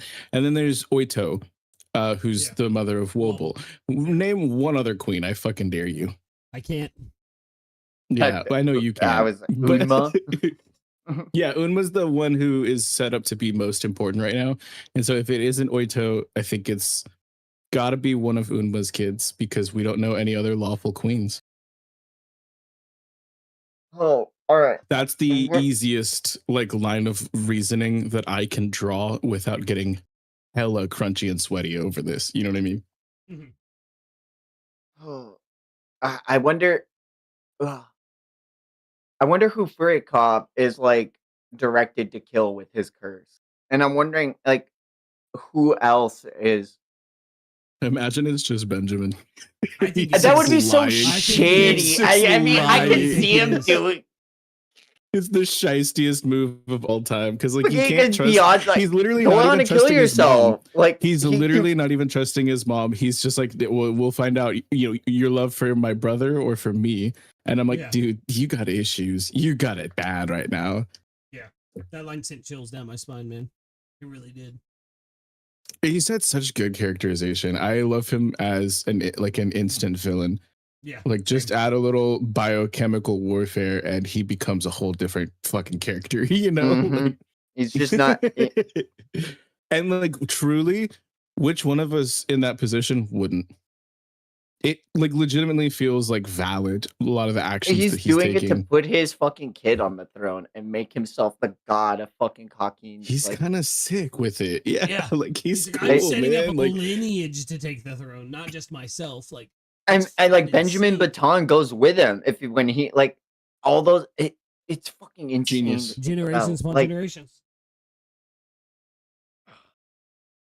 what a and like hats off to Tagashi for being able to write it to where there's like 6 or 8 or any number in between amount of different things that I can think like of like ways to reason how X is happening or Y is happening or how those two could be related to Z and stuff like that. You know what I mean? It's like actually insane how many different things I can kind of logic together with all the puzzle What- pieces that are in place this arc. What's scary is that I think Camilla is definitely dead, but the game is gonna continue.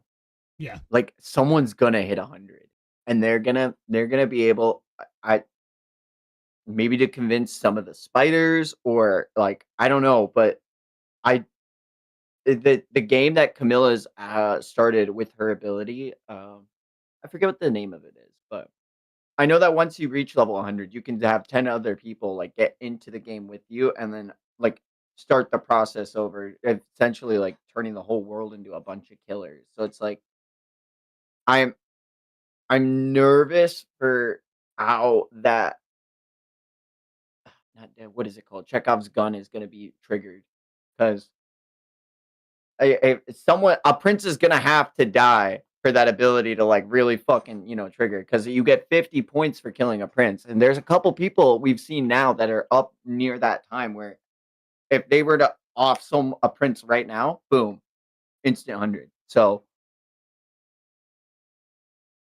I'm really interested to see how that pays off. I don't think that she's fully done though. Like, is she gonna die? Like her body, but like I think that her Nen ability, like not even her beast, but like her just ability itself, like already basically dabbles in post-mortem Nen, like what we've seen from Hisoka, who's able to just do insane things now. Like completely transforms the game as far as like your limiters are just off. You have transcended death with your ability. She's done that multiple times already. So it's like, I'm wondering if it's like it's setting up in so many different ways that post-mortem Nen is going to be the key to determining a victor if there is one within this succession war. Look at what Hulkenberg is doing right now. Yeah. This is effectively an act of post-mortem Nen, right? Like, but he's not technically dead because the coffin wouldn't work. It needed his soul, which is still out there. And so like I think Camilla, she's primed to be, because she is one of the few princes who was a Nen user previous to the actual succession war, the seed urn ritual. So like she has her own unique ability outside of just what her beast can do. I think that she stands the best chance of like legitimately transcending death beyond even what Hulkenberg has currently accomplished, and something similar, maybe not fully to the degree that Benjamin is talking about. Like I think it's going to play a huge part. And all of that to say, Zhengli is the GOAT, Prince number 3. That's the one we want to win. Like, and I do think that his ability with his like Nen beast, like the gold coins and stuff, like I literally cannot fucking wait to see what he is up to right now. But he's not stuck on floor 1. Him and Lucerus specifically were able to evade the shutdown. So I can't wait to see what they're fucking up to right now. Yeah. Yeah, I need to get to see what's going on the other floors. Like I said, them Kurapika, I just have to say this too. Him and what is it, Queen Oito? That's her name, right? Mm-hmm. Yeah, Oito and him coming up with the letter as well was just fucking peak. That shot of him when it was like the split down the face of him thinking about everything was fucking amazing. I'm mad at Kurapika. I'm like I'm a little mad at him because it's like why haven't you pressed what this she lied to you, and immediately she's like no, I swear I didn't have affairs with the Beyond, please go ahead and test me. Why did you not, like why did you why did we not why we could have had an answer to that. We literally he's very calculative. There's a reason he's waiting to test her again. I know there is. I know there is, but it's also like it was right there, man. Yeah, it was right there, yeah. Togashi, you put it in the text box, so you made me mad at him. Oh, I swear I did it. Go ahead and test me, bitch. Fucking do it. It genuinely has me tweaking. You know she got that Beyond there. The bed dick and beyond. Jesus Christ, y'all. So let's move it right Bed along. dick and beyond is that is the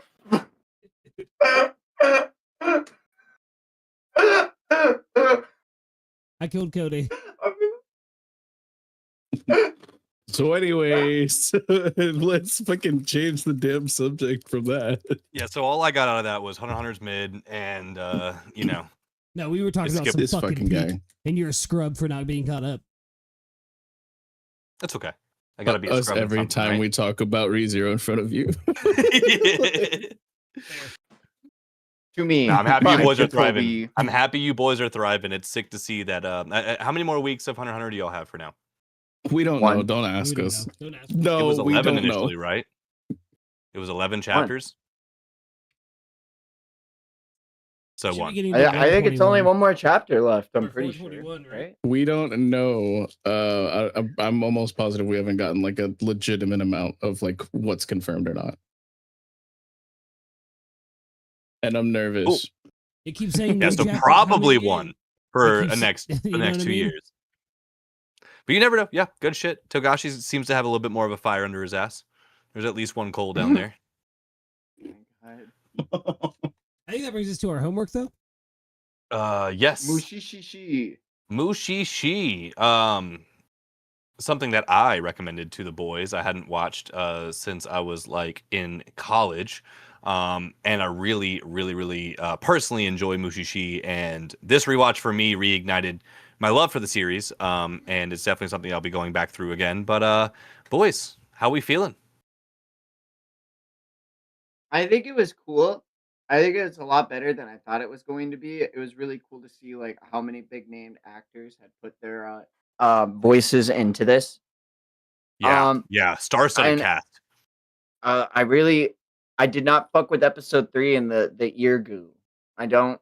That was Ooh. one Ear thing I sex had are written awesome, down. bro. Yeah. Yeah. What? Hard watch, but I was hard. But I had hard, bro. Hey yo. Hey, yo. Wait. Wait. Yeah, no, they definitely made episode 3 super visceral, dude. It's a lot of like trigger warnings for like weird shit, like bugs in your ears and stuff like that. Like, It's also like Pan's Labyrinth, like eerie kind of vibe. Yeah, but like yeah. I like it a lot. I think that I think it passed. conceptually, it passed. yeah, I adore it. I think remember how that you it felt, Cody. did. It did everything right, in my opinion. I think this was one of the most enjoyable 3-episode tests that I personally have had. Go. I love to It's hear right it. up my alley. Lucas, where'd you land on it, bro? Yeah, I'd pass for me. I think I definitely need to. I want to sit down and watch the whole thing, but I want to watch it again from start to finish just to see like more, a little bit more locked in. Like the anthology aspect of it is really compelling to me. I love that kind of shit. This kind of reminded me of that one we tried to watch, Mononoke. Yeah, Yeah. very much like Mononoke. But a little bit better. Yeah, but a little bit better. For sure. Yeah, definitely gonna revisit this at some point. No, I'm happy to hear it, boys. I mean, for me, this is literally like Studio Ghibli as a TV show. I'm not saying the animation is inherently as good, but it captures those vibes. It captures that whimsy. It captures that era It's of like a like- Japanese countryside, and the very rural areas of Japan or pseudo Japan, kind of wherever we are. And I just love its depiction of like everyday things that all humans are going to go through, right? Whether it's potential loss of like a sense, where it's sight or sound, or loss of a Vex. loved one, things like that. Yeah, exactly. Vex literally needs our main character right now, dude. He has some spirit bugs What are fucking you his guys eyes talking up. But yeah, I think this is just such a cool subversion of the Japanese yokai concept, to where it's not like high energy crazy we're slaying demons, but we do still have a master of the subject going through a day in the life. But each creature that we experience, I think they're called Mononoke in this as well, right? Yeah, they are. Yeah, they are. Yeah. Each Mononoke we meet is definitely something that like most humans are going to deal with to some capacity in their life. And I think this is a really good show that has a really good spiritual compass. And regardless of what you believe religious wise, I think spirituality has a lot of, this has a lot of good spirituality in it that's applicable to all walks of life. If you want an insight onto the way I think, this is a heavy anime for that. That this actually really shaped a lot of my worldview in a very light way, but in a notable way. I think a really like something I want to praise about it above everything else is that it's truly like poetry in motion in this way that's like it makes the very normal things seem magical.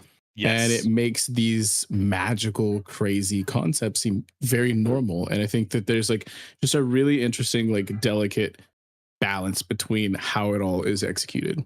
Agreed. Yeah. I think that's a great way to put it. Yeah. Wonderful way to put it. Yeah. But I'm really happy you boys enjoyed that. That was a treat for me, and a deep cut. I've literally been holding on. It's been on my list since the day we started this pod. This was definitely something that I've been waiting to kind of throw out there and just didn't know when the time was right. And I'm super happy that we did it. And again, I'm just super happy for myself that I rewatched it and it kind of relit that fire. So once I'm through To Your Eternity, I'm probably going to throw that one on, at least as like a second monitor to kind of just go back all the way through, because it was real cozy for as fucked up as it was, for it dealing with dark things and uncomfortable things. There's something refreshing about it to me. And again, I love the way it speaks about a potential worldview and A spirituality. lighthearted adventure, you might A say. lighthearted adventure. Exactly. It's Yeah. super lighthearted. And Speaking of, guys, Good for if a you're laugh. interested in it, link in the bio. We recorded it for free. You don't have to spend any dollars to watch it with the boys. All of our 3-up tests on the Patreon are for the free. For the freebies. Yeah, and just real quick, you mentioned it, and I have to. It's an obligatory thing I have to do now. Mhm. What episode of To Your Eternity you on? I have not moved a lot further than last time we spoke, I think. Let me see. Let's see where I left off. I want to say I might still just be on 14 or 15. Yeah, I'm on Oh my 15. God. So I haven't moved forward yet. I'm on 15. 15's next, I believe. Or maybe 14. Janata, Island of Freedom, or A Girl Named Tonari. Those are the 2 next episodes I have. That's where I am. Cody's face. Yeah. Literally, yeah. And we don't have time to Can't dive wait. into it now, but I will confirm To Your Eternity is also on its way to being a 10 out of 10. 13 episodes in, 10 out of 10 episodes in. It's coming. So we'll talk about that at a later date. But definitely check out MUSHISHI down on Patreon. For the sake of time, do we want to dive straight into the game? Yay! Lucas, do you want to touch on Hit me Pun with Pun or it. anything? Oh yeah, kind of actually, guys. Pun Pun's been going crazy. We took Pun's off been going last week. insane. I'm kind of glad we did because that last volume was heavy as fuck, man. I actually had to You guys censor some crying things. on stream?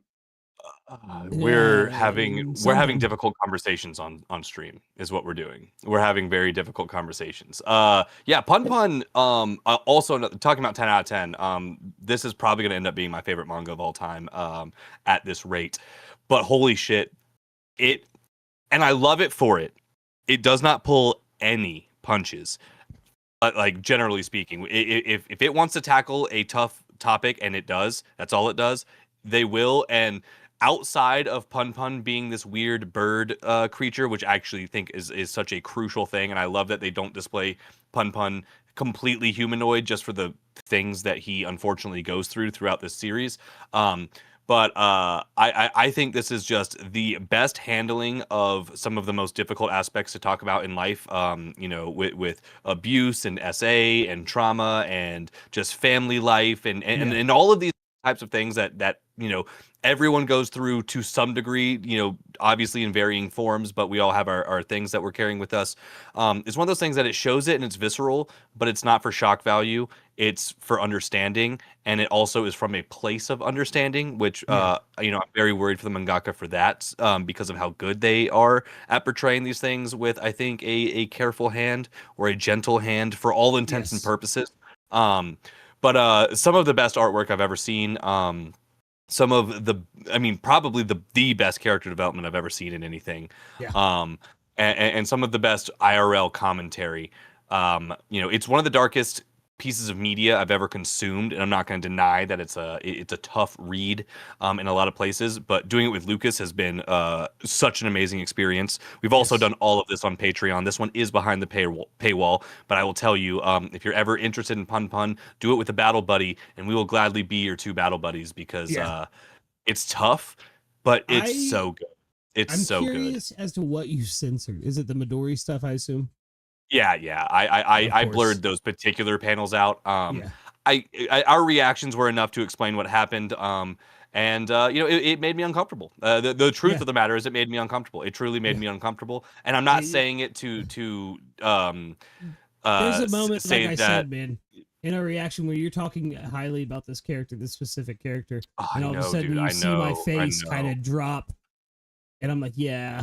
And that was the thing. And at the beginning of the recording, I'm like, I like this character. I like this character a lot. And then by the end of it, I was like, my stomach's in my throat. Like, I want to throw up. I'm like, Mom, come get me. I'm not having fun. Like, I need an adult. Like, Well, but maybe not. Maybe I need another fucking teenager.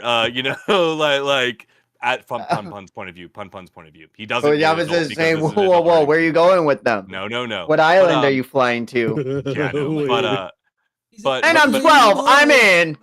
And I'm 12. Awesome. Yeah. Pun has been in a very visceral experience. It's just been insane, especially going through it with you again.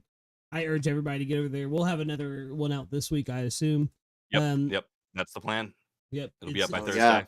Yeah. Volume 6 on Thursday. So we are reaching more or less like close to the halfway point this week of the series. And things are progressing.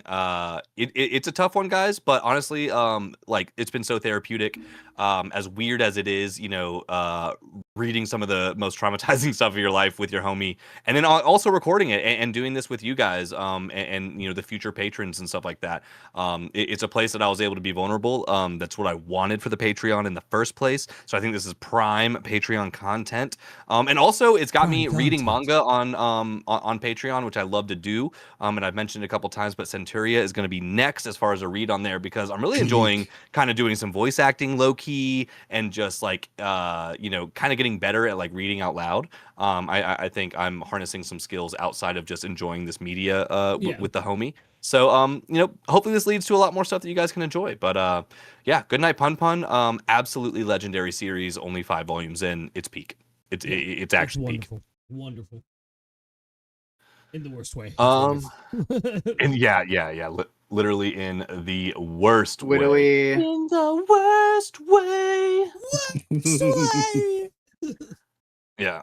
Anyway, game time. With that being said, boys, I think it is game time. I just sent Cody a message. Don't worry about it. I just wanted to put you at the top of my list because this game is going to involve me separately DMing each one of you each time.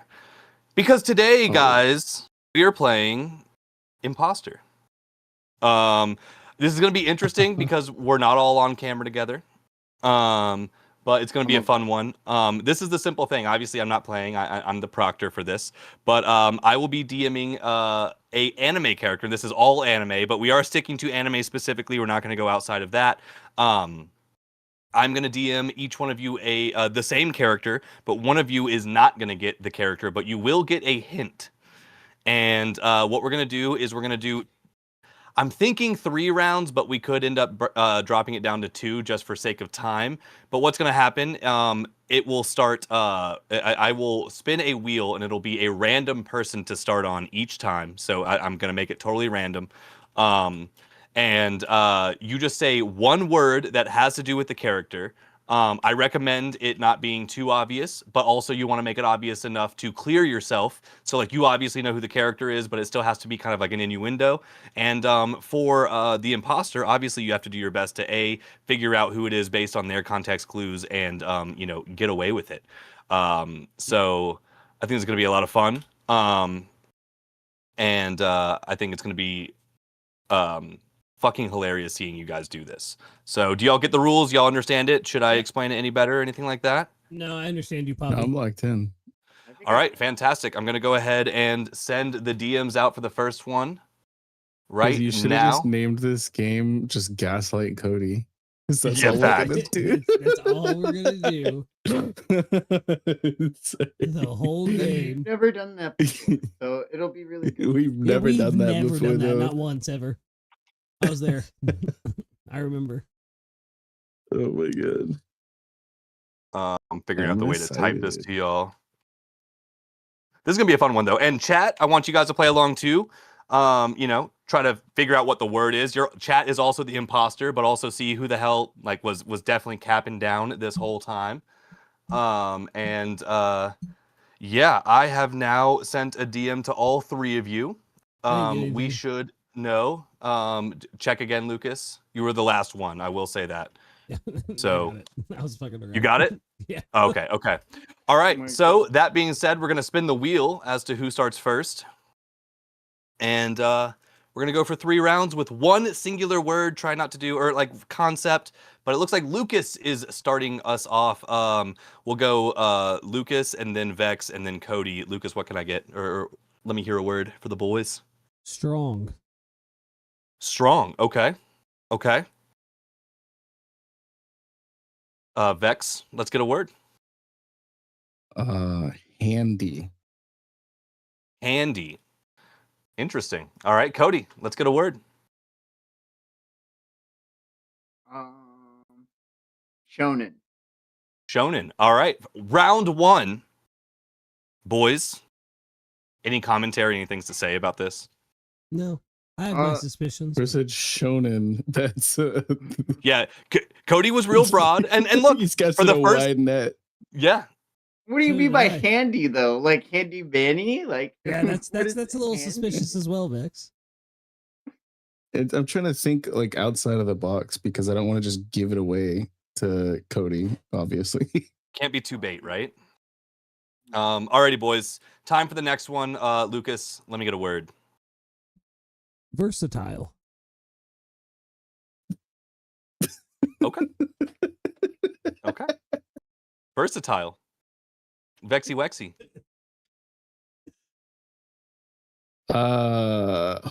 Hard. Oh man. You see what I did? Oh my gosh. Oh, this is fun. This is fun. Cody. Cody, what you thinking, bro? Oh my god. I think turtle. Turtle. Okay. Okay. We had a very interesting conglomerate of words that time. Boys, did we don't have to say it out loud, but did our opinions change by chance? Are we leaning any other way? Do we have any things that we really got to question? What we're gonna do? We're gonna do one more. words? Handy Hard. and what? Hard. Handy and hard. hard. Yeah. Handy and hard right versatile now. words. Was it versatile literally something that was used? Like I don't know, No. man. It just see versatile handy. That does seem very broad. All right, I'm gonna ask the question, boys. As a whole, do we feel ready to vote, or do we need to go one more round? That's what we'll do at the 2. I think I know who it is. I think so as well. Vex, do you think you Let's know who it go. is? You ready to let's vote? fucking go. All right. Boys, y'all can type it in the chat, I guess. Is the best way to do it in our little Discord chat. Yeah, and chat as well if you're playing along. Who do you think the imposter is, and who do you think the character is? Because nobody knows who the character is yet. Also, don't reveal the character yet. Just drop it in. Looks like Oh, Cody's the in. Discord chat. Ooh. Yeah. Either way.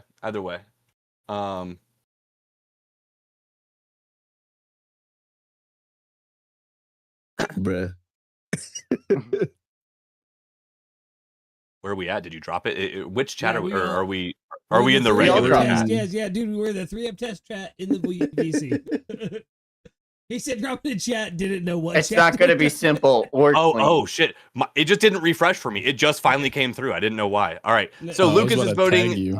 Yeah. So no, like it really just like was not coming through, but it just popped up. My internet was casually being weird as always. All right. So it has been voted. The boys say it's Vex. Lucas and Cody both vote Vex. Vex votes Cody.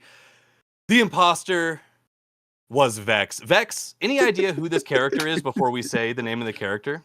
No, dude. Like, so can I say the hint you gave me? Yeah, absolutely. Yeah. Literally, the hint is super. And so my mind immediately goes to Frankie. Which is fair. It's so fair. That- And then Lucas's dumbass says versatile. That actually works really well for No, Frankie. everything was going so great until Turtle. And then I was like, fuck, Fuck. they know. It's Goku. Like, Yeah, they yeah, know. yeah. Yeah, I Turtles was like, can if be we go one Turtles more, can I'm be like, handy. Mm-mm. But Handy was rough, dude. Handy was a rough start. That was Thinking of Frankie though, I see it now. Oh yeah, no, Yeah. 100%, 100%. No, I Dude, like- I thought it was I like so this fucking game. This smart. is I fun. thought it was a Yeah. genius. Dude, I mean, hey, look, smart. I love it. All right, boys. So We're wait, gonna who the run fuck this was the shit character? back. You're the character it was Goku. was Goku. The character was Goku. I'm sorry, my bad. The character was Goku. Super Goku's Saiyan, Dragon Ball Super. Plenty handy. Yeah, no. Hard actually counts. Goku's probably hard as fuck. Hard. I was like, I mean, I was like, what do You you might not be able mean? to get it up anymore, but Yeah, everything are else you is hard. Frieza right now on that? Oh my god, you could grind meat on that. Oh Goku, my you are hard, baby. All right, boys, I'm sending y'all the next one. Is that your Frieza voice when you read the manga? Yeah. Yeah, Goku, why don't you charge up, you filthy Saiyan? You filthy fucking Saiyan. What are you saying? What are What you you even saying? You're insane. You're insane, You're Saiyan. insane. Bars. Don't. I'm gonna start rapping. We gotta stop. You can't encourage me like that. You gonna be like MGK? Oh, No. I'm going 6 eyes technique. You can't see me because I'm Gojo, but I'm also John Cena. Chainsaw Man, Hunter x Hunter, Dragon Ball Z. I've watched anime. All right, has everybody gotten the DM? Yes. Yep. Yeah. Alrighty, we are going Jeez. to spin Das Wheel for the boys. We're gonna see who it is. And it is Vexy Wexy starting today. Vex, let me get a word. Okay. Bright. Bright. Okay, first word. Cody. God. God. Okay. Calculative. Lucas. What was that? Calculative. Calculative. Okay. Okay. Good first round, boys. How we feeling about it? I have my suspicions. Interesting. It's a lot more leveled of a field for some reason. Is that what you think? I do. I think it's like Ooh, Vex has an inkling. I was able to suss it out immediately beforehand. No, I'm not. No. Shut up, dude. Handy was good. Handy was fire. Like, dude. Yeah. Alrighty, boys, let's go for another word. He Then. has kicks too, Vex. Yeah. Vex, start us off with another word for round 2.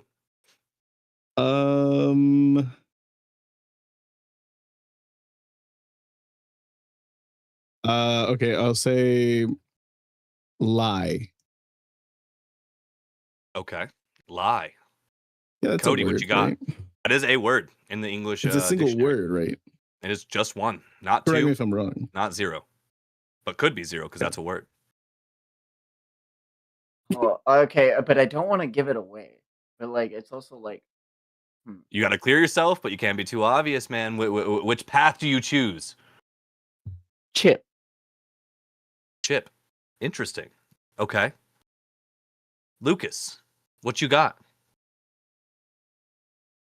Hmm.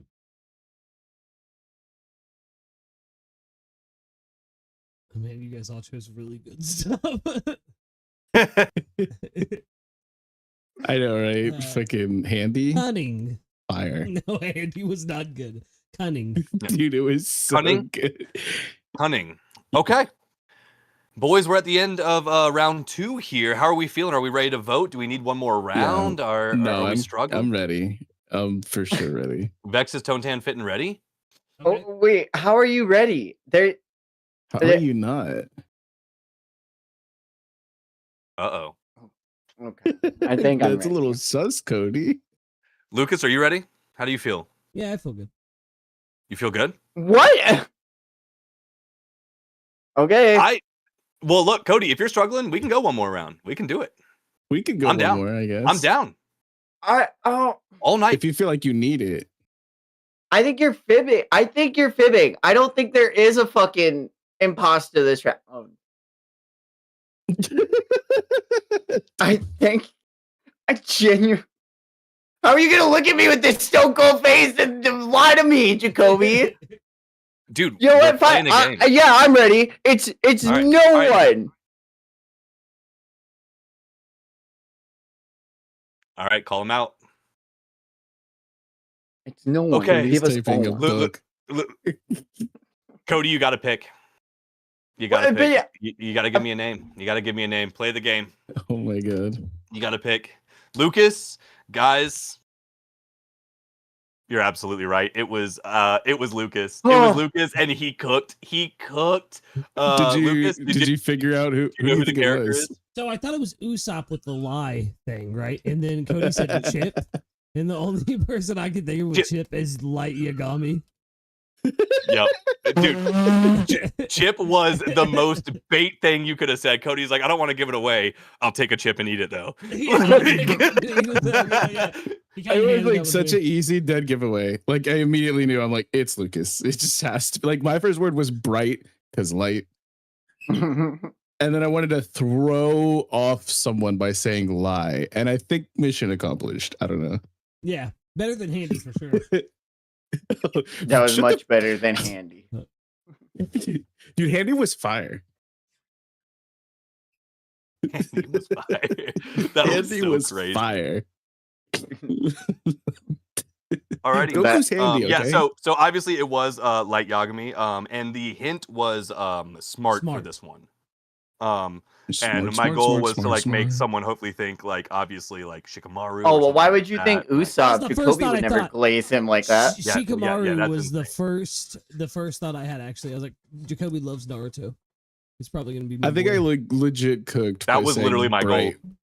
Bright as the first word because I was like, that could mean anything. things. You gotta think, guys. You gotta think. Alrighty. Has everybody received a DM? Now let me check. I have. I have. All right. Ooh, and the wheel says we're starting off with Lucas this time. So Lucas, can I get a word? Horny. Horny? Is that what you said? Yeah. Okay. Vexy Wexy. It's me. It's Old. you. Old. Okay. Okay. Cody. Big. Big or pig? Big, big, big, big. Oh, hell yeah. Like you, baby. Hell yeah. You're so big. Hell yeah. Boys, how we feel after round one? I've got my thoughts. I got some hoes. Got some hoes? That's Got crazy. Different area some codes? hoes. What if I told you I had both? You had both? I have both. Yeah, both of those things. Thoughts and hoes in different area codes? All right, boys. Let's do round two. We're going to start back on Lucas. Muscular. Muscular. Okay. Okay.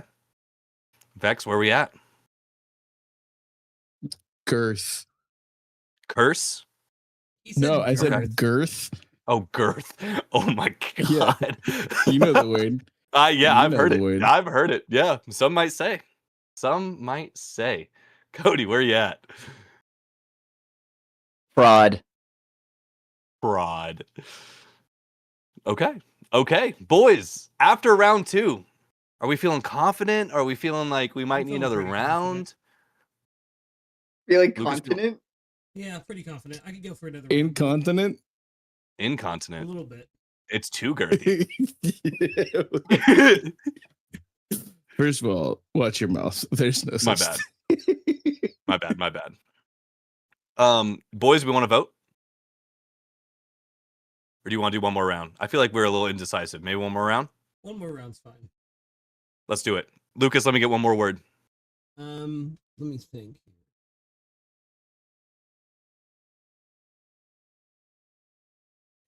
Serpent. Serpent? Yes. Okay. Vex, what you got?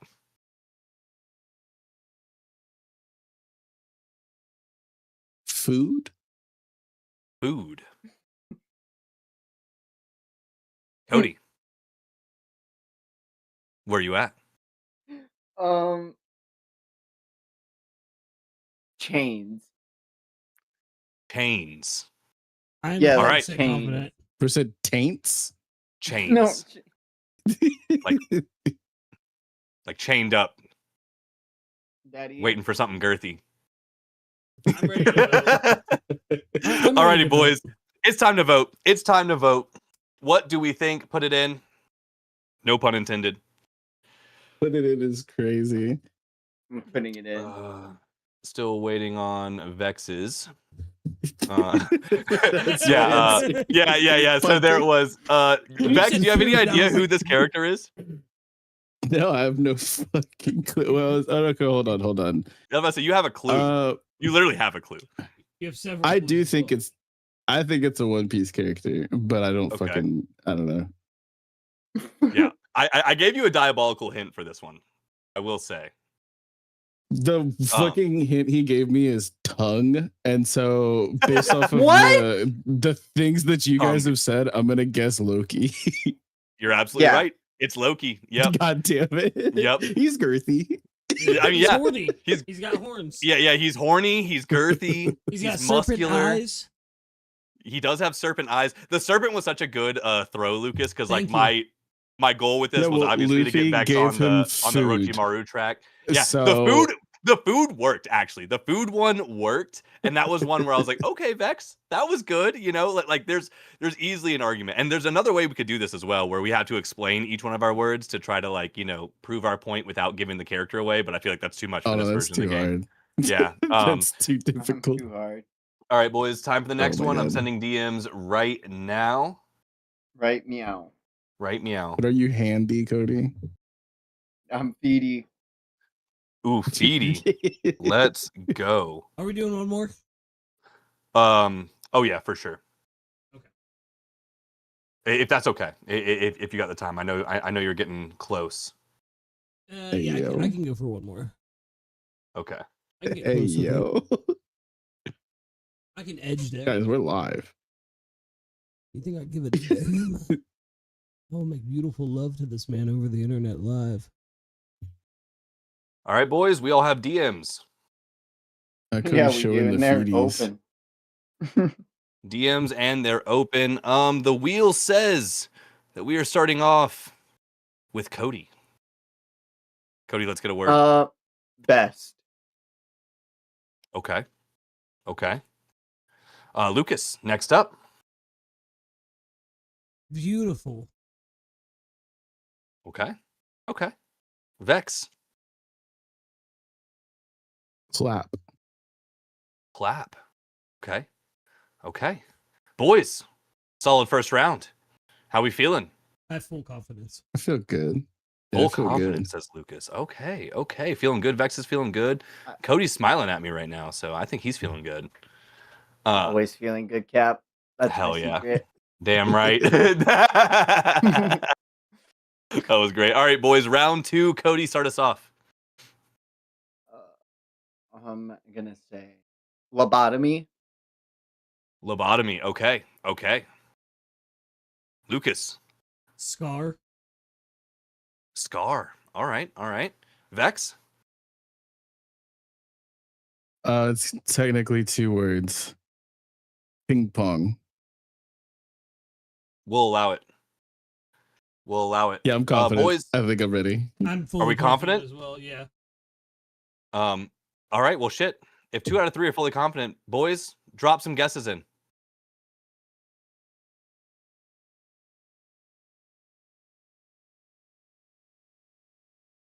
All right, boys. We have Lucas voting for Cody, feeling very confident.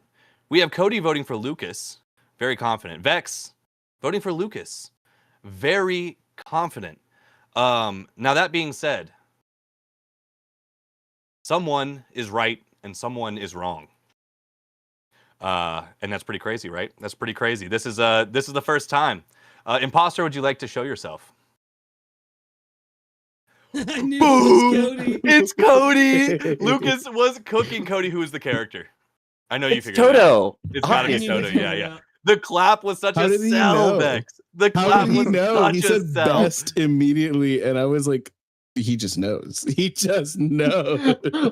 Best was his hint. So that's the hint. Best was that I was like, there's no way you guys Oh. haven't just used the hint Jacoby gave No, you I because that would be haven't. the funniest. Which is I so haven't valid. You guys used are the hint you guys at are all. I'm the totally one who's allowed to do that. I'm Big Yep. Bird with the Yep. imposter syndrome. That's the Oh meta my for real, God. is to use the hint and then play the first round out and hopefully figure it out by then. And yeah, dude, the clap was just the I mean the clap But you that sealed the can't get deal. dude. like, but like, you know, like Handy, you're just going out on a limb. Lobotomy You just is so make a much statement. better than fucking Handy. Let's be so Yeah, but that real. was your Fact. second round, not your first round, bro. Yeah, and my Um, first round was given to me for free by Jacoby. Thank you. If you Um, take that route, you know, but like, you know, you can't come up with art like Handy, just using Yeah. what's given to you. You Yeah, gotta, Goku doesn't have feet. He turned into Gojo.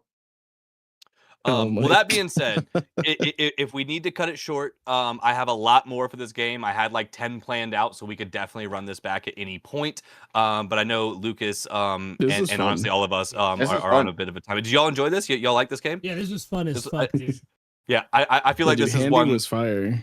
Oh so my fire. God, the Handy was fire. And since Cody is the only one who got away as the imposter, that means you've No, won the Lucas game got today. me. No, but the majority didn't. So, How can the majority get me? It's only 2 people. well, I mean, it wasn't fucking unanimous. I mean, like Lucas got you, but Vex was still wondering. In every other game, the only way I can pick a winner is by doing this, because otherwise everyone just figured it out every time and no one wins. So it was not a unanimous vote. I can't believe I'm going to use my 3-episode test for this. Because I don't know if Lucas has seen it, but I know Jacoby has been staunchly, I'm not a fan of this. And I've been wanting to revisit it again. And so it's like, man, why not use this as an opportunity to talk about a show me and Vex talk about almost every week? Especially with the awful development we just had at the last episode. My 3-episode test is a jobless reincarnation, Mushoku Tensei. That is insane. This is wild. That is a wild play. I'm willing to do it with you boys. I'm willing to do This it. is how I get Lucas I to was watch gonna do it. Isekai. I was gonna do a Kane Banashi or whatever it's called. Ooh, Dude, that's so fucking peak, and it's coming back in January. I can't know. wait. That's probably gonna be my next one. I love Akane Banashi, but yeah, Mushoku Tensei is crazy, Cody. You're actually feral. that's a for wild this. play. That's a Yeah, wild it is play. beyond wild. And then we get to react to it and Downright watch it together. Uncivilized. It's gonna be an unhinged stream. I'm gonna tell y'all that right now, because I'm going to give my opinions on things. If I'm recording myself watching this Dude. show, I'm gonna talk about it. 3 That's for sure. episodes is diabolical. I don't know if I want to see this. I might Yeah, watch strap it. in for Insane. Guys, chat, if you're here, prepare for next Tuesday when we upload this on Patreon, because this one's gonna be wild. This one's definitely gonna be wild. I'm just gonna Um, tell you all right now, it will be a yap fest. I have so be a many yap things to say that I've They're been gonna be playing I've been Final waiting Fantasy to put this on the time, 3-episode test. I'm so excited. I You're think this is the such a most bastard, excited Cody. I've been. This is so crazy. I This is so can't right crazy. now. Alrighty, I can't wait for Goblin Slayer. I can't. oh my god. what? Yeah, so I'll quit. Yeah, dude. Redo of a healer up literally- next. With that, we're gonna close out podcast tonight, guys. We appreciate all of you. Tell your PP you love it, touch it, whatever Jacoby says. I love you. I love you. But yeah, that's been us. The 3M test. We'll see you guys in 2 weeks. We'll see you next week with, I guess, Harem the anime. It's not even Harem, it's Pedo the anime.